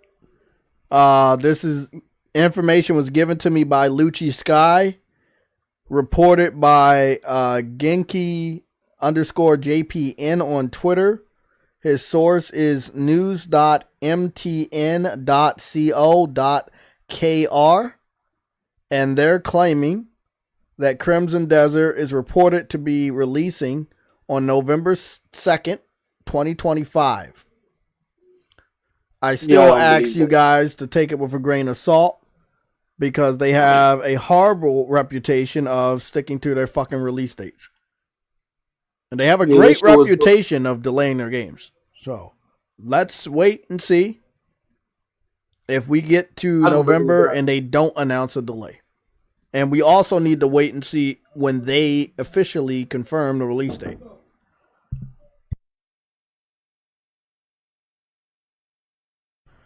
Yeah, so we need to wait and see when they announce their official release date. But I don't trust them because they have like a ton of games, and we haven't seen any of them yet. And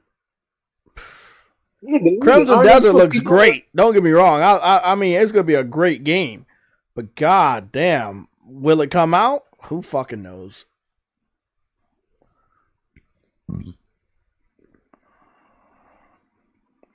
Yeah, who fucking knows?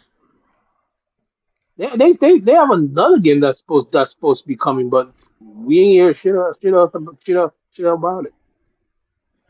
Yeah, the Doki Doki V. There's another game. There's like 2 other games they're working on as well, but bro, they're not gonna come out with none of yeah, this. nothing has released at all. Nigga, we're almost at the end of the gen and they ain't released a damn thing yet. I don't think any of this shit's gonna end up releasing this gen. Here we go with Doc Dark's impression of the announcement of the next Xbox. He says, "Oh snap, maybe they are making their own." No, they're not. They're talking about the existing handheld, bro. Because that's what they showed in the trailer. The existing handheld made by ROG Ally. They're not talking about the one that they're not making. Hey, Jay, hold the line. That's exactly what they gotta do. Hold the fucking line. God damn.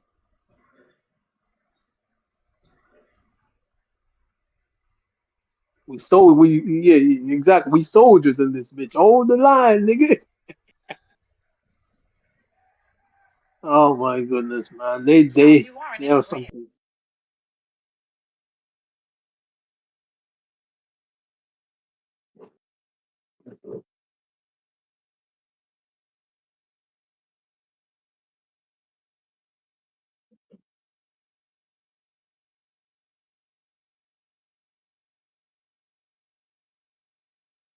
I got a message. When the fuck I get a message, bro? What the fuck?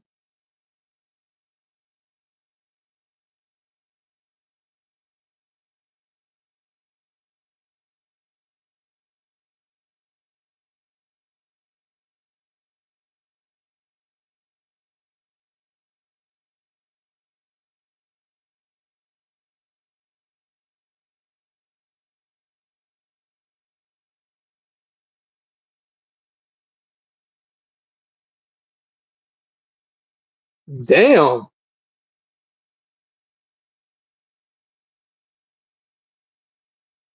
Did you find out Xbox is alive? No, my phone network just boosted my plan for free. Oh, that's good.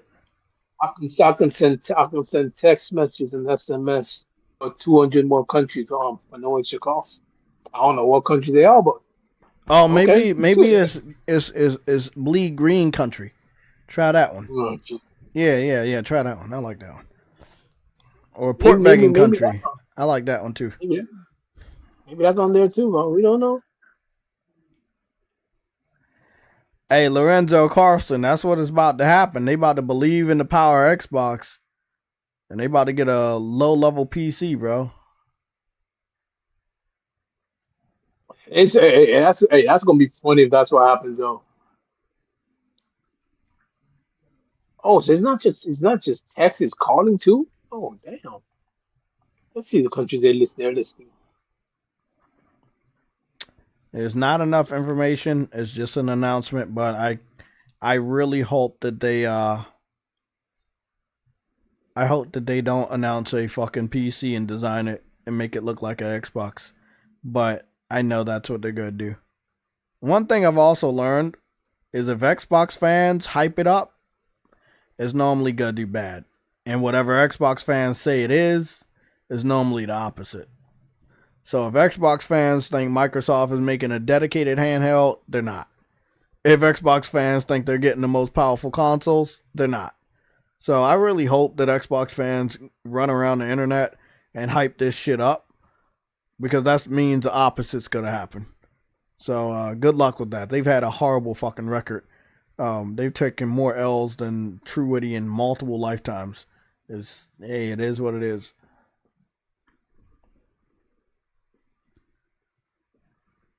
Damn, bro. Shit about to be wild.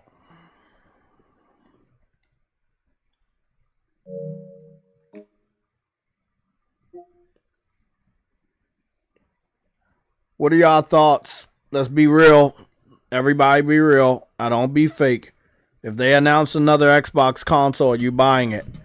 Let me go put that question in the polls, because I'm ready to figure out who's gonna flip flop. We always have flip floppers at the beginning of it or the end of a generation. No one. Oh, stop it. Stop it. I've seen a lot of flip floppers. MBG is one of the world famous PlayStation flip floppers. Okay. Well, with all their games coming over the PlayStation, who's gonna end up? Someone's gonna be dumb enough to fucking do it. Trust me. There's a lot of bro. Don't be naive enough to let me just kirk off on you. No, keep an open mind. I've seen people buy fucking rocks in the 80s and call it a pet rock. Humans are fucking stupid. They say humans are fucking stupid. You know, you're right, but I'm mostly talking about on this platform. Yeah. Don't hold your breath too much. I was told, I don't know if this is true. I was told, I don't know if this is true, that someone told me that Sick Humor picked up a Nintendo Switch 2. Is that true? Yeah, he did. I rest my case. Come on, say come on. No, I rest my case because he was the one that said he wasn't gonna get one. He knew how weak it was. Hold on. He knew how weak it was, and did he not go out and buy it? Yes, but this nigga also said. Besides Sick Humor, I know another gamer in our community that you don't know that he came up on my feed multiple times with a YouTube short showing off his Nintendo Switch 2, and this guy has a Pro, and I'm looking at him like, why the fuck you waste your money like that? He did say on this stream that I'm a bitch. I was like, wait, what are you calling yourself a bitch? I'm like, I'm a bitch. I went out and bought Nintendo Switch 2. I'm like, oh my goodness sake. I was like, bro, what the heck? Don't underestimate people switching. I've seen it happen on the simplest of things, on things that you won't even believe. You yourself will look at that person like, why do you switch? Like, there was no reason to switch. But don't underestimate people who switch. I've seen people switch, man. Hey.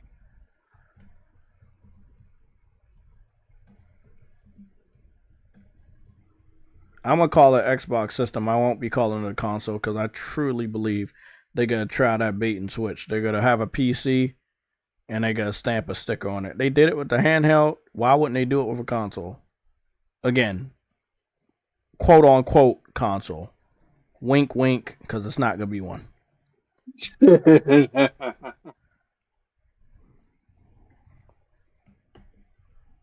Let's get that poll up real quick.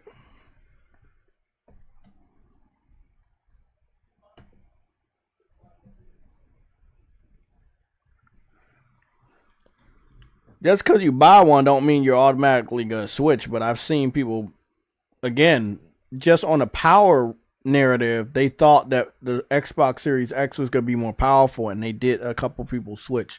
They were low-ranking PlayStation gamers, but they still switched. Which means low-ranking means you probably don't know them, they don't do content, but they did switch. They switched back very quickly, but they did go out and buy one, and they thought it was going to be the world's most powerful console, and they thought it was going to be an automatic W. And a lot of content creators and a lot of gamers, they want to be where the W is. And if they think that Xbox is going to get a W, they'll be there day one to pick the system up. But but that's the thing, though. Like, you can't consider this a dub unless you're going to it only for Game Pass. And I guess, but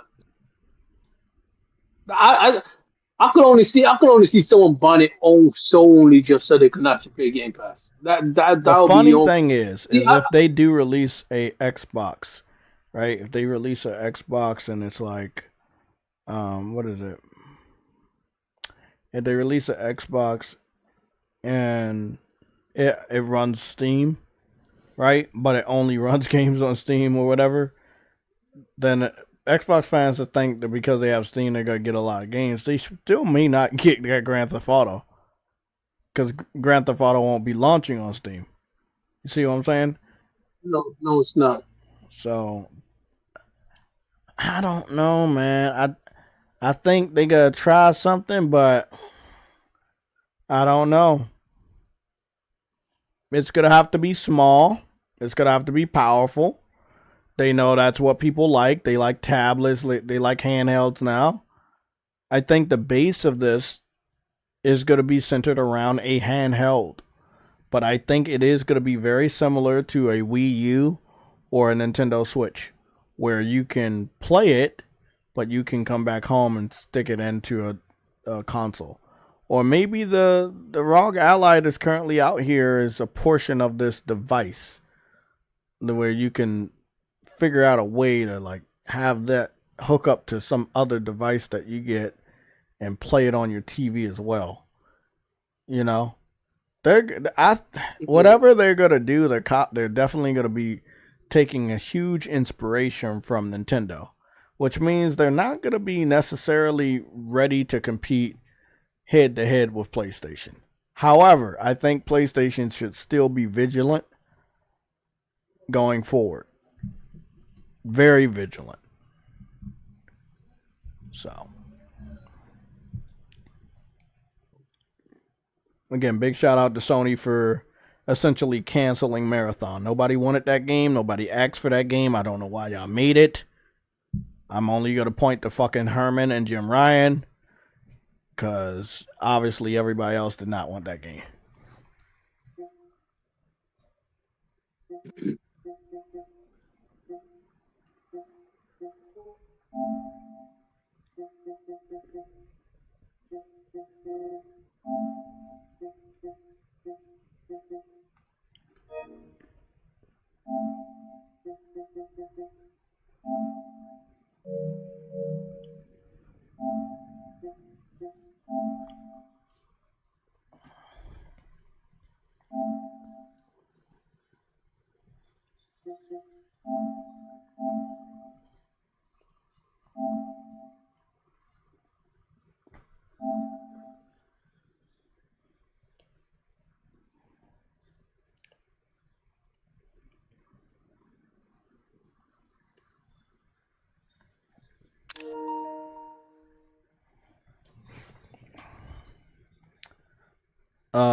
Let me see what you said. You said Ice Queens. Jay, Sony is the boss, and they told them, hell no, you don't, Bungie. Yeah, I know they did, but this is something I already knew needed to happen. That's why I'm saying I told you so. That's why I was very excited about the announcement. Because again, you don't want another Concord. Whether people think Concord flopped because it was woke, or it flopped because it existed. Some people are saying it was a games as a service and that's why it flopped. Well, there's a lot of games as a service, and there's a good amount of them that are successful. You know, The First Descendant has very beautiful females, and people like that game because of that, but it also has good shooting, it has good graphics. You have Fortnite that does pretty much everything right, good visuals, good character models, good cameos. But then you have, you know, Concord that just didn't really have any identity. It had a lot of characters that people just didn't like. There's not a lot of attractive characters. A lot of characters obviously were covered up all the time. There was no real likability. Some of them were dull. Some of them were cocky. Some of them were just very confusing for the consumer. And it was ultimately rejected by all gamers, not just the PlayStation gamers, but the PC community as well. And it took less than 2 weeks for them to take the game off the store and less than a month for them to close down the studio. This is something that Sony doesn't necessarily want to do with Bungie, so they're going to stop it. I think the person in charge of Bungie is purposely trying to sabotage Bungie so that it will cause Sony a financial hit, and Sony is not going to do that. What Sony is going to do is probably remove that individual by the next, I would say, 3 months, and take complete control over Bungie. Okay, here's the thing, right? There's only two things I see why someone would try to do that. Is two, They think that they can do that and sabotage Sony, so Sony would let leave them out of their contract because they got paid already,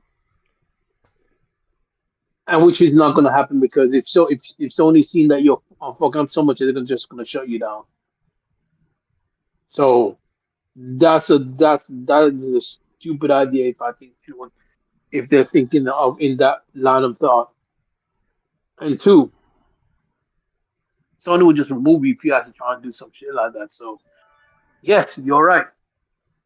Well, Sony can't do two because Sony gave them the ability to operate independently, so they can't go in and fire them.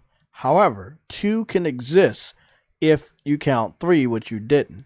Three is said that if they don't make enough money and they don't do good enough by themselves, that Sony can come in and take complete control. Well, they're hoping that there will be not enough. This is Bungie. Bungie's hoping that there would not be enough of Bungie left for Sony to even want to do that. But Sony is just still going to do that. There is going to be enough of Bungie for Sony to still fuck around with, use their IPs and get games out. That is going to fucking happen. But right now, I'm going to be 100% honest. I don't think there's a lot of Bungie left. A lot of people have left. And then, Sony took a good portion of Bungie and put them in that new studio for that Project Gummy Bears. Yeah, they did take a lot of members in there. So again, right now it's gonna produce those last Destiny games for Destiny 2, and then after that, I don't know. It's not gonna be a lot of those guys left. That's for sure. It's not gonna be a lot of those guys left.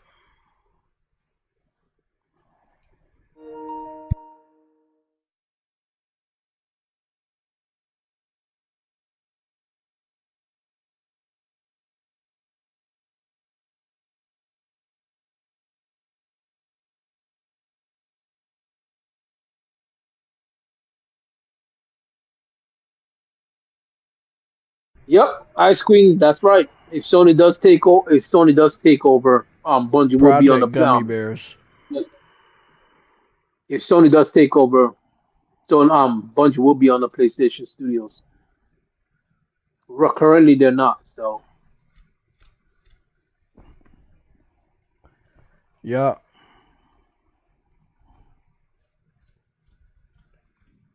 Now, I'll say one thing. This Project Gummy Bears, I'm not a big fan of it because they claimed it was a MOBA underneath Bungie. Now, after they took the IP, put it under a new studio that obviously Sony has, now, Project. And again, I want to get this image out because, again, I've had a long talk with Ice Queen. I think she may understand now. Project Gummy Bears is pretty woke in its visual appearance. It's very, very colorful. And it's going to be extremely rejected by the gamers they need money from. Right? The kids won't buy this shit. See, they won't buy this shit because when we were kids, we didn't have our own money. So we know these kids don't have their own money. We also know that this generation of kids would rather browse around on TikTok than actually spend their parents' money on something like this. They will spend their parents' money on clothing and shoes and anything else to remain popular, but they won't be spending it on video games because most of the modern generation of kids, they play free-to-play titles like Fortnite, where they don't actually have to spend money all the time. This game is probably going to be... Yeah, this game is probably... Doesn't matter, though. That's the only rule to the exception. Fortnite can be as woke as ever. But it doesn't matter. It's too big to fail. They added that element late after they had already established themselves. Oh yeah, I know. So we can call it woke. We can say it's not woke. It doesn't matter. Doesn't matter. Fortnite doesn't care. Fortnite's not under the microscope. Fortnite is not on the hot seat of losing Sony money. This game, Project Gummy Bears, is.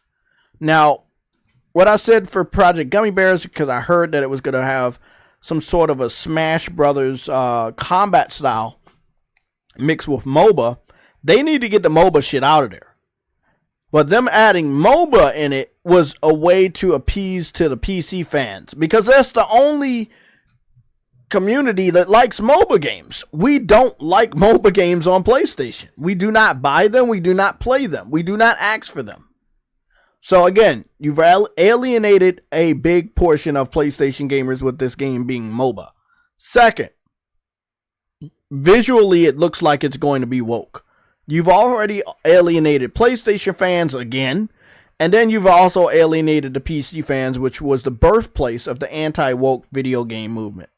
So yeah, you're already fucking up, right? Third, none of the characters here are recognizable or identifiable. It doesn't look like you're starting the game off with any crossovers or cameos from anybody that we like or care about. And then fourth, the game is dead on arrival because the first three things. The first three things killed it. If you never heard of this saying, your first impression is your only impression? Yep. And a lot of people are not going to get a second impression because, nigga. So, I just told you what everybody's thinking. They may not tell you this, but I'm going to tell you because I know how they think. I know how they buy because we've had multiple examples of what we like and what we don't like for a very long time. Over the last 5 years of this, woke agenda bullshit being pushed in video games, we've clearly found out what gamers don't like. It is dying, though. It is dying. But also over the last 5 years, we've had people that did not put out woke games, like Stellar Blade and The First Descendant. And we also find out what gamers do like. So we clearly know what gamers like, and we clearly know what gamers don't like. So if this developer keeps this style,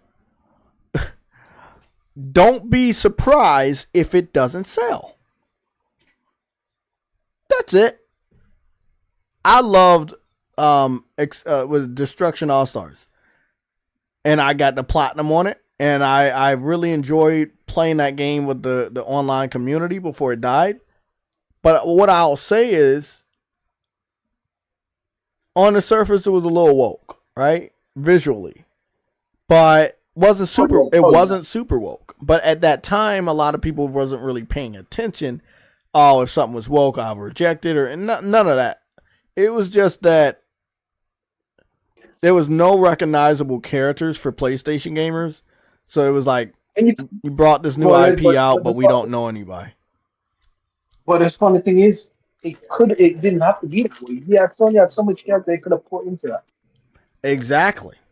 And you know that I was asking the developer for multiple years to do just that. Put Sweet Tooth in there. Put Nathan Drake in there. Find a way to get some celebrity crossovers via the game studios from PlayStation so that more gamers would feel comfortable trying the game out. They just couldn't do it. From what I heard, Sony didn't want to do it. Jim Ryan era. Yeah. I want to say this. Helldivers was under the Jim Ryan era, right? I want to say this so you can understand. Not everything is, Jim Ryan sucks. It's more or less Sony has this, you fly or you die. If Helldivers was not successful, it would have never gotten a Killzone crossover. Never. If Destruction All-Stars out the gate by itself was successful, it would have gotten a crossover with some character. I guarantee you it would have. And that's how Sony operates. They're like, nah, we're not going to do nothing for you. We just, we got to help you get the game out and this and that. After that, it's up to fate if your game is the sink or swim. You get what I'm saying? Mm-hmm. Ghost of Tsushima was never going to get that online co-op if it was not successful on its own. Never was it going to get. It wasn't promoted. It wasn't leaked. It wasn't alluded to. No one knew about the Ghost of Tsushima co-op until it just randomly got dropped. Because the game was doing so good. So I had nothing to do with Jim Ryan. This is just a Sony thing. They've been doing this shit since fucking Drive Club. If your game comes out and it fucking financially flops, we are done with you. We're cutting ties. This is a mentality that they adopted after the failure of the PS3 titles. So if this game comes out and it is phenomenal like Helldivers, it will get crossover characters. If the game comes out and flops, obviously it will die. Studio will probably get shut down and everything like that. They got to change this. I don't know how they want to do it, but it's too fucking colorful. And they need to get one PlayStation recognizable character in this game. They have to, bro. This looks like a rejected children's book that's trying to appeal to fucking teenagers. It looks bad. It looks bad, and I want to love it, based on them saying it was combat similar to Smash Bros. I want to, but there's nothing here I identify with. There's a girl that's wearing almost every color of the rainbow. There's a dude that looks like he's about to do the Swanton bomb from Jeff Hardy, but he has a fucking he looked like he could pass as a female if you didn't know any better. You got this cool looking, obviously Japanese cool kid that looked like he's gliding down. He looks cool. I don't see anything wrong with him. This female over here that's using the umbrella to glide down, I don't see anything wrong with him. And this cat over here that looks pretty cool with the fucking hoodie. The chicken, a person in a chicken costume, that's goofy. The chicken itself on the other side, that's fucking weird. But what I am noticing, and again, you can tell a lot from a picture if you look at it long enough. They're all like flying down. So I'm hoping that this isn't some sort of Smash Brothers type battle royale like a fucking Fortnite. Because I noticed that they're not on a battlefield. They're looks like they're going towards the battlefield. Like they're diving down. They're falling. More likely. I want to know more about this game. And I want this game to do good. But if they, and I've talked to True Witty privately about this, if they was to get all their inspiration from feedback from gamers only in California, they're going to continue to make games like this. And they're going to continue to lose money. Mm-hmm. If you get some feedback from people around the rest of this country, around the rest of this world, you're going to make better games. But you continue to get feedback only from the people in California, your games will always end up this way. And you will always lose massive amounts of money. And if you don't believe me, you look at all the examples of games that are doing the same thing I told you would lose money. Look at Concord. Look at Suicide Squad. Look at Dragon Age the Veilguard. Look at Forspoken. Ironically, Concord came from California. I know. That's what I said. I know. Mm-hmm. Not only are they getting their feedback from people in California, a lot of these developers are making their games in California. A lot of these studios are based in California.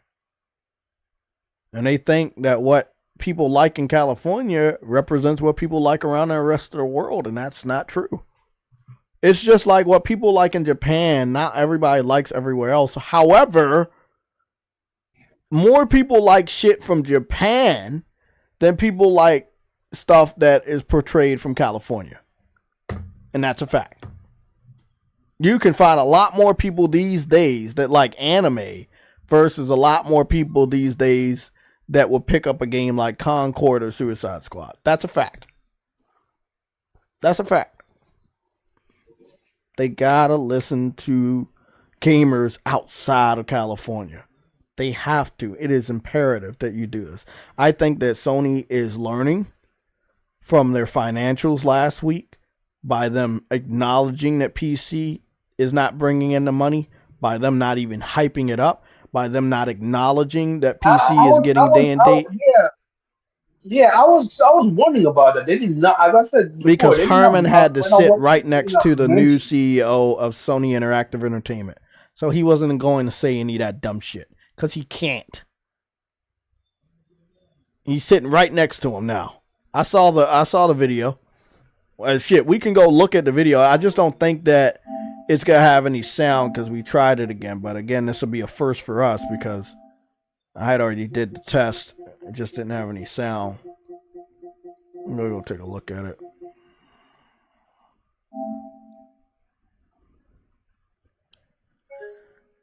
No, not this one.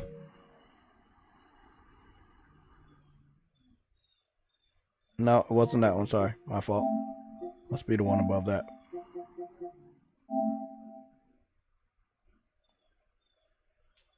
I think the cat looks cool because it has a fucking hoodie. It's not too colorful. It's blue and it has white stars.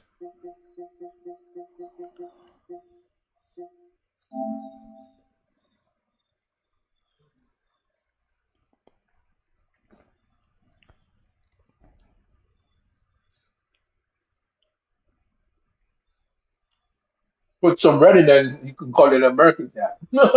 Cut that out. That's not cool.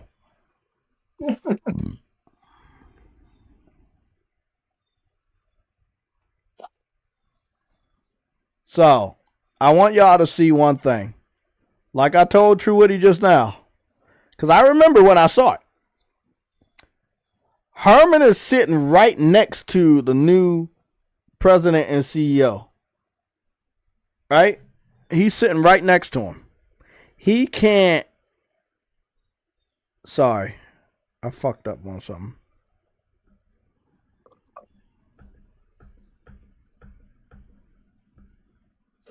You can't brag about PC with your boss next to you. Yep. Even if he wanted to, he can't do it.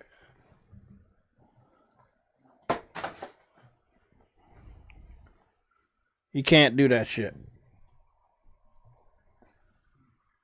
So, he looked mad as shit too.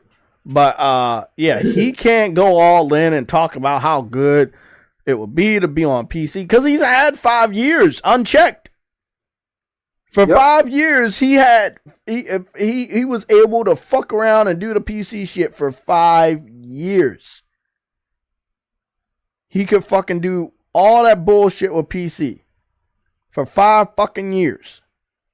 They even got a launcher on PC. That's crazy. Not a launcher, but and I do like, again, they got everybody here. They got everybody there sitting down talking about the future.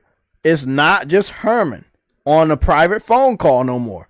There's no COVID. Everybody is now checking your work.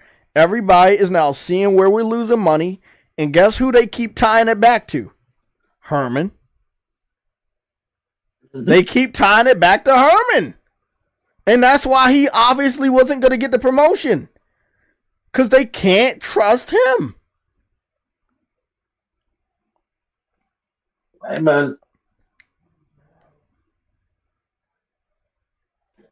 When your boss can't trust you to get the job done, bro. I'm gonna let y'all know. We've never seen them do a financial meeting like this on videotape with all of these people in one shot. I think they're trying to send a message. They're trying to send a message. First of all, we gotta clean shit up. First of all, we serious now. Yes, people can say in the console war, we can say that Xbox is fucking up, they're not a threat. They are still very much a threat. As long as Microsoft owns publishers, they are very much a threat to Sony. Oh no, they can flip the switch at any time and say, "Oh, these games are not coming over." So any time they can do that. But what I will say right now is that Herman is definitely checked. He is definitely not going to be allowed to go forward with his PC strategy. He was definitely harming PlayStation financially. We can say the same thing about Neil Druckmann. He has not been good for PlayStation when it comes to controversy of the Naughty Dog studio, you know, and what themes he has put in his games. I truly believe the games will take a financial hit starting with Intergalactic. But if I'm not mistaken, the re-releases of The Last of Us Part 1, I think that, you know, even the PC ports of Last of Us Part 1 and 2, they did not sell very well at all. I think one remember they kept showing off the Steam Deck running the game bad and passing it off as normal PCs running it bad. But that was still enough to damage the reputation of Neil Druckmann and The Last of Us on PC. Then when Part 2 came out, which you know the PC fans hated, they put it on PC anyway. And they hated it. It was nothing wrong with the port, but they just hated it. They didn't like that game, so they didn't buy it. So they lost a lot of money putting both Last of Us games over on PC. They made no real money off of it. It was stupid to do that, bro. I'm like, bro. I mean, if I'm Sony, I'm looking at all these times we put games on PC. 20 games are now on PC. If I can count, they can count. 20 first-party titles are on PC in the last 5 years. And none of them are making money like that, except for Stellar Blade, which we don't even own the IP or the studio. And Helldivers, which we own the IP, but we don't own the studio. If I'm a shareholder and I'm like a company president like Totoki, I'm looking at this and like, bro, this shit about to hit the fan and we gonna lose some money off this. Grand Theft Auto, don't get me wrong. Sony's gonna be cruising on autopilot to the bank. Just off of Grand Theft Auto 6. Don't get me wrong. It's going to be smooth sailing once that game comes out. But until then, they got to make sure that they can put things out that can make them money for the next financial quarter and the next financial report before Grand Theft Auto comes out. Or they could be in trouble. Remember, Grand Theft Auto comes out July. What's this month? This is June, right? We still in June? Yeah. So, This is June. Grand Theft Auto 6 comes out at the end of July next year. So, Sony's financial report was last week, right? That was the 15th. So, if it was like last week around the 15th, not on the 15th, but around the 15th. If that's what it was, then that means that next year around the same time, before, like a whole month before Grand Theft Auto 6 comes out, Sony has to give results. You get what I'm saying, True Woody? So they can't fuck around with PC. They can't fuck around with a mega failure like fucking Marathon. They gotta get their shit done. They gotta do what they need to do to get it done. And I just hope that everybody understands that this is not a fucking drill anymore. This is serious, man.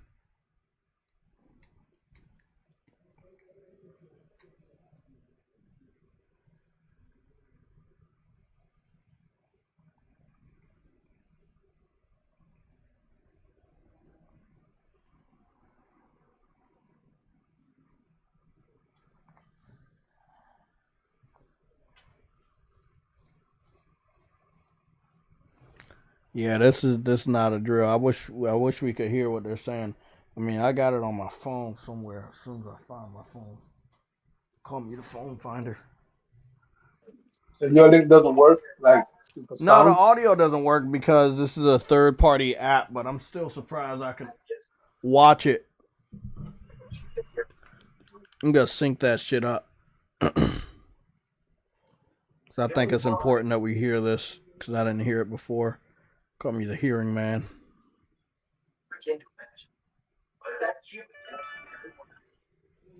Didn't I put this on a red alert so you could find it? Yeah, I did.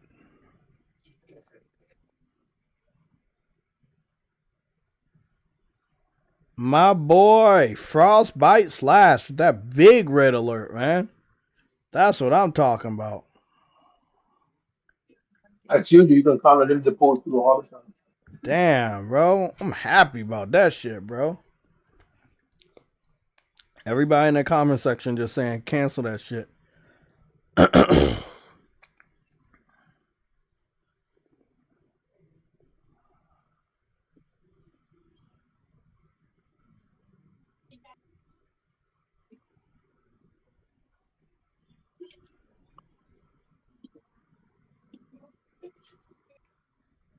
Power Spirits in silver. Huh.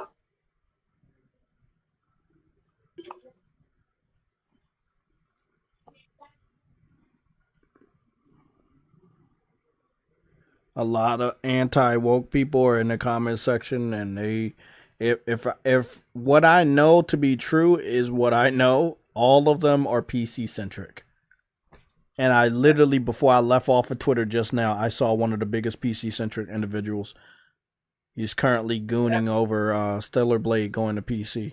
So there's nothing but people in the comment section that are anti-woke, and they're all PC centric. And this is the crowd that Sony is trying to sell their games to. Again, I tried to tell you guys. I tried my hardest to tell you guys. Stop fucking with PC. They about to lose a ton of money if they don't stop. Right now, it looks like they're slowing up and they might actually stop. But if they don't stop, expect to lose a lot of money before Grand Theft Auto comes out.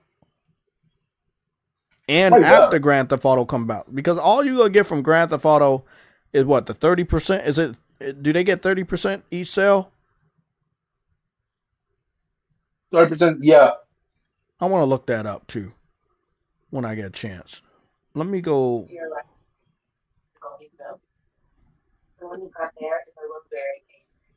Does Sony get 30% for each game sold on the PlayStation Store? Mm-hmm. Let me see. For a spin, you won't be disappointed. Yes, Sony typically takes a 30% platform fee on digital game sales made through the PlayStation Store. This is a common industry standard, similar to what other major platforms like Steam and GOG charge. This fee covers various services provided by Sony, including payment processing, VAT/sales tax management, and hosting infrastructure for the digital storefront. It's worth noting that while 30% is the standard, there might be exceptions or negotiated deals for very large publishers, though this isn't publicly disclosed. Additionally, this 30% is Sony's cut, and the remaining 70% is then split between the game's publisher and developer, depending on their individual agreements. Okay. Cool. Is it true that True Witty takes L's? I apologize, but your question, is it true that True Witty takes L's? Ah, I see. You're asking about the phrase, True Witty takes L. Let's break it down. Takes an L is modern slang that means to experience a loss, a defeat, a failure, or a setback. It's often used informally and can refer to anything from losing a game to making a mistake or facing criticism. It's the opposite of taking a W win. Witty refers to someone who is clever, quick thinking, and has a good sense of humor, often expressed through... Hey, cut that out! We got shit to do. We got a lot of gaming news to cover.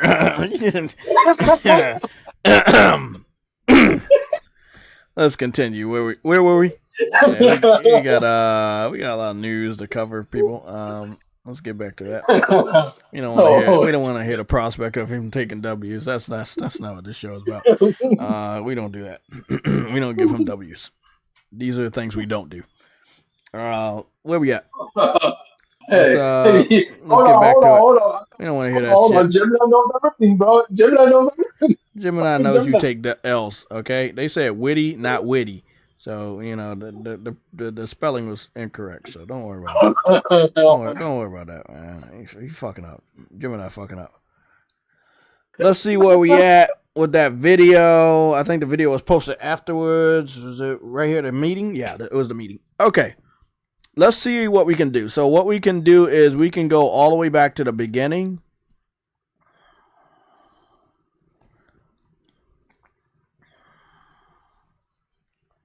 We can go all the way back to the beginning and then we just do voice by voice.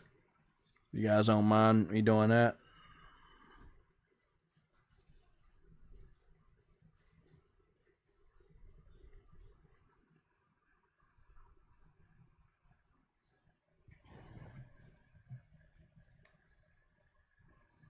Hello, everyone.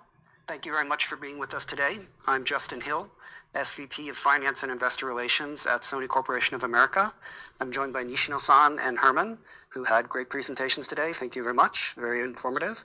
I'm also joined by Lynn Azar, who is SVP of Finance and Corporate Development here at Sony Interactive Entertainment. So thank you for joining us, Lynn.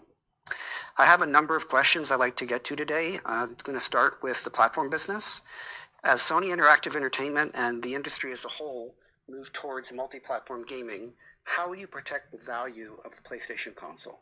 The PlayStation experience is not just about the gaming console hardware, nor it's not just about the content as well. It's an experience in a community that shares this excitement.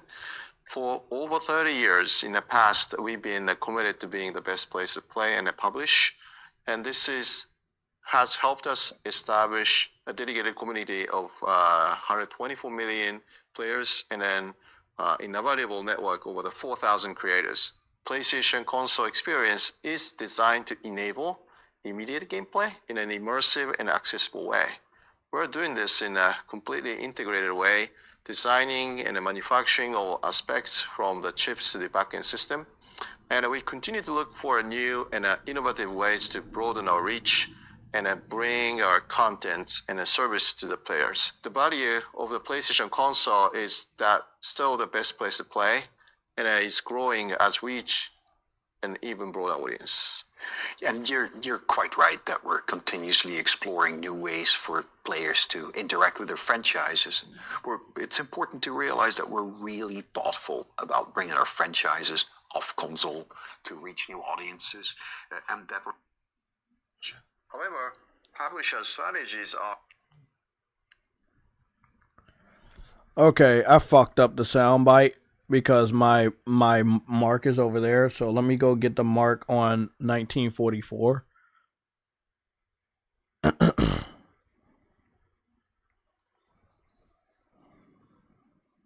Future of the platform is top of mind. We are committed to exploring a new and enhanced way for players to engage with our content and services. Typically, when we launch a new next generation console, operating income amount and and that we're taking a very...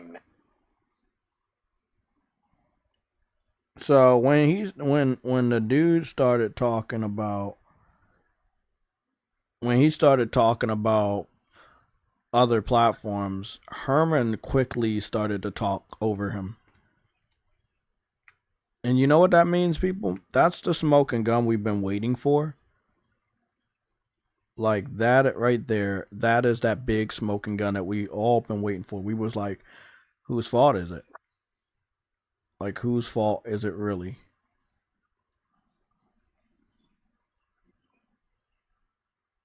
Now we can say it's Herman's fault. It's designed to enable. So I'm going to play this at the same exact time. Immediate gameplay in an immersive and accessible way. We're doing this in a completely integrated way, designing and manufacturing all aspects from the chips to the backend system. And we continue to look for new and innovative ways to broaden our reach and bring our content and a service to the players. The value of the PlayStation console is that still the best place to play, and it's growing as we reach an even broader audience. And you're quite right that we're continuously exploring new ways for players to interact with the franchise. It's important to realize that we're really thoughtful about bringing our franchises off console to reach new audiences, and that we're taking a very measured, a very deliberate approach in doing that.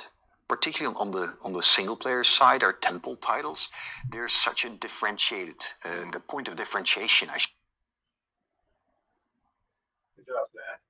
should say, for the PlayStation console, the real showcases of the performance, of the quality of the hardware. So we want to ensure that players get the best experience from these titles, and we're very thoughtful about how and if and how we bring these titles to other platforms. And then we need to constantly understand the players' patterns and the behaviors and ensure that we serve them appropriately. Herman and then myself are very, very focused on this and then investing as needed to evolve the PlayStation experience. With cloud gaming more of a viable option than ever before, do we need a next generation console? Is SIE developing one? It's a great question. We have been cloud gaming for over last 11 years. We deployed cloud gaming servers to support the PS3, PS4, and the PS5 generations, and then we are really proud about the quality we have been delivering. Cloud streaming through the PlayStation Plus Premium and via the cloud streaming beta on the PlayStation Portal is one such way we are doing this. However, the business model for cloud gaming must be sustainable for the longer term growth. Cloud gaming is progressing well from a technical standpoint, as we have demonstrated with these offerings. But end-to-end network stability is not in our control. And the higher cost per playtime compared to the traditional console model remain as the challenges.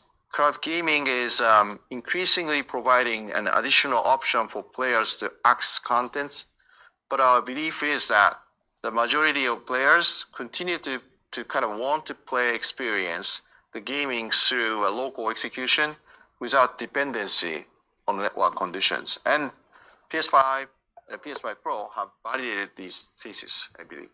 Our console business has evolved into a multi-faceted platform, and we now have a large ecosystem of highly engaged players across both the PlayStation 5 and the PlayStation 4 generations. So naturally, therefore, there's a huge interest in our next generation console strategy. While we cannot share further details at this stage, the future of the platform is top of mind. We are committed to exploring a new and enhanced way for players to engage with our content and services. Typically, when we launch a new next generation console, operating income amount and segment margin declines in the year of launch. Should investors expect the same thing to happen if we launch a next generation console in the future?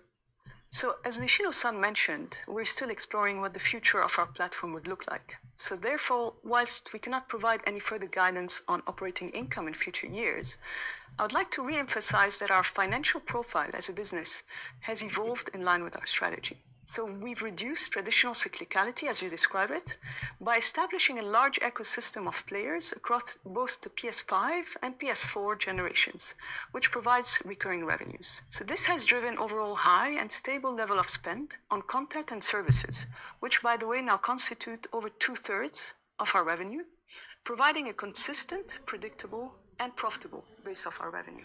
PS5 represents our most engaged players, with the highest spend per player versus prior generations. But our PS4 players as well are still... I want to pause real quick. Now, I think that Herman of the three on the left side, not the interviewer that's on in the blue shirt that you can't see over the chat. He's the interviewer with the blue shirt, the light blue shirt. Herman seems to be the only person that really wants to push games on other platforms, aka PC. But there's nothing he can actually say in this video, on this interview, that would lead them to all believe that they should continue on that path. And I know this because they haven't talked about it. When she talked about the operating cost and where they're going to get their money from, she says that we have like an increased active users on PS4 and PS5. It's crazy because PS4 is like over 10 years old, and they're still talking about PS4 as a major source of revenue.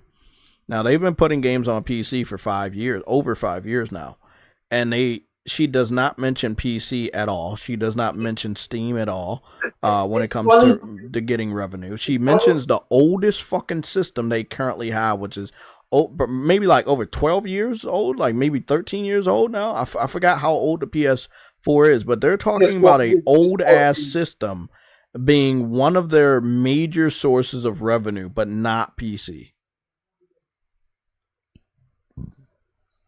It's a wild thing, Trudy. Yeah. I mean, he looks defeated. You can. I'm gonna zoom in here. You mean you talking about Herman? Yeah, he looks very defeated. He does not look like he's like happy about this because he can't say anything. He put his faith in the PC community. They didn't step up for him. So nothing he can do about it. At the end of the day, he's running a company. They didn't step up for him when he pushed for PC, and now he's not getting what he wants. Guys, I really wish we would have listened to this before. I have to do this the ghetto way because I don't think a lot of people have this video on YouTube and the internet browser. The only one that actually did play was Sick. Sick played the whole Yeah, thing. but I don't think the meeting is on YouTube. But yeah, because if the meeting was on YouTube, shit, I'll go try to see if we got it right there. But if the meeting is on YouTube, I'll go play it through YouTube real quick. But what it's looking like is that Herman lost when it came to him betting on PC. To the point that Sony doesn't even talk about it in their newest financials as being even a third source of revenue. They only talking about two sources of revenue, PS5 and PS4. I was told by even the PC fans they would step up and they would save Sony. Sony would get so much money. The developers from Sony would make so much money on PC. Again, 5 years later, Herman looked like a sad dog right there when this lady doesn't even refer to PC. Sony Group Corporation Fireside Chat 2025 Game and Network Services segment. Gonna see if they have that video on YouTube. I would really hope they do have it. Please, God. I don't think they have it. Oh, shit.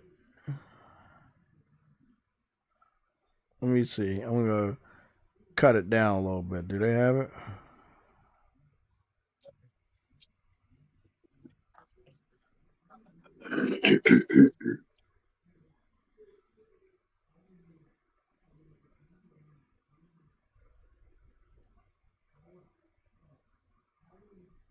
Nah, somebody's doing the coverage of it, but they're not. You know what I'm saying? They're not doing anything like that.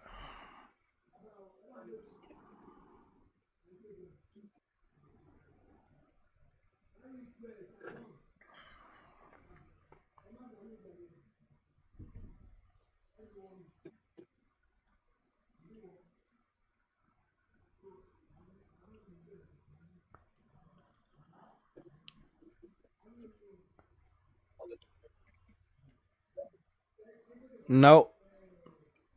There's one dude that's doing like he's talking over it, but I don't want to do that because he's talking over it. We only need one person talking. Nope, it's not on YouTube. Nope, it's not on YouTube. We gotta go back to the video.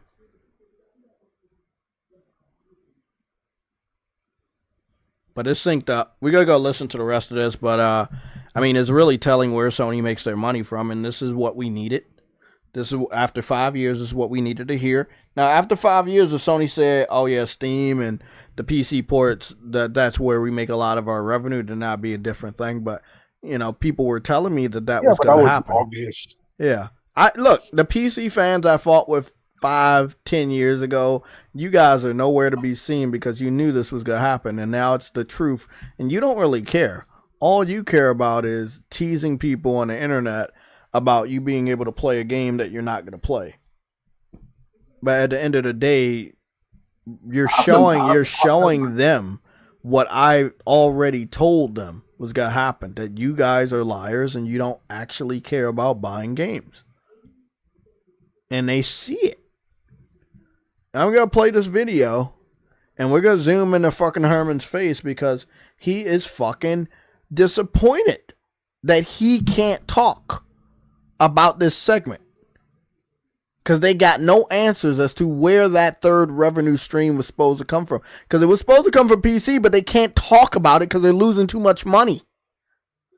The guy that's doing the interview wants the answers so that the shareholders can have more faith.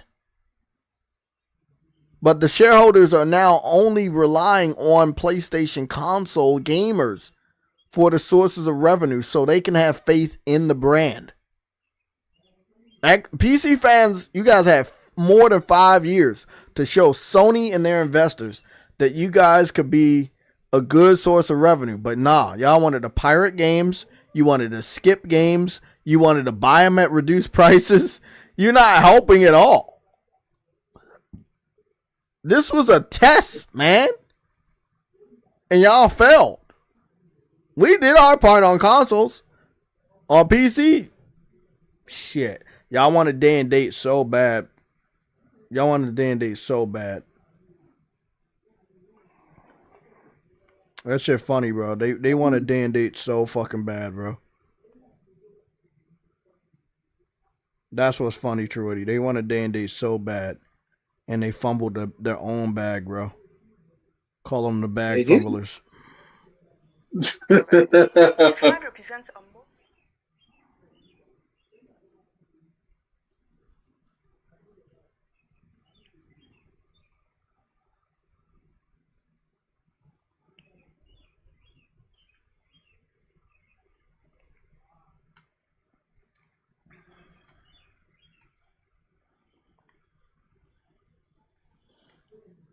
options of how to access the platform, we're able to better target the different play patterns and monetization profiles of different customer segments.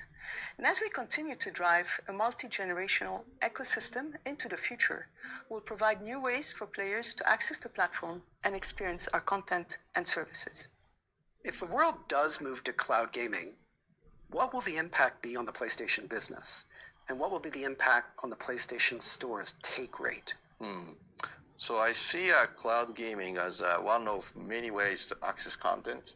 However, regardless of access, we have many sustainable advantages in our business in the store.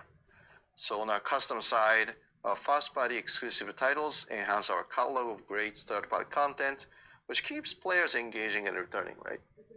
And many of our players subscribe to Plus, which also keeps players coming back.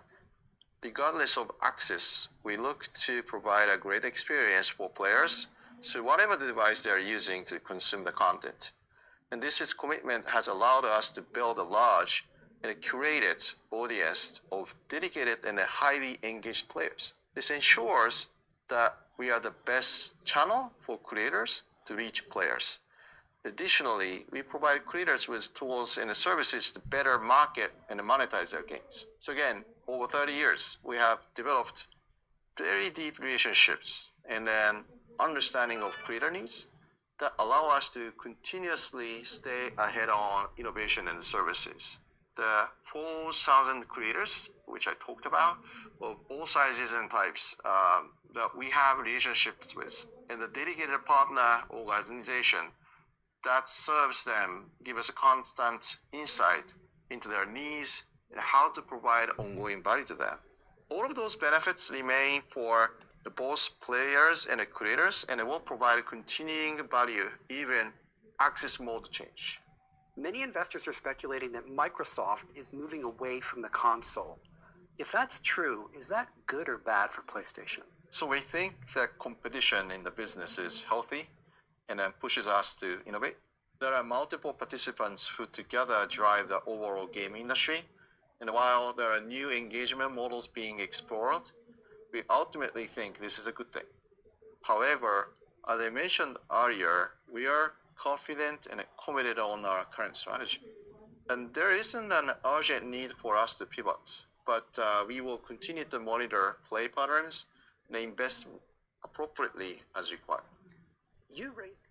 So I just wanted to say that the interviewer basically asked, are you going to like put your games on other platforms or go day and date? And they said, no, our strategy that we're doing is good enough for us to continue to make massive amounts of money. So we're not going to be putting our games on other platforms or going day and date with PC. That's what he said.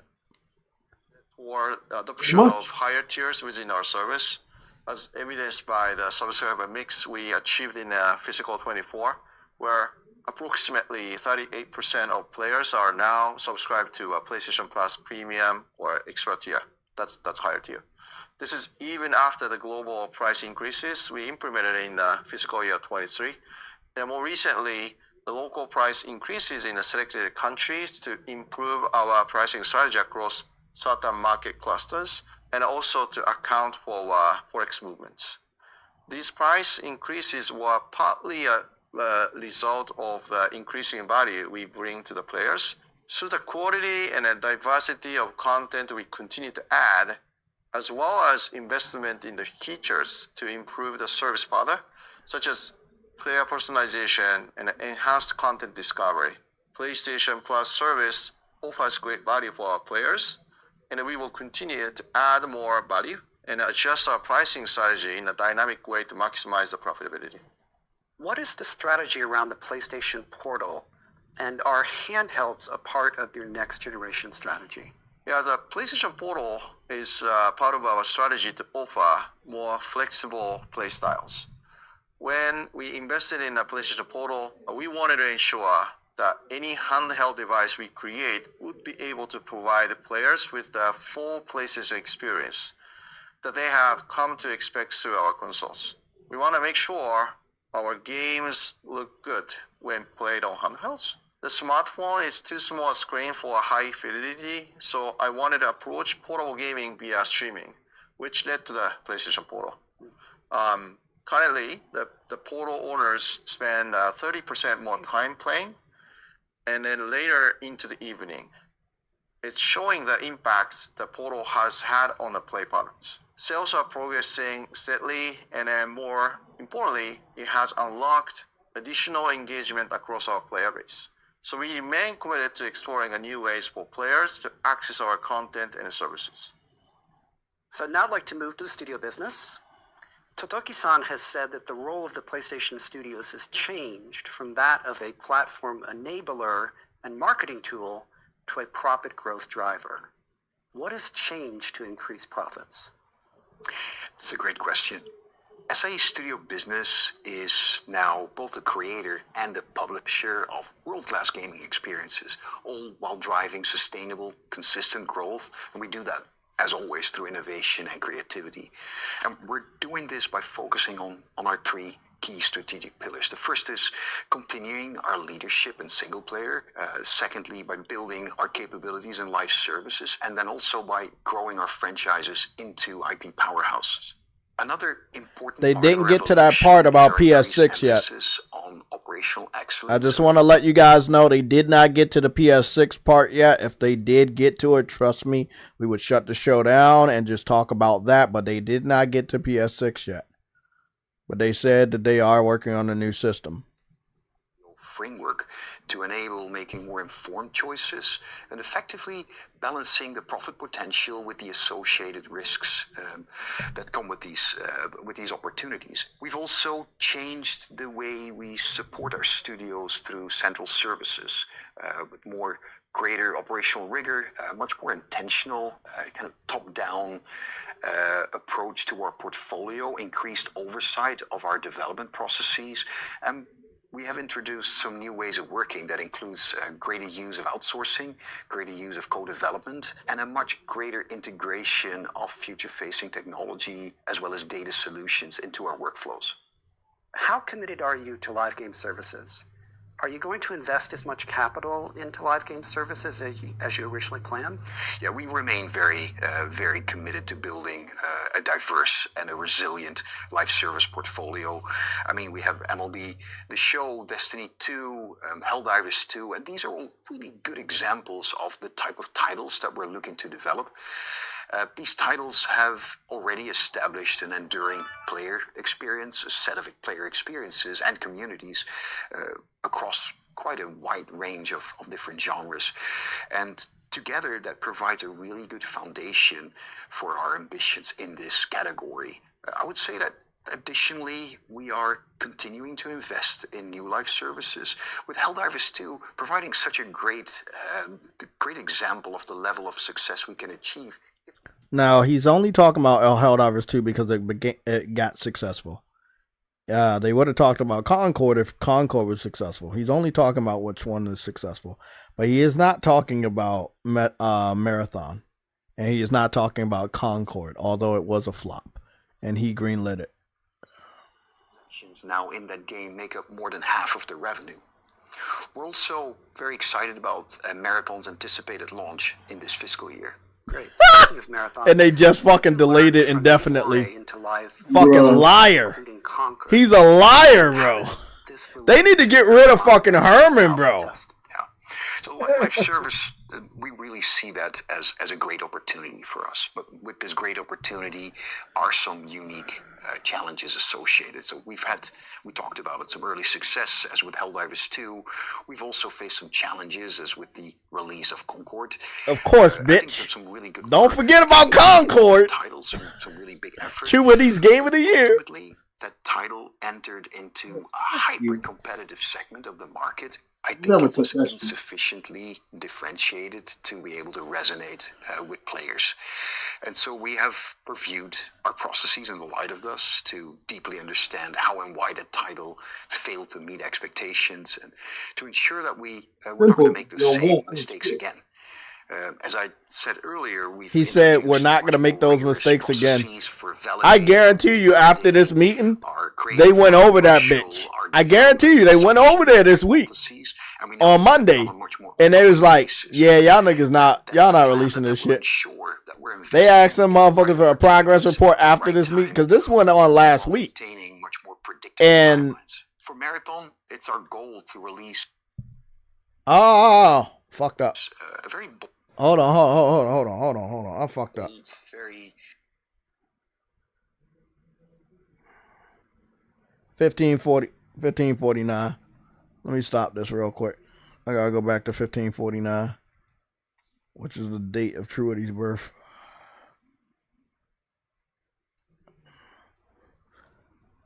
So I think that after this financial meeting, he talked so much about Marathon, which was his dumbass fault, that they was like, oh, Marathon gonna be better than Concord? Let's go check on it. Oh, it's supposed to come out this financial year? Let's go check on it. And they found out that it is not gonna come out this financial year, and it is not good. But you can see that he's hiding something, because he's the only one of the two talking about Concord. He's the only one actually attempting to defend the honor of Concord. Now, this is after the open beta happened. Remember, he called Concord his baby. So he's going to defend it. Yeah, but he's also defending Marathon right at this specific moment. Maybe he likes woke shit. Wasn't this your dude, though? Didn't you go to school with him? Wasn't you in the UK? Wait up. This dude was talking to walls. Wall talking. Hey, man, you said it, not me. Let's continue. I said he's the wall talker. We don't know that. We don't know what you just said. Let's continue. In the right opportunities at the right time, all while maintaining much more predictable timelines. For Marathon, it's our goal to release a very bold, very, very innovative, and deeply engaging title. It's going to be the first new Bungie title in over a decade, so we're really excited for that release. We're going through the test cycles. We're monitoring the closed alpha cycle that the team has just gone through.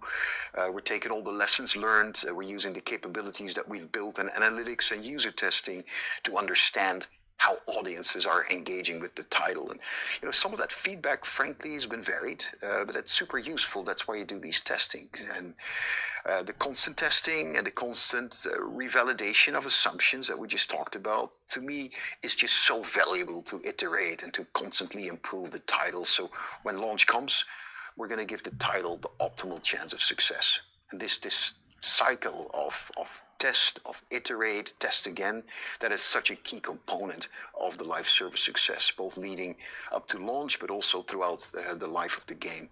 And we're committed to continuing to leverage our learnings to maximize engagement and player satisfaction throughout the life cycle of the title. Great. Cap. What's your philosophy around creating IP? Is it a priority, and how do you ensure that it is differentiated? We know.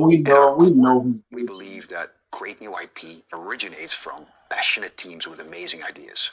And it's our job as leadership to create an environment, to foster an environment in which these teams can succeed.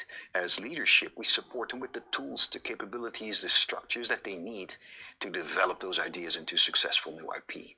So we recently formed, out of incubation, 2 new studios, Dark Outlaw Games and Team LFG. And I think that kind of highlights further our commitment to the creation of new IP as well as to our approach to innovation. These 2 teams, they're new, but they are comprised of veteran developers from across all different pockets of the industry. Their vision and their ideas have blown me away, and the passion behind it, I really and honestly cannot wait to help shepherd their projects into success. So both by investing in strong vision-led creative teams and by better leveraging, on the other hand side, data and understanding our portfolio, those 2 things together, we're now able to better explore new ideas and genres beyond the... Look, man, I speak in bullshit, and what he's saying is bullshit. Because he's saying a bunch of nothing. He's saying a bunch of nothing, bro. You don't know if those games are gonna be good, just like you don't know if Haven Studios could be good. You know what? There's a friend of mine.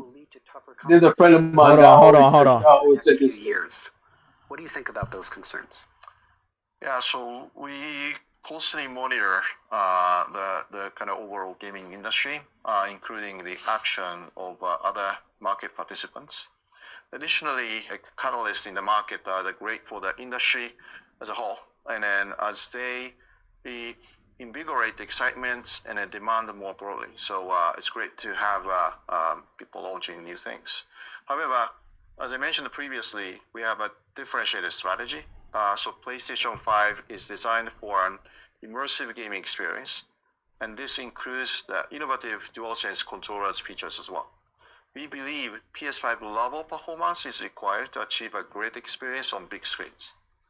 And in this way, we have provided a unique offering for players and creators in this current console generation. However, publisher strategies are increasingly shifting towards being multi-platform. So more platforms can run the same game, which is great from a creator's perspective. Among those platforms, our mission is that we will continue to be best place to play and publish. As such, we have empowered our creators to leverage our offering and the services to create amazing, unique experience for players with high engagement and great monetization opportunities. We have done this consistently as the industry and the competitive dynamics has evolved. And of course, PlayStation Studio and our franchise have a special role in showcasing the PlayStation experience and then strengthening the players' relationship with us. Some investors are also concerned that Nintendo's appeal to the younger generation could lead to market share declines for PlayStation if those younger users choose not to graduate to PlayStation as they age. What is Sony Interactive doing to increase its addressable market among younger users and its overall mix of users? The PlayStation brand and offering has resonated with a wide range of players over 3 decades now. And number of the users engaged on our platform continues to grow. By supporting such a large number of creators, we are able to provide the largest range of content available, catering to all demographics, geographics, and play styles, etc. So we believe that by constantly investing in players' relationship with the brand and our relationship with creators, we will ensure we stay close to all players' hearts through their lifetime. Yeah, and so if I may add to that, so on the first-party content side, we're also reaching to a greater range of audiences more directly, including younger players with our first-party lineup. In addition to our franchises with more, I would call that multi-generational fan bases, such as Marvel Spider-Man, we also have franchises that appeal to a range of different player segments. Horizon is a good example. It's been very popular with female Horizon. players. Astrobot from our lovely team Team Asobi in Tokyo has been a hit with children and adults alike. So we also continue to drive engagement with the PlayStation ecosystem and brand by bringing our franchises to new formats, film, television, and anime. Anime in particular is appealing to key younger audiences, so that's going to be very helpful for us. Artificial intelligence. What is the potential of artificial intelligence in the game industry? And how is it being used at Sony Interactive? Can it reduce costs when making games, developing next-generation consoles, or in corporate functions? So we are actively exploring and investing in AI, the machine learning across the organization. Our near-term focus of these investments has been to increase productivity and support data-driven decisions. This includes areas such as like PlayStation Store discovery, fraud management, and then general IT thing. Additionally, we introduced Copilot and ChatGPT across the organization last year, and the vast majority of users are now experiencing increased efficiencies as well. So longer term, we are exploring the new possibilities with using AI to enhance gaming experiences in the new ways for players. These initiatives are still early, but there are promising areas we are excited about. Yeah, and on the studio side, we've been using AI obviously for quite a while, but we continue to explore the possibilities of AI within the studios, within game development, and how that can enhance creators as well as players' experiences. To your question, I don't actually expect in the near future a dramatic reduction of the cost of game development. I think that'd be unfair to claim that. But I do see tremendous potential benefits in AI as a set of tools, suite of tools to further enable our developers. And we continue to explore use cases in that space. For example, there's potential for use in improving the quality of game characters, of backgrounds, animation, audio translation, real-time graphics, you name it, as well as potential applications in supporting live service content pipelines through much more opportunity to personalize the experience for individual users. So overall, I think a huge range of impact. Yeah, and then as we further explore AI, we recognize there are challenges associated with it as well. So including from talent and with respect to managing costs, right? So we will continue to be mindful as we look to integrate such technologies throughout our business.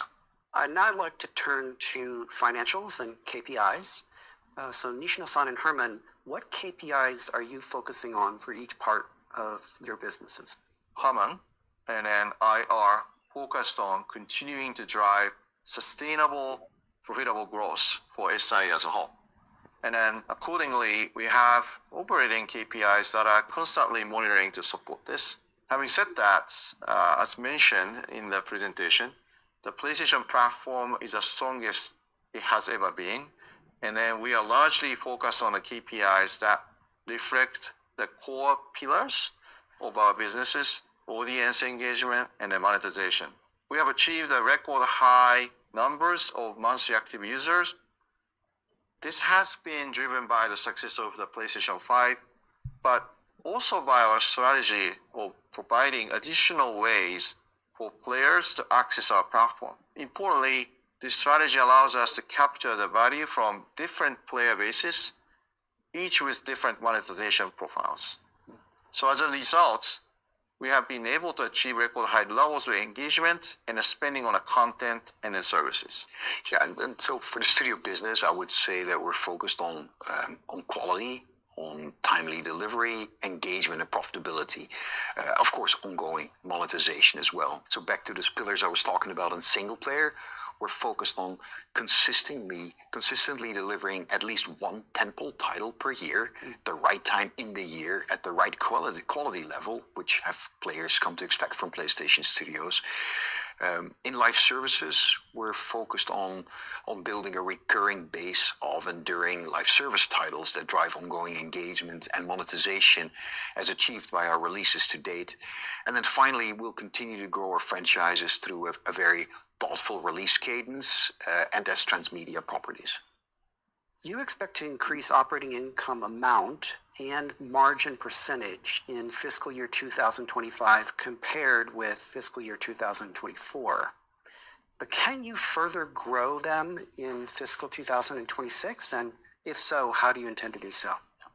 So, starting by the PlayStation business is in a very good position and has a very strong momentum. We expect to continue this momentum and remain optimistic about fiscal year 26 and beyond. So they're going to keep talking. I haven't done anything to the video. I'm going to play the sound on a little bit. What I want to cut in and say is not once we've been listening to this have they mentioned PC at all.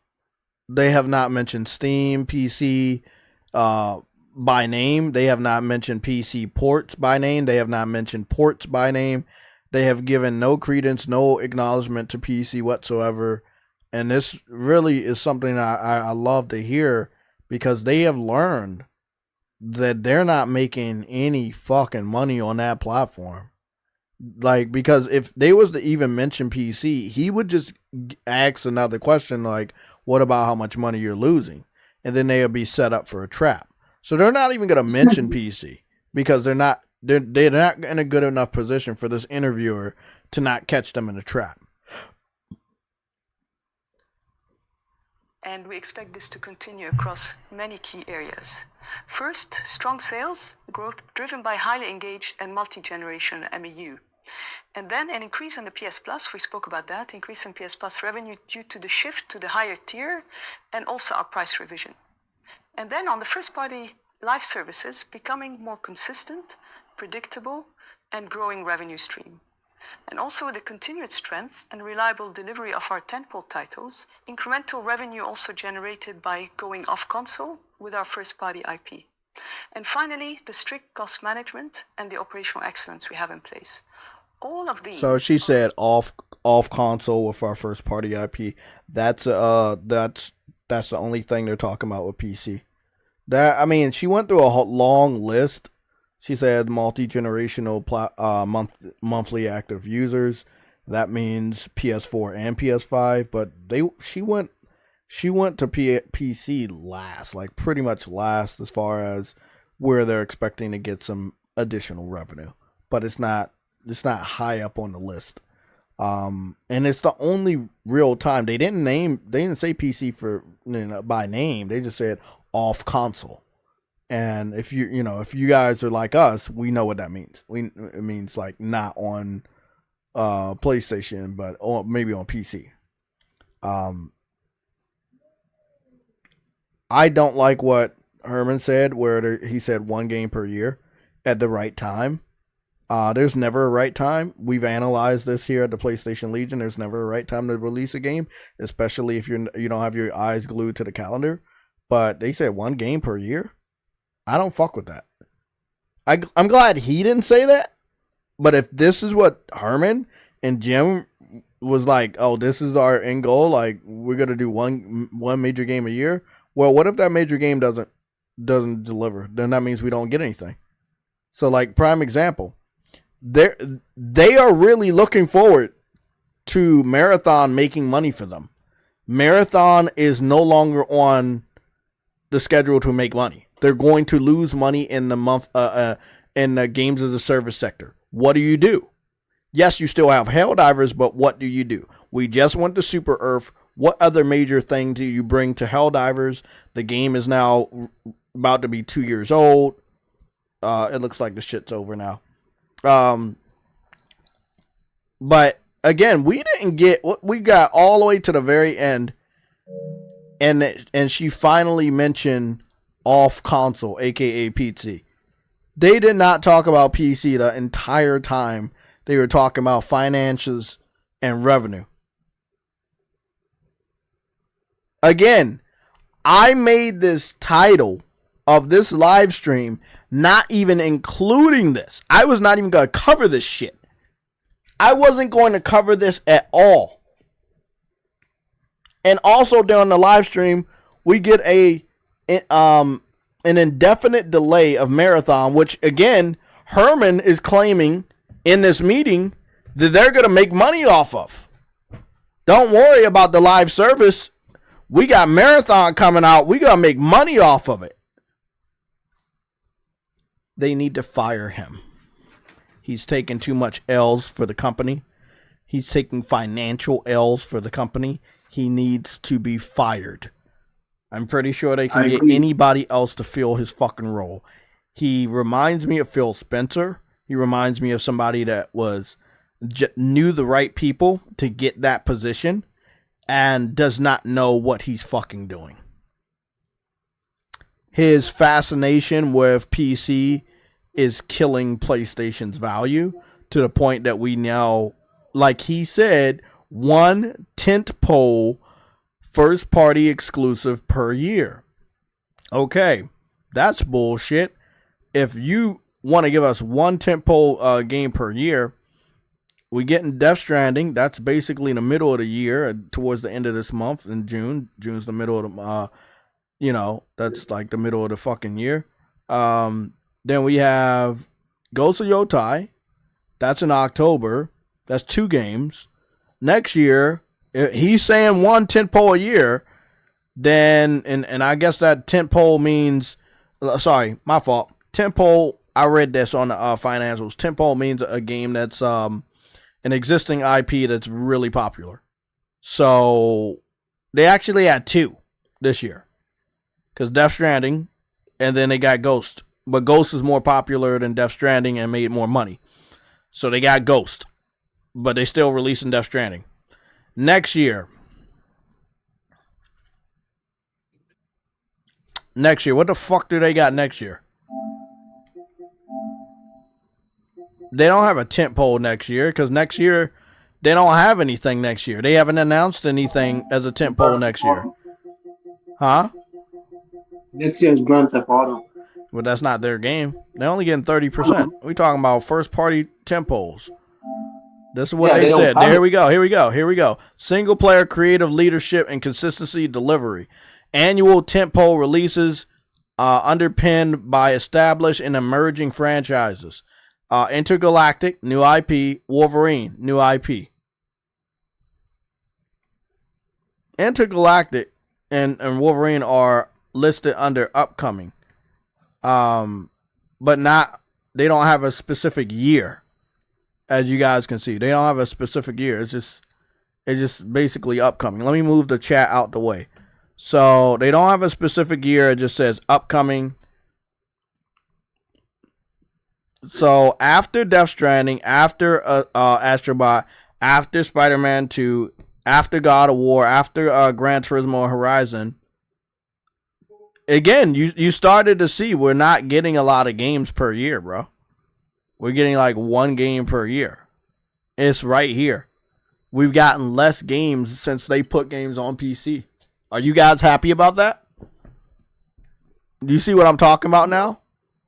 I mean, this isn't JayTech just telling you what the fuck is actually happening. Sony is literally telling you what happened.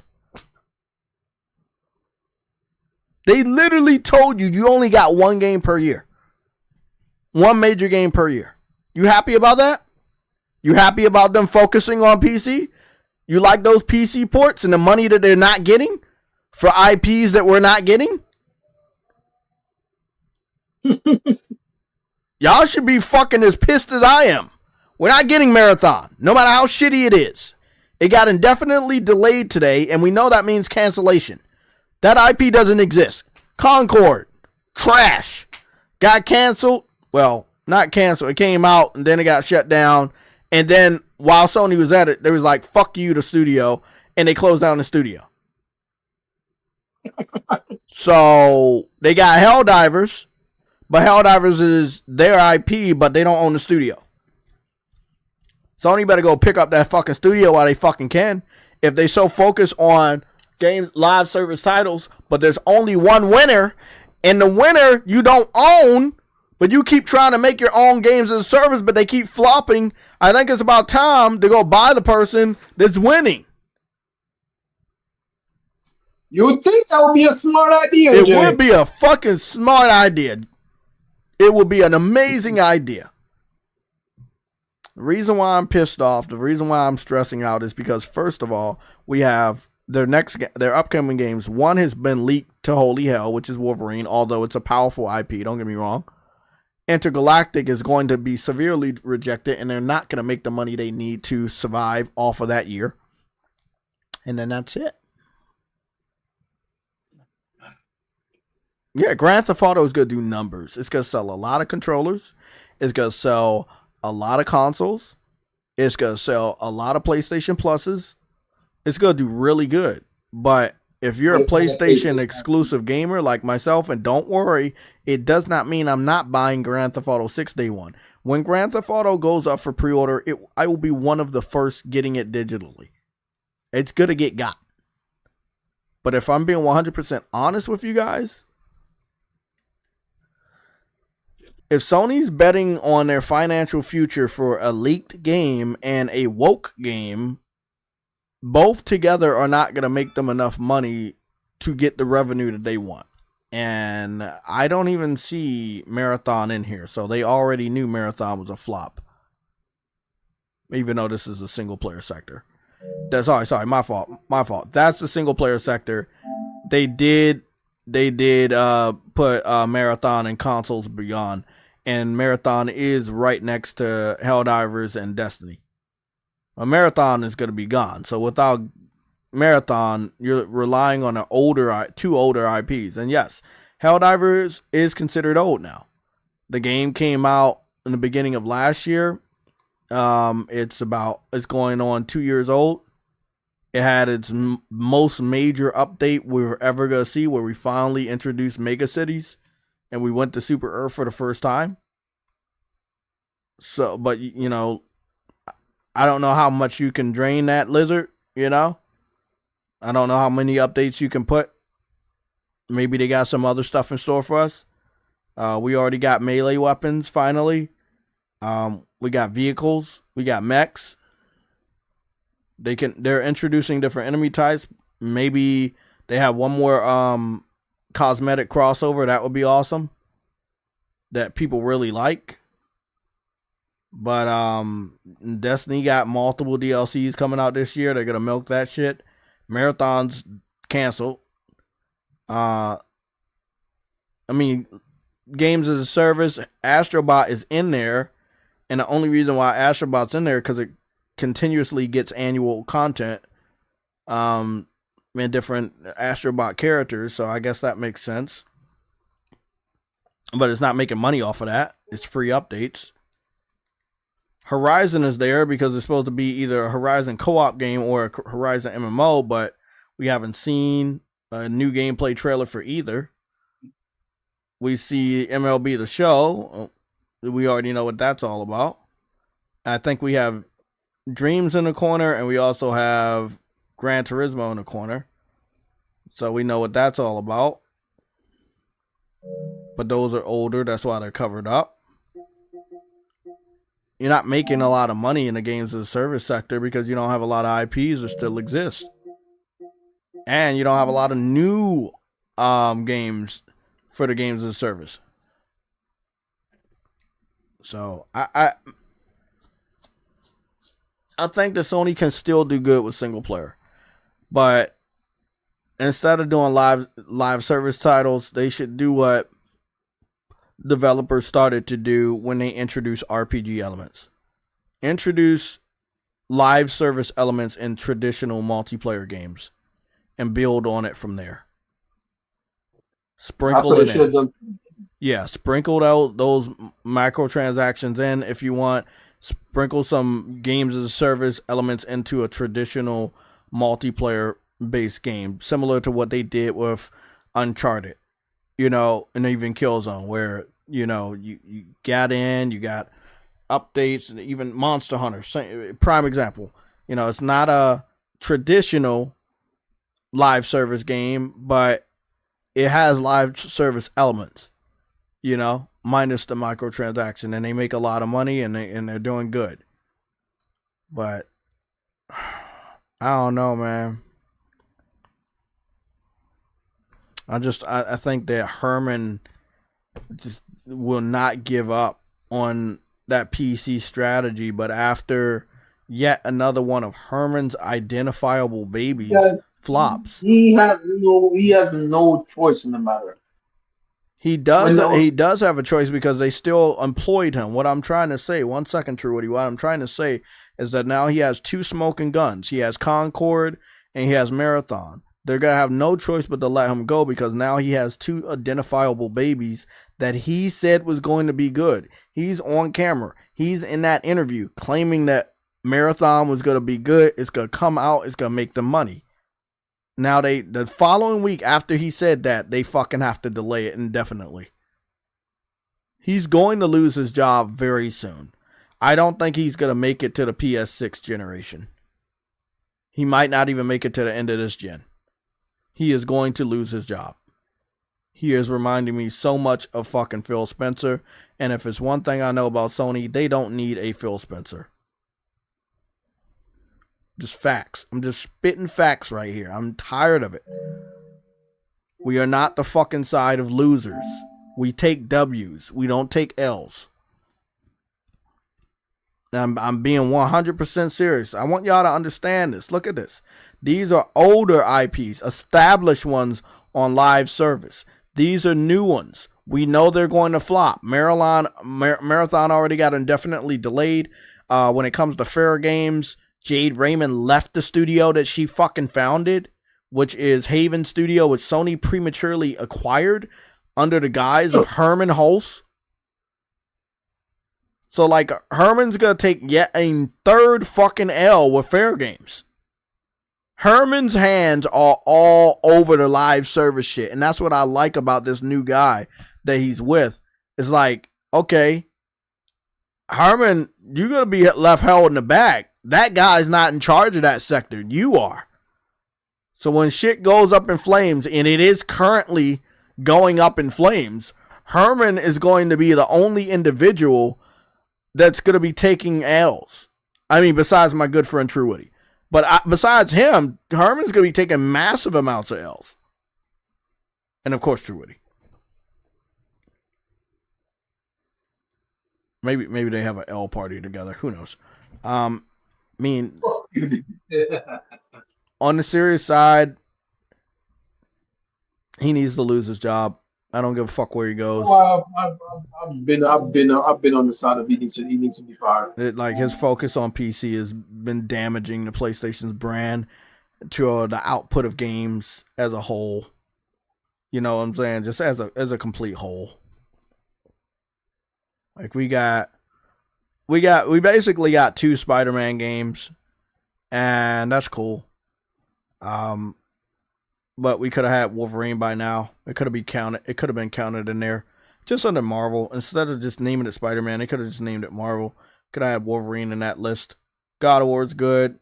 MLB The Show, Gran Turismo, that's good. Destiny, not really, because most of that shit's just expansions. Horizon, that's alright. Uncharted, that's really good.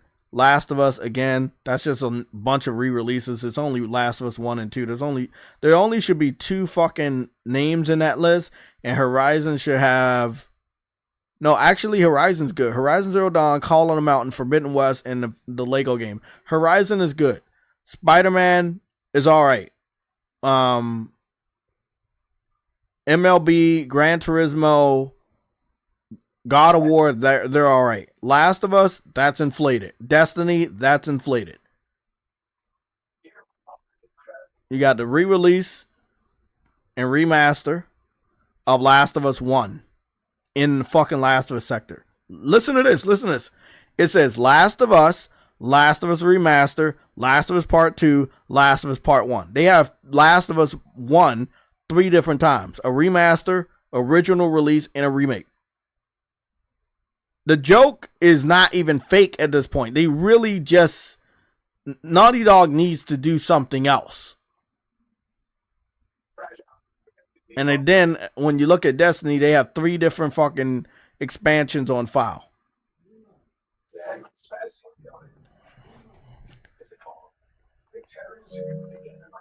I'm going to tell you right now, Destiny and Naughty Dog are just living off of a good legacy. I can't say anything bad about Uncharted. They did good. Uncharted 1, 2, 3, 4, that's it. They did good.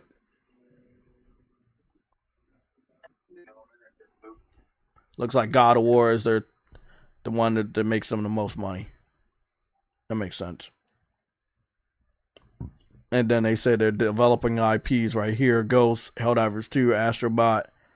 And then the new IPs Marathon, Fair Games, and others in development that they can't fucking name. Get the fuck out of my face. I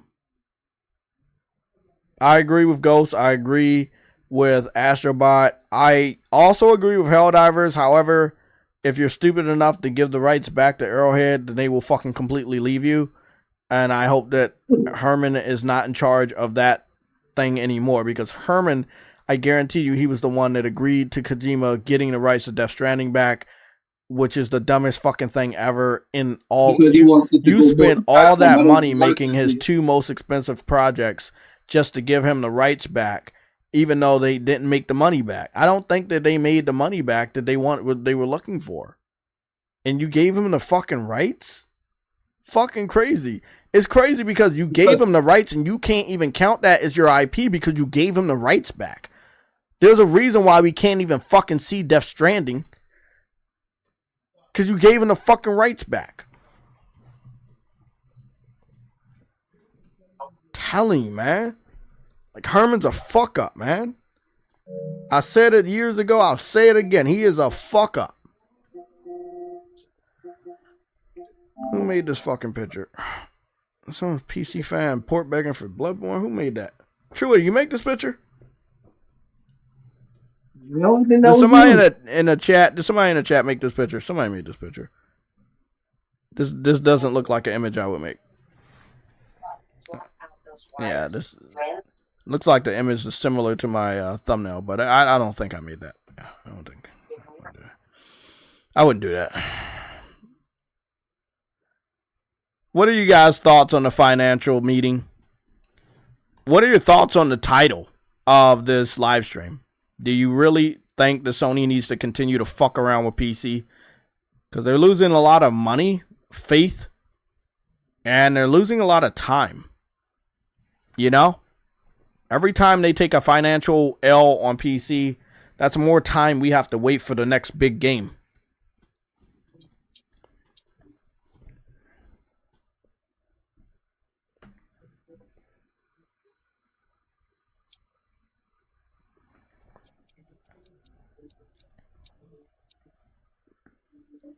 They better get people from other studios to help Insomniac produce Wolverine so it can be out by the beginning of next year. I guarantee you. Because they need that game out before Grand Theft. And they needed to do as good as it possibly can before Grand Theft. It needs to do really good before Grand Theft. It does.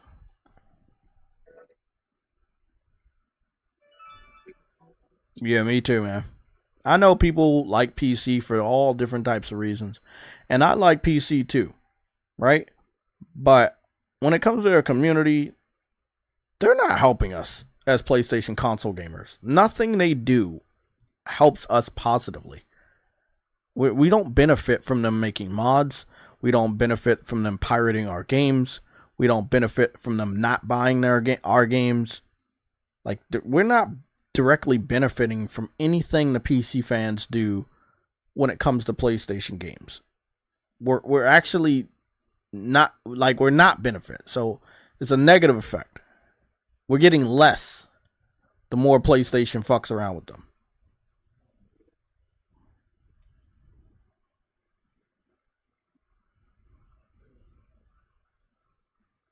Yeah, I agree, man.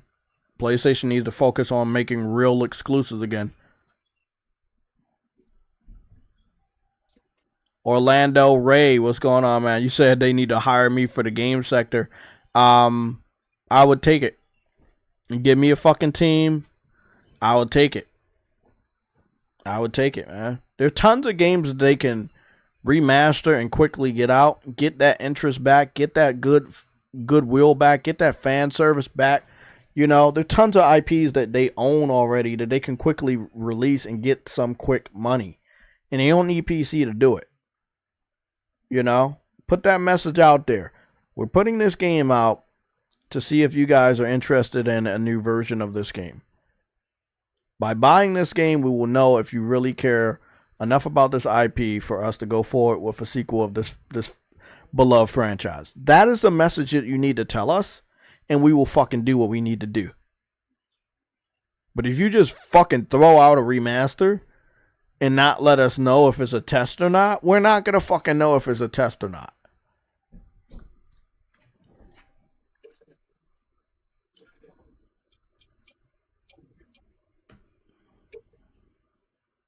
Yep, PC got everything, and they don't have to pay for Plus.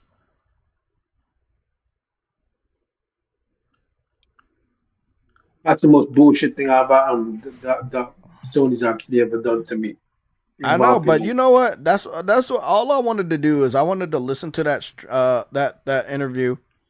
I wanted you guys to listen to it, and we listened to that whole 31 minutes, and we didn't hear them say shit about PC until it came to where is that revenue coming from, and then they waited. That lady waited all the way to the end of that her own segment about talking about where they're gonna get revenue, and she fucking named on outside console. She didn't want to say PC by name. She didn't want to say Steam Store by name. She didn't want to say Epic Game Store by name. Because they're ashamed. Now, 5 years ago, they weren't. 3.5 years ago, they weren't. 2 years ago, 2 years ago, they were. But you get what I'm saying. Recently, they're ashamed of PC. Because they're not making money. People pirate their games. And mods are not helping them in any type of way, bro. Mods are not doing a damn thing. You make a mod for a PlayStation first-party title, Sony does not make money off of it. It does not help the console gamers get games quicker or slower. It doesn't do shit. Sony needs to identify where their real fans are before they lose the ones that pay a lot of money. Simple as that. Simple as that. Here, a mess that needed cleaning up. We need you to recover one of Lake Knot City's system servers. Yeah, that was towards the end of the interview. Yeah, porting games to games off the console. Yeah, but they don't really make a good stream of revenue from that. That's why she added that at the end, because they know they don't make a lot of revenue from that. They went from the highest revenue stream to the lowest. I think she said the first one was PS5, then she said PS4, and then she started going down the list. Third party, shit like that. City. I'm putting the order in myself. Check your covenants for details. Hardware, controllers, peripherals, headsets, shit like that. You make revenue from all of that stuff. PC probably still, like what she was saying, it was all the way at the end. I think there was like only two things after she talked about games outside of console.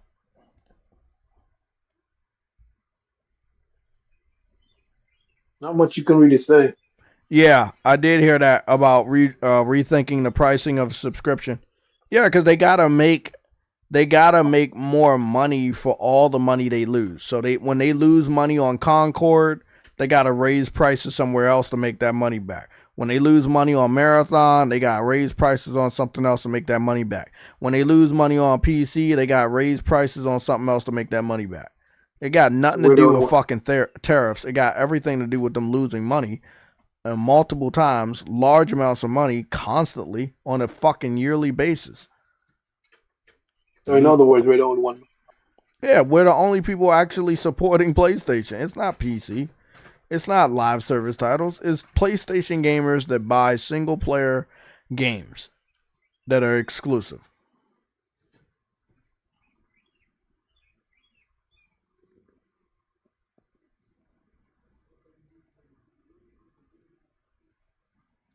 Yep, it means subscription prices are definitely going up.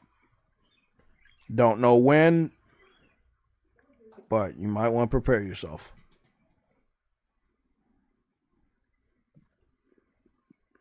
I don't think this paycheck, but I think I'm going to boost PlayStation Plus my next paycheck.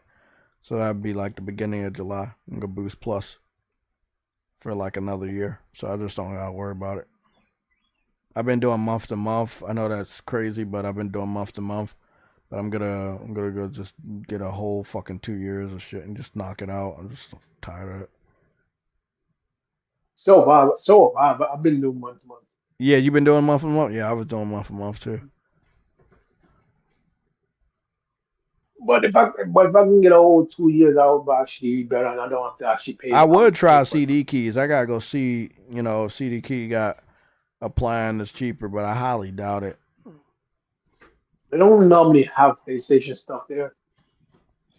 Well, years ago I checked, maybe about a year or two ago, they had Plus stuff on there, but it was basically roughly around the same price.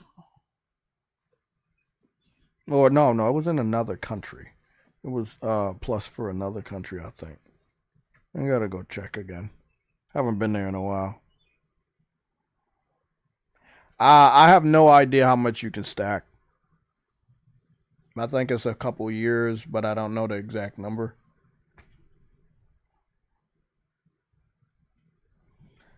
I mean, we have to support Sony's loss.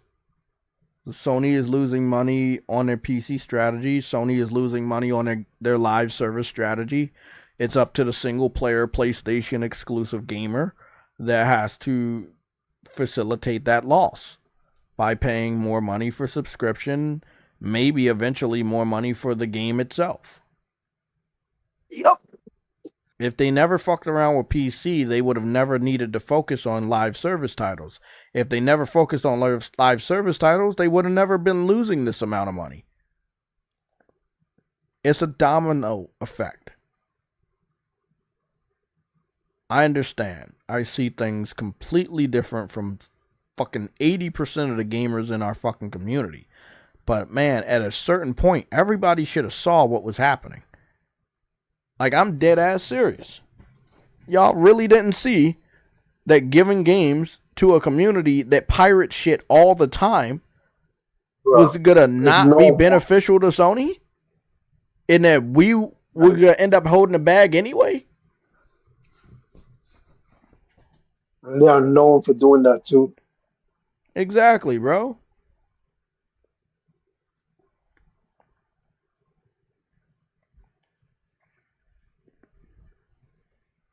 And then Herman up there lying through his teeth like, oh yeah, we're going to make money. Don't worry, we're going to make money on Marathon. Don't worry, we're going to make money on releasing our games on other platforms. And both of the things he said is cap. You're not making money on releasing games on PC. You're not making money on Marathon because you just delayed it, aka canceled it. Where is that money? That's going to be a big financial gap. Yes, Grand Theft Auto is coming out at the end of July of next year. But their next financial meeting is around the same fucking time next year.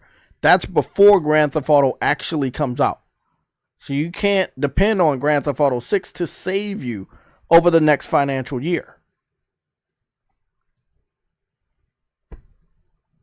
Crazy. And we talked about this on the Sunday show. There are no more new PlayStation games to port to PC. PC got our last... Didn't they get our last PC port? Which was Stellar Blade. There's nothing else. Yeah, there's nothing else to put on PC. They got 20 fucking games, bro. We counted it out in the beginning of the stream. They got 20 fucking games. Like, y'all don't believe me? Let me show y'all something real quick. Let me show y'all something. There's 20 games that are currently not on PlayStation from first party that I own and first party and second party, and then there's fucking 20 games that they do own. So, right, y'all remember all these old ones, right? Y'all remember Infamous First Light, Uncharted 1, 2, and 3 Collection, Drive Club, Infamous Second Son, Fat Princess Adventures, Gravity Rush 1 and 2, Killzone Shadowfall, The Order 1886, Ratchet & Clank 2016, Wipeout Omega Collection, Knack 2. I should put Knack 1 in there too, but I don't want to. Yeah, I'll put that in there later. Then you got Bloodborne, you got Dreams. These games haven't went over yet. That's like, what is that? This is 10, this is 14. Let me count out the other ones that are not on PC. So that's 14. That's 15, 16, 17.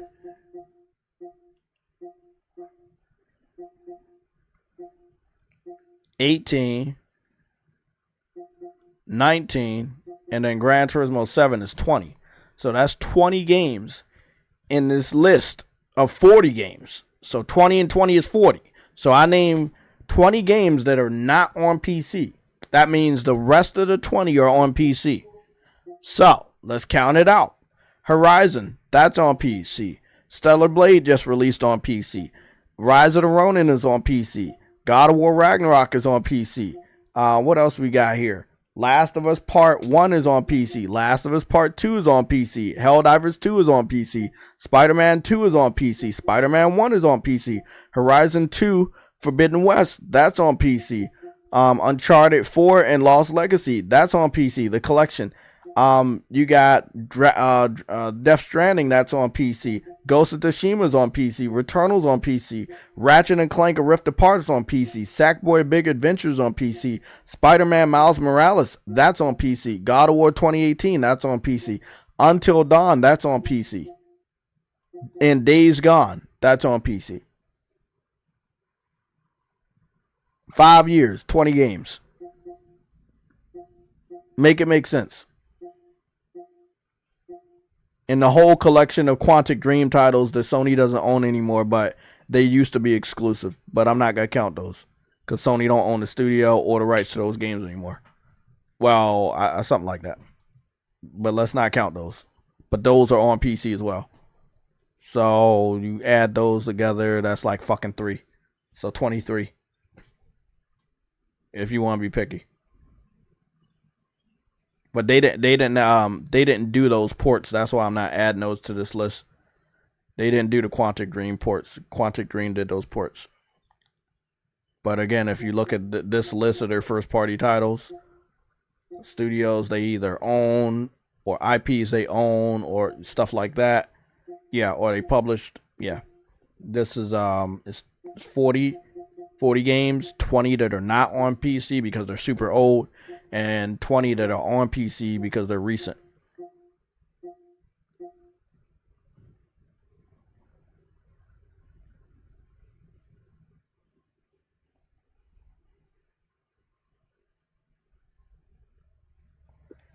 Yeah, they did stop Demon Souls. They did stop Gran Turismo 7. They didn't allow Bloodborne to go over because I'm pretty sure they look at the message board. They know if they put Bloodborne over, no one else will buy anything else.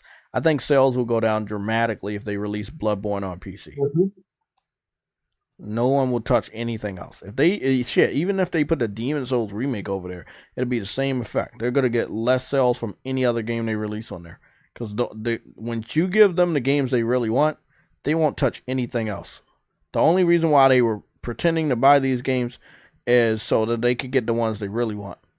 And after 20 fucking games, we can see out of 20 games, only two games actually sold really well on PC. And that's Stellar Blade that just came out and Helldivers 2. So out of 20 games that are on PC, only 2 are actually doing good. All the other games that are much higher in budget, Last of Us Part 1, Last of Us Part 2, Horizon Zero Dawn, Horizon Forbidden West, Rise of the Ronin, Death Stranding 1, Last of Us, Uncharted 4, Uncharted Lost Legacy, Spider-Man 1 and 2, Miles Morales, Ratchet and Clank: A Rift Apart, Returnal. You know what I'm saying? God of War 2018, Until Dawn, Days Gone. These games cost a shitload of money to make. And they put them on PC and they not making no money, bro. They making money off of the ones that cost them the least amount of money to make. Helldivers 2 and Stellar Blade. That's wild, bro.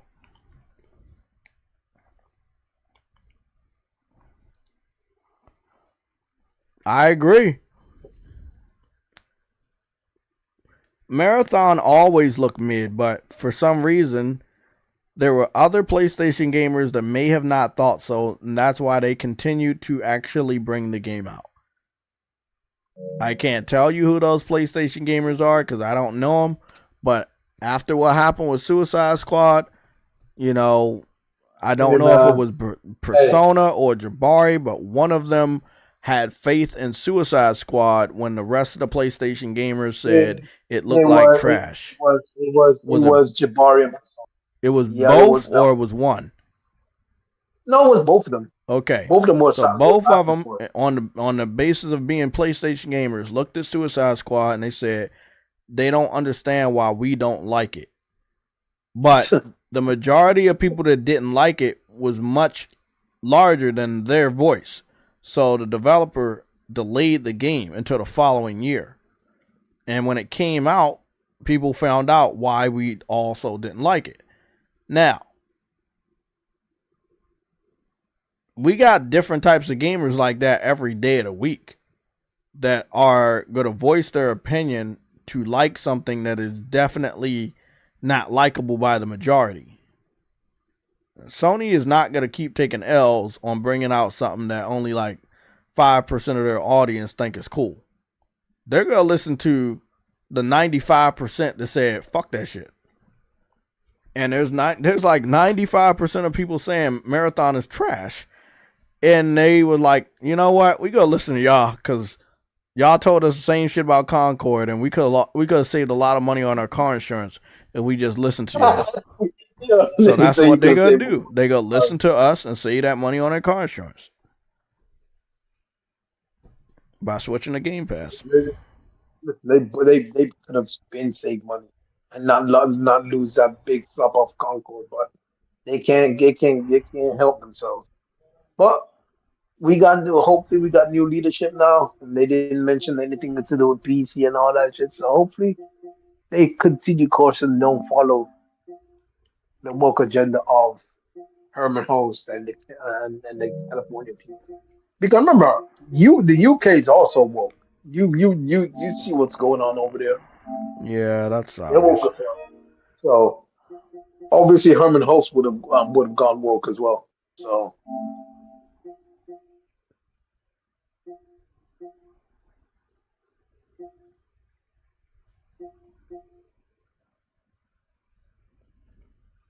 At the end of the day, yeah, what can you do? And them niggas keep using your voice so they don't fucking forget. That's what we're gonna do at the end of the day. Every fucking day until they fucking listen. That's all we can do. If we give up and say, we don't matter and just close our mouths, they'll never fucking know. Eventually, they release these things. You've seen it. They release these surveys in your email. Game developers, they give you a survey. That's when they lost hope and they don't know what the fuck we want. No, that's a fact. When they lose hope and they don't know what the fuck we want, they'll send out a survey to try to figure out what they should do next. Survey season is happening soon for Sony, bro. Guaranteed. Mark my fucking words. They're going to be releasing multiple surveys to figure out what the fuck we really want. Because remember, they no longer have any new games as a service. They were supposed to have multiple games as a service. They canceled pretty much everything. They were supposed to have 10 or 13 by 2027? And it's only been Helldivers? Destiny don't count. Destiny don't count because it's always been there. Helldivers is the only new one. Ain't that funny? It is funny. They wanted all of this before 2026, and nothing happened. Mm-hmm.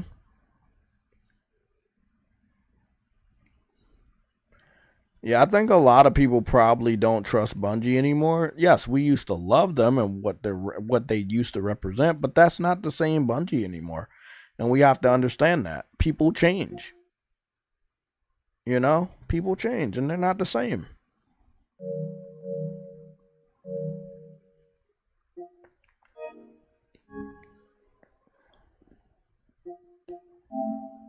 Okay, guys. Let's see. Do we have anything else to talk about? We're going to go to IGN real quick, and then we're going to go to somebody else and see if they got anything else. And then after that, we're just going to call it a day. It looks like they had a good amount of Switch coverage. No one cares about the Switch, but they are covering the fuck out of it. Because who else is?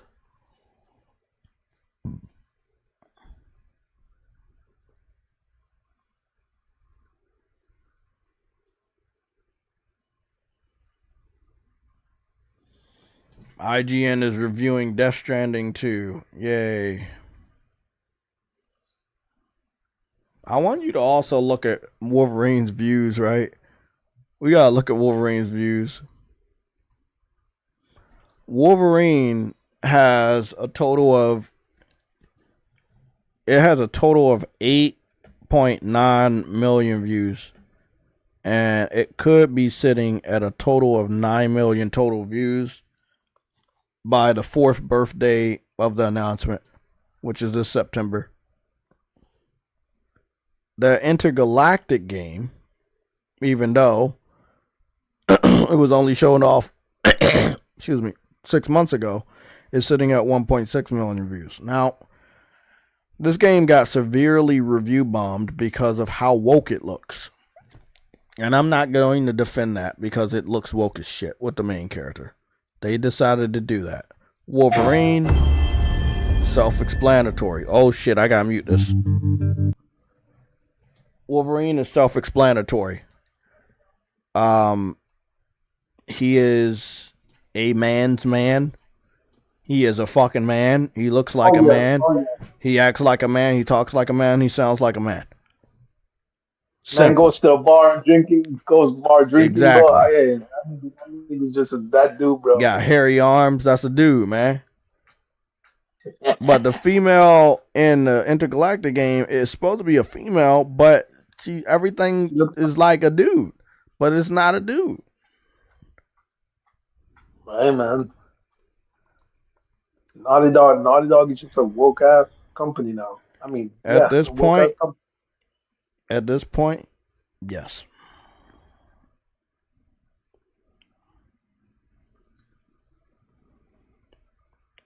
I think I'm gonna look at like a review. Another Wolverine PS5 leak. See if we can get one more leak. If anybody's still leaking that shit. I think the dude that was leaking that shit, I don't think he leaks it anymore. It's not getting any views. It's not fun anymore. It's not fun to watch. I mean, he leaked almost everything. Okay, let me see what we got here. A fake trailer by Sadat the Gamer. We all know Sadat the Gamer. He posts fake clickbait titles. He makes a thumbnail that makes it look like it's an official PlayStation video, and in the corner it says Wolverine launch trailer. His title says PlayStation just revealed a Wolverine PS5 release update, and no, they didn't, because this is 6 hours ago, and if it happened in the last 6 hours that we've been live, we would have known about it, and we don't, because it never happened. And I'm going to click on the video anyway so that you don't have to. Please, if you see this video, if you see Sadat the Gamer, just know that this nigga is the biggest fucking liar in our gaming community. He's not even a part of our gaming community, but he is the biggest liar ever. Nothing he says is true. There's been no fucking release update about Wolverine PS5 all day. No one heard shit. If we heard shit, I'll tell you how this go. Frostbite would have hit my chat. He would have sent a super chat, and we would have known that it happened.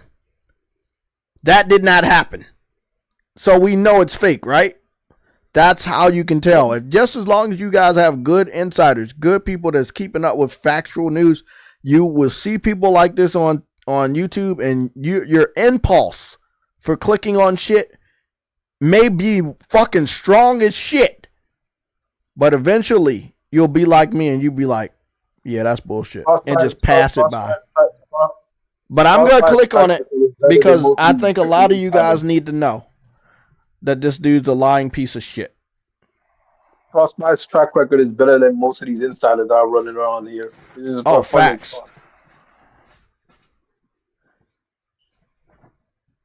Yeah, Insomniac is the GOAT, but they ain't say shit about Wolverine all day.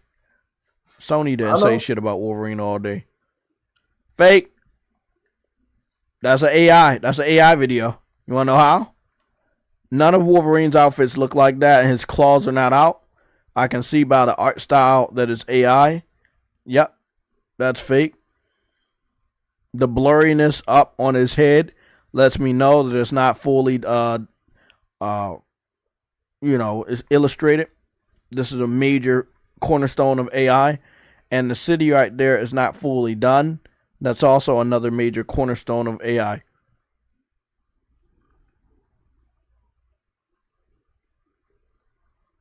And then again, when you watch this video on mute, you will see that you don't have to listen to him. I watch all this shit on mute. It's just a bunch of nothingness. Look at that. Another AI. There's another AI image. None of this matters. None of this matters. Fate. That's from a different game. That's not even a real Wolverine game. He's showing this off. We already talked about it. That's not even a Wolverine game. None of this matters. Not real. Bro. None of it matters. Soros has nothing to do with fucking Wolverine, so I don't know why he's fucking talking about it. Oh, goodness, bro. This is AI. I can tell because his his belt buckle is on the back side when it's supposed to be on the front side. Why would his butt I said butt buckle. Fuck it. I'm gonna say it anyway. Belt buckle. Why was his belt? Why is his belt buckle? It's the opposite way around. It's the opposite way around. It makes it worse. Yeah. Why? Like, yeah. Of course, it's AI. It's all AI. Come on, man. Bro. We already seen what the Wolverine leaked gameplay looked like, so we already know this shit fake.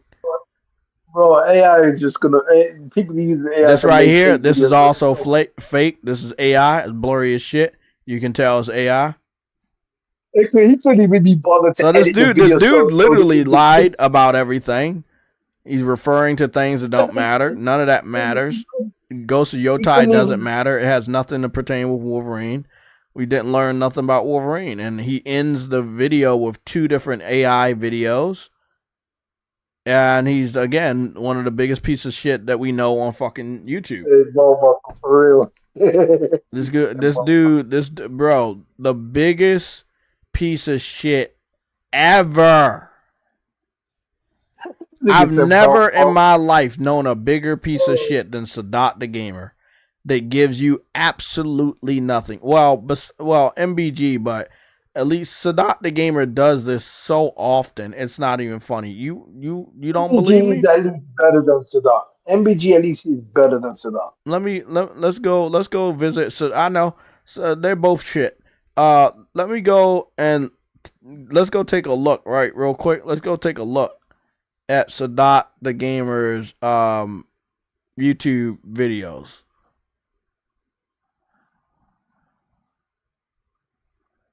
Let's go take a look at his new videos, right? He's been covering Wolverine leaks and rumors for a while. He's been given absolutely nothing. Any little bit of anything he'll cover, and then it means absolutely nothing.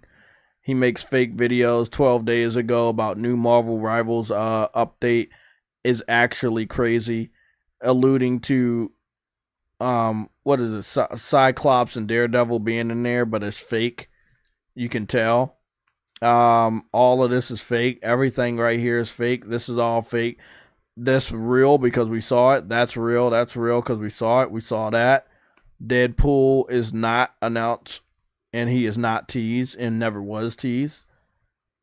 Like, bro, there's not a Venom Spider-Man in there yet. Never saw that. Again, he continues to talk about Deadpool being in Marvel Rivals, but never got announced. He's been doing that shit for 2 months now. He made a video about a fake Flash game that never existed and never will exist. He made a video alluding 2 years ago that you can play as Batman and Gotham Knights, which never came to pass because it never existed. Complete lie. He made a video. Gotham Knights? Yeah, he made a video about the perfect Hulk game that never existed because there's not going to be a Hulk game. He made multiple videos about a Hulk video game that didn't exist. The dude's just a piece of shit. And then again, you can tell like when it says Sadat the Gamer live, right? He only has 174 subscribers. Nobody cares about him playing games. He made his name tricking you guys into watching his videos. You don't even like the guy. But he's tricked you into liking him with fake news. He has 169,000 subscribers. He's tricked a ton of people into believing every last one of his fake reports is real. Four weeks ago, I can't believe the Marvel's Blade game is doing this. Doing what? Nothing. Because you click on it, you will see nothing. Hey, I hate those videos, bro. I can't believe they're doing this. I'm like, bro. Here we go, right here. The new Batman game just made it official 2 months ago. Well, 2 months ago, we learned nothing about no new Batman game ever. AI artwork. Official gameplay trailer for Iron Man. False. 3 months ago, we didn't hear nothing about Iron Man. Nothing. The first look at She-Hulk in the Marvel Avengers game. False. She-Hulk was never announced for Marvel Avengers because Marvel Avengers has been canceled. The game came out, it flopped. They no longer have support for it. They're not releasing any characters or no DLC outfits. I mean, the dudes just fucking lie.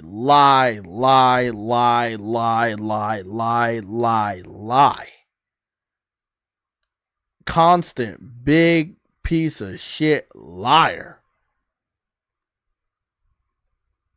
Can't stand it, bro. You know how many people, how many friends, how many fellow gamers he's tricked? He's given false hope to? Bro, shit I had to hear years ago from this piece of shit. And there's not a button that will get rid of these people on YouTube. Like, what is it? Community notes like on Twitter that will keep people honest. Yeah. There's nothing like that on YouTube.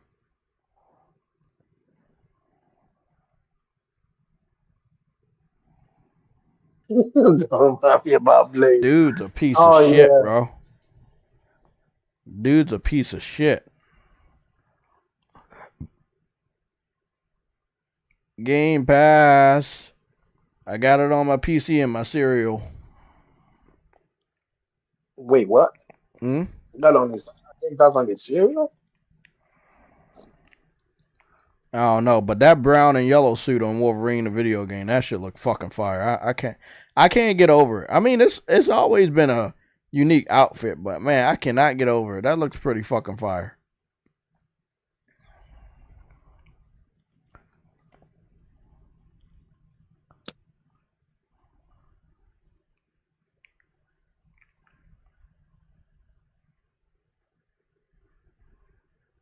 They gotta have to work on those outfits a little bit more. I'm gonna be honest though.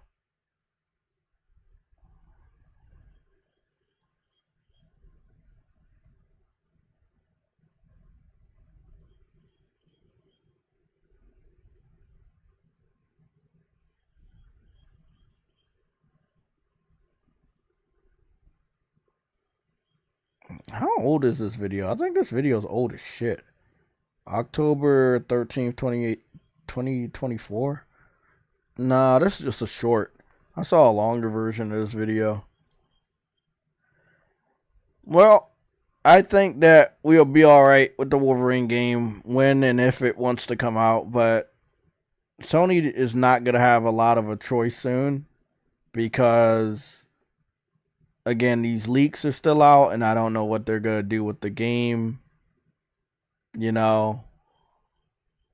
Because now they're starting, like, I'm looking at the shorts. I've never seen this before, but they're going out of their way to purposely leak the unreleased cutscenes. So there were cutscenes, but they weren't illustrated, and they just had, like, storyboard comic strip art, and they leaked all of it. I see it right here. They all leaked all of it right here. I was like, damn, bro. Like, that's why I keep thinking Sony gonna cancel this shit, because ain't no way you letting these dudes purposely go out of their way to leak this shit. Like, these aren't even the real people that like hacked Insomniac. These are just PC gamers just purposely leaking your shit. And I'm gonna be honest, it's fucking weird to just sit up here and watch them get away with it. And then they keep getting rewarded with our games that they also don't buy. So, again, you can't make this shit up.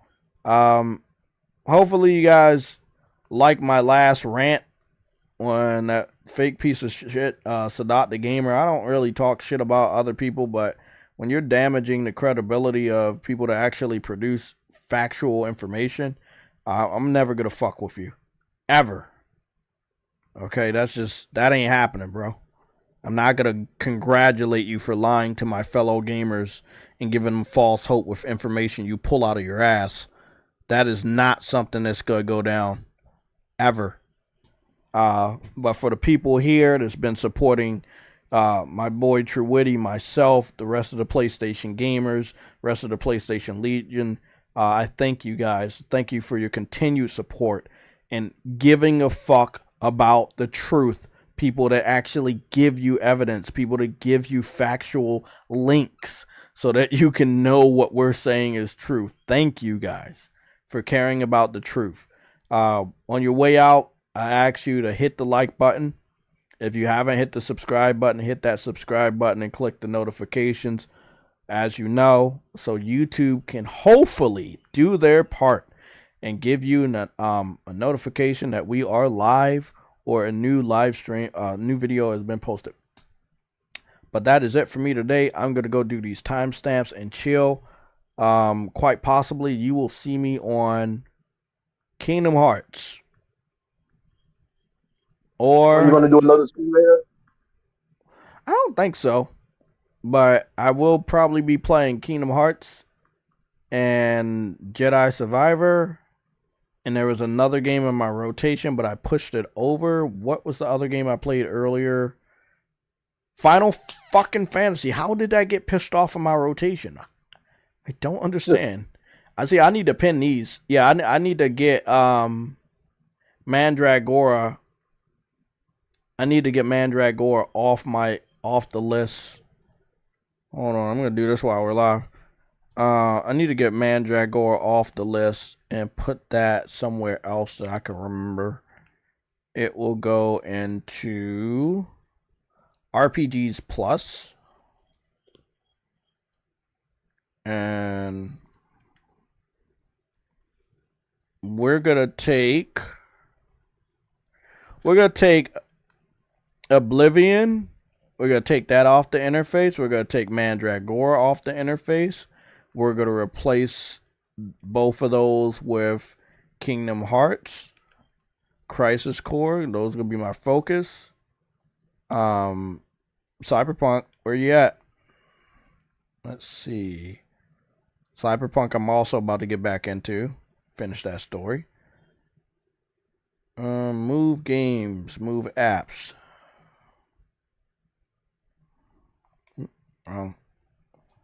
Wrong page. There it is. Add this shit to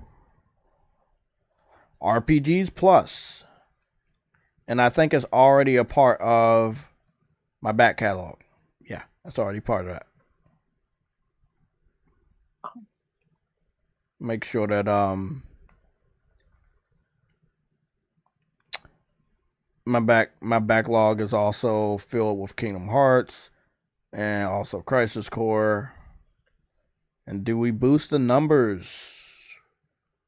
No, we don't boost the numbers because they were already there. Right? Yeah.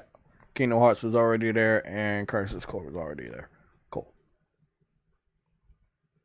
But I pinned them so I won't lose them anymore. And then I still got Monster Hunter pinned. I got Astrobot pinned. Jedi's pinned. And everything else will be sliding to the wayside. Cool. Okay. Thank you guys for being here. I'm going to try to enjoy the rest of my day. It's hot as shit. I need to get some nice cold water, bro. It's hot as shit right now. You guys have a great day. I'll be off of work on Friday, so we'll be doing a JTech plays. It's gonna probably be between. It's gonna be Jedi, Astrobot, Kingdom Hearts, Crisis Core, or it's going to be Kingdom Hearts, Jedi, Astrobot, and Cyberpunk. So I'm trying to figure out which one of the two that of the four that I want to do.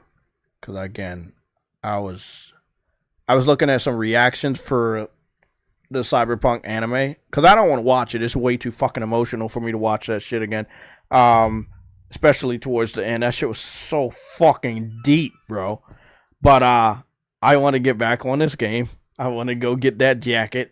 I want to go to the bar and drink that martini.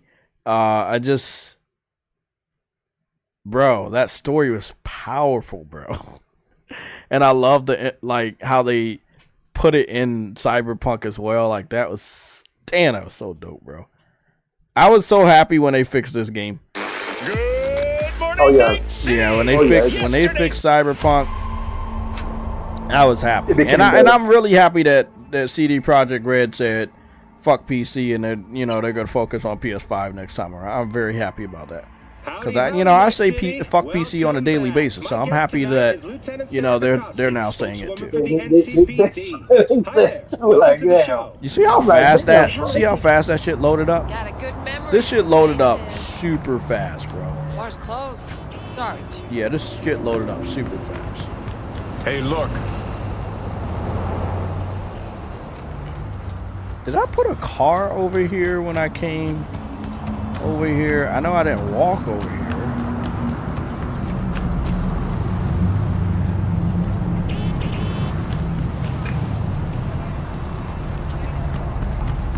Next time, don't put. I say to them, next time, don't launch on that. Then stop trying to be greedy. Look at this Yakuza motherfucker. Crazy tattoos. Yeah, I agree. Do not launch on last gen, bro. But this game looks amazing, even on PS5. This shit looks fucking phenomenal, man. It doesn't even have a pro patch. That's what I'm saying. It doesn't have a pro patch. It's just this shit is doing its job, man. Actually, hold on. Can you check with Gemini see if this is actually it doesn't if it's proposed is making it run better or anything? They're gonna just give us the standard answer that it will presumably run it better. I've asked these types of questions before. But Digital Foundry, because the data's not online, Digital Foundry never did a proper test. So it's not in the data banks that it would play better. Where's my vehicle that I like so much? Y'all see how many vehicles I got? But you probably didn't know I played the fuck out of this game. Yeah, I played the fuck out of this game. Like, for real. When they fixed it and I brought it, and then I got on this game one day, I was on this game for like 2 weeks. I was supposed to be on this game for like 1 day. I ended up being on this game for 2 straight weeks. I'm telling you, man. Shit was crazy.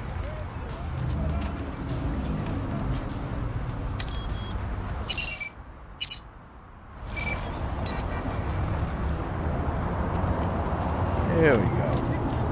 Hey, look. My baby right here. My baby. Beautiful motherfucker. This game is better than anything. Look at my motherfucking Batmobile. Jesus. This is one fucking badass vehicle. I did so many side quests. It's funny as fuck. I ain't even played the fucking story. I just now started playing the story. I was on side quests, running around the map, clearing the map for 2 straight weeks. I'll never forget it. I spent like over 100 hours in this game just doing nothing but side quests. Clearing up the map, killing the gang members, assassination. This game was fucking fire, bro, and still is. Sadly, I only got like fucking 9 days or something. There's a lot of games I'm in the halfway point of I need to really like buckle down because Death Stranding 2 coming out next week, and it's just take over my life again. Oh, that's a nice car. Oh yeah, it's a beautiful car, man. Reflections look good. I feel like if they really wanted to hammer down and do some ray tracing on the PS5 Pro version, they could. I know PC fans brag about them getting ray tracing, but the PS5 Pro has games that are in ray tracing. They're very good. Yeah, they do have ray tracing. It's just not very good. They do have ray tracing on PlayStation. It's just not a very good one. What are you talking about? Not this? Is it on this? Yeah, it's on there. It's not very good. Let me see what you're talking about. Hold on. I think it's more shadows. Are you sure? I think the reflections are good, but I don't think it's ray traced. But no, it's just ray traced shadows. Jesus, Crystal.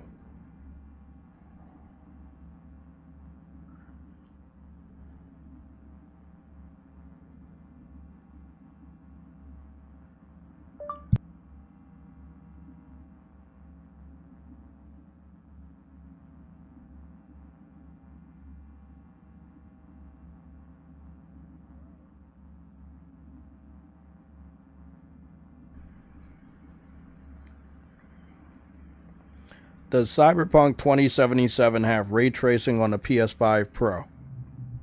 I didn't catch it. You got cut off halfway. 7 does have ray tracing on the PS5 Pro, just as it does on the standard PS5. However, it's important to understand the specifics. Existing ray tracing mode, Cyberpunk 2077, already offers a ray tracing mode on the base PS5, which enables ray traced local light shadows. This mode typically runs at 30 frames per second, FPS, at 4K resolution. No dedicated PS5 Pro patch, CD Projekt Red, has explicitly stated that they have no plans for a dedicated PS5 Pro patch for Cyberpunk 2077. This means the game won't receive specific optimizations designed to leverage the PS5 Pro's increased power beyond what it naturally gains from running on more capable hardware. Automatic improvements.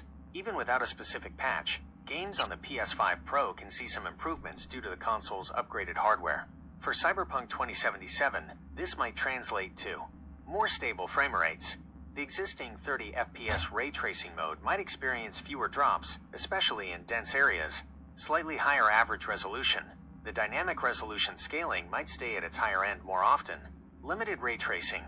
It's worth noting that the ray tracing implementation in Cyberpunk 2077 on consoles, including the PS5 Pro, is not as extensive as on PC. On PC, you can get ray-traced reflections and global illumination. Okay, yeah, that's the real ray tracing we talk about. Like when we talk about ray tracing, when I'm talking about ray tracing, I'm not talking about the shadows. That's easy. I'm talking about the reflections. Yeah, I'm not talking about that. I mean, it's ray tracing, but I don't really respect it as the reflection mode. That's the one most people talk about. No, you fucking bitch. I didn't even run you over, you fucking bitch. My car stopped. Oh shit, my car stopped. Ah, fuck.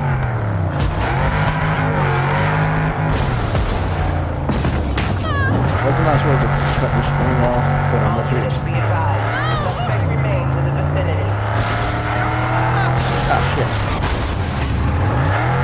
I remember it was really easy to lose these cops because they were really fucking stupid and they added that system in late, remember? Yeah. This game was really in bad shape when they like made it.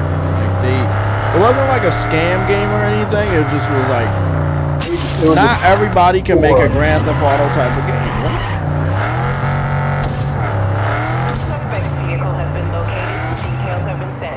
Oh, fuck you. Your ass. Yeah, I'm trying to get the fuck away. If you drive fast enough out the area,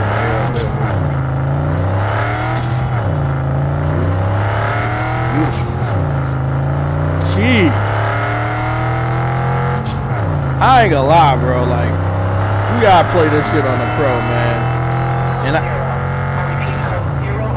I don't know if there's like unlocked frames. say what? I said I don't know if this has unlocked frames though. Oh no, but it has 60. Oh yeah. It's locked at 60. Oh shit, I didn't. If the frames were unlocked, it would be the pro that more done. Roger that, dispatch. This is 331 responding to my neighborhood. I'll take you for tacos sometime.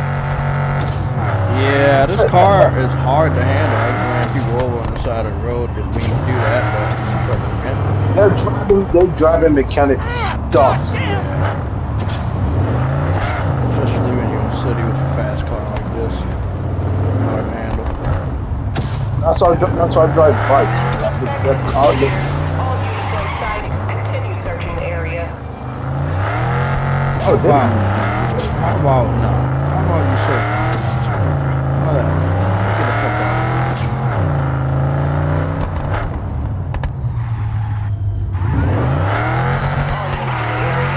Has been restored. All units instructed to return to patrol. Thank God.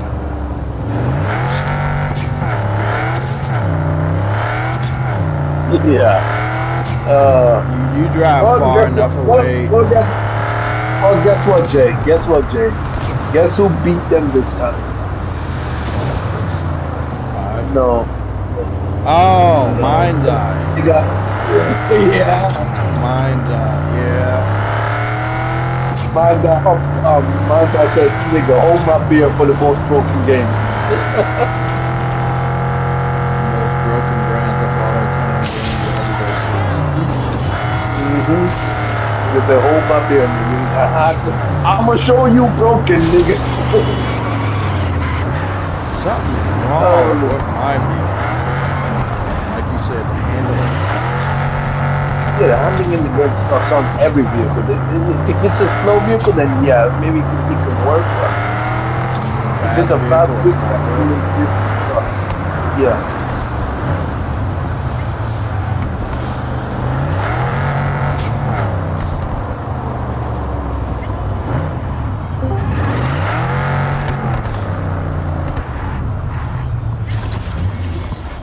Someone just popped in Discord.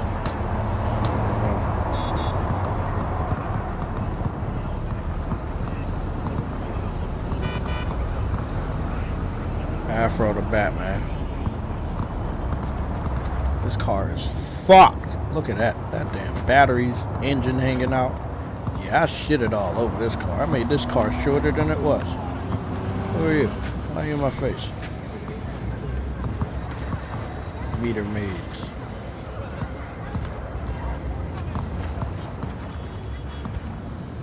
What was that?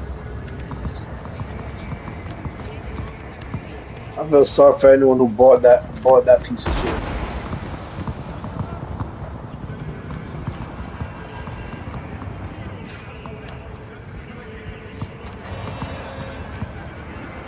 No, if you bought Mind's Eye on 1 year, you tell me anything about fucking Starfield. That's the way I look at it. Mind's Eye is absolute dog shit. They literally brought that out knowing that game was not even ready for prime time. Not even ready to launch. They needed at least 2-3 more years on that shit. Oh, it's a stinky tiny kid person. Get away from me, you stink. You had kid models in this fucking game? What the fuck they do that? The fuck? A long time ago. That was always. Hey, get away from me, you fucking Chuckies. Ah, they stink. Nigga said, hey, you fucking shit. Hey. Fucking scary ass piece of shit. They just look like fucking midgets. They don't really look like kids. It's like smaller humans. Oh yeah, of course. I found an Xbox Easter egg. Look at this trash. Oh, it looks good. That's a nice Xbox. Oh, there's the Series S. There's a Series S in the trash. I see it. Take a screenshot of that. Okay, everybody. Yeah, I'm really signing off. Man, if you got a PS5 Pro, you got Cyberpunk 2077, and you really owe it to yourself to enjoy this game. It may not be as good as PC because CD Projekt Red refuses to upgrade this game, but they upgraded it enough that it's playable, It runs really good on a Pro, and I highly recommend it, especially if you can get this game not at not at $60. But for that shit, it's like $70 or so. Yeah, jump for that shit. Underneath me, I was wondering like, what is this vibration? And it seems that underneath me is glass, and they're shooting. They're shooting underneath me, and I was like, what the fuck is that? So I can't leave yet, guys, because they shot me, and they're continuously shooting me, and it's hurting me, and now I have to shit on them.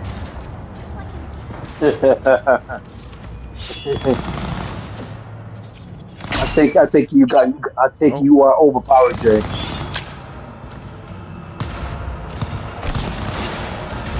Don't matter, buddy. I think you are overpowered, Jay. Oh yeah, let's believe that. Stop that shit. Where you at? Where the other one at?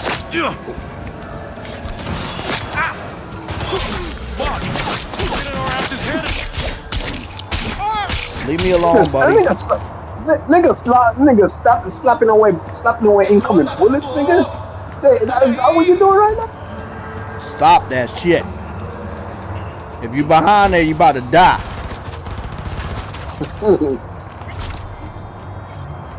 Where you at, buddy? This nigga Jay slapping away bullets, bro. That's crazy. Easy. Head cut off. Call me the head cut off, man. A lot of head cut.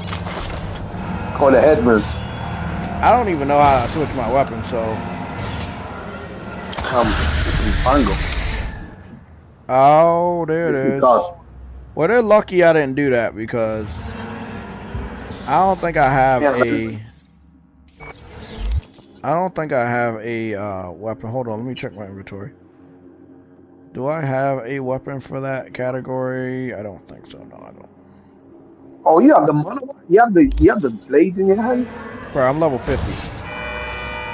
So am I, but I didn't choose those. But I'm like, yeah. I chose the thing to put jumps in your hands.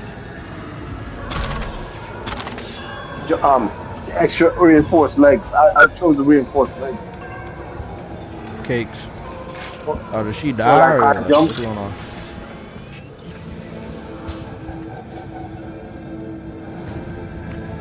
Oh shit. I really came down here and just killed everybody for no reason. I mean, I was a reason. It's just they didn't like. What is that? Oh, she got fucked. She got fucked up. Everybody got fucked up. They kept shooting at me. Look, for what happened was they were shooting at. They were fighting the cops, and then bullets kept coming through the glass and hitting me. And then I noticed that they were locked on me, but I don't know why or how. And that's when I was like, okay, I'm gonna have to go down there and stop them from shooting me. Now they don't have a life now. Now they don't have heads or lives. Oh, pick your battles. That's what I say.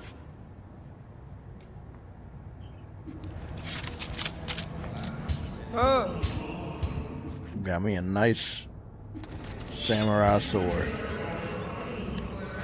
I got so much of those, but it's not even funny. But this one's different. This is a Game Pass dipped samurai sword. Every time I subscribe. What I do though, Jay, I'll go out and get the legendary version of everything. I think this might be the legendary version. Trust me, I don't got no shit stuff. There we go. I love going out and getting the legendary versions of everything, bro. Nobody believes you, True Witty. What? Listen, man. Let me get all of this. Show you my pro. I can show you my profile. I can show you mine too. I can show you mine too. I can show you mine 5. Who's gonna show the profile first, though? Who's going to be the first one to step up and say, hey? Well, I'm already on the game. I can easily show it. Let's see. Let's see what's going on this profile. They call me the profile shower. I do a lot of profile showing. Let's see. Character. I'm level 50. My street cred is 50. I think that's maxed out. My body is 5. Yeah, my body is 10. My reflexes is 9. My technical ability is 20. My cool level is 10. My intelligence is 20. Yeah. So you're a hacker. Guess so. I mean, somebody's got to do it. Yeah. Damn. I came down here and chopped up everybody.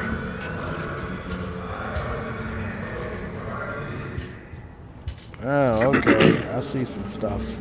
I didn't know I was going to see. Whenever you go offline, I'll explain some stuff to you that happened today.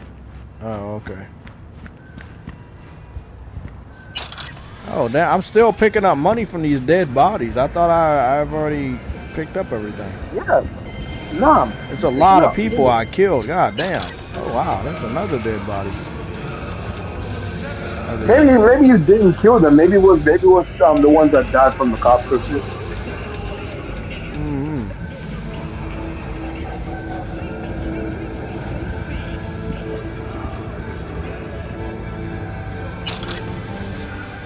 I got 3.something million out on this. I don't even live. You got 3 million. How much money I got? If you got 3 million, I must have less than that. I don't know. Check how much you got. That?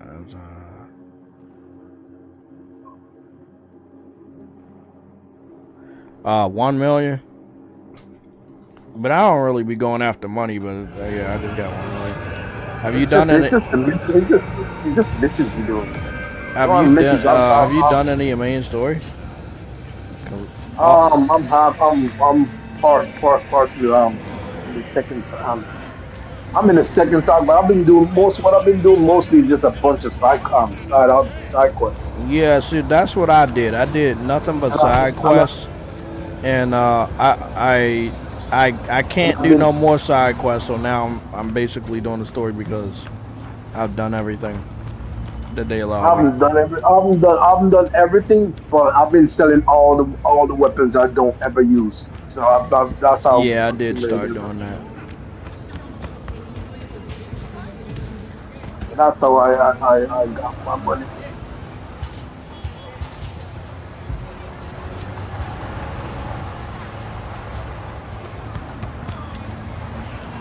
They really created a very nice. They created a nice Whoa, world. this chick is inside the trash can. Is this a glitch? She's in the trash can, bro. Look what the cat dragged in. The problem with open world games, they're always gonna have glitches. She's trying to get out of the trash. She can't even push her way out. Oh man, I love this.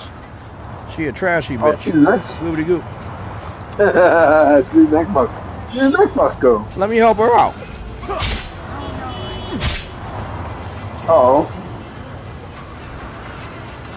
Call you Ted, Jay.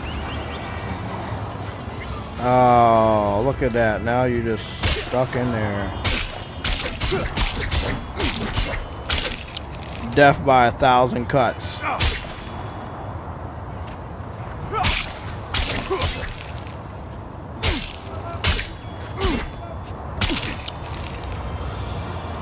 Look at that death by. You see how she's leaking all that blood, but it's just stuck. At least she don't gotta worry about. At least she don't gotta worry about the fucking garbage bin no more. Yeah, she's still stuck in there. I gotta worry about the trash can no more though. She's good. I love Grand Theft Auto games because they're never really like serious or accurate. Yeah, but yeah, open world games always gotta have a glitch somewhere.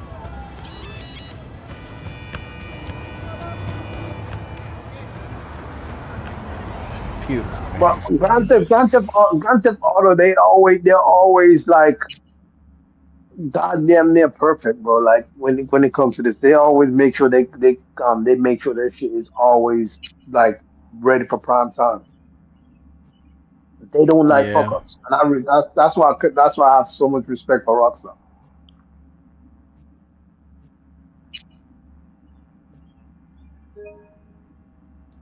They'll take as much time as they need to make sure their game is not fucked up. Oh, I wish they would just not bring their games out on weak systems. That'd help. Like Xbox in general. Just skip that platform. Okay, everybody. Yeah, this is my last goodbye. I'll see you guys on Friday.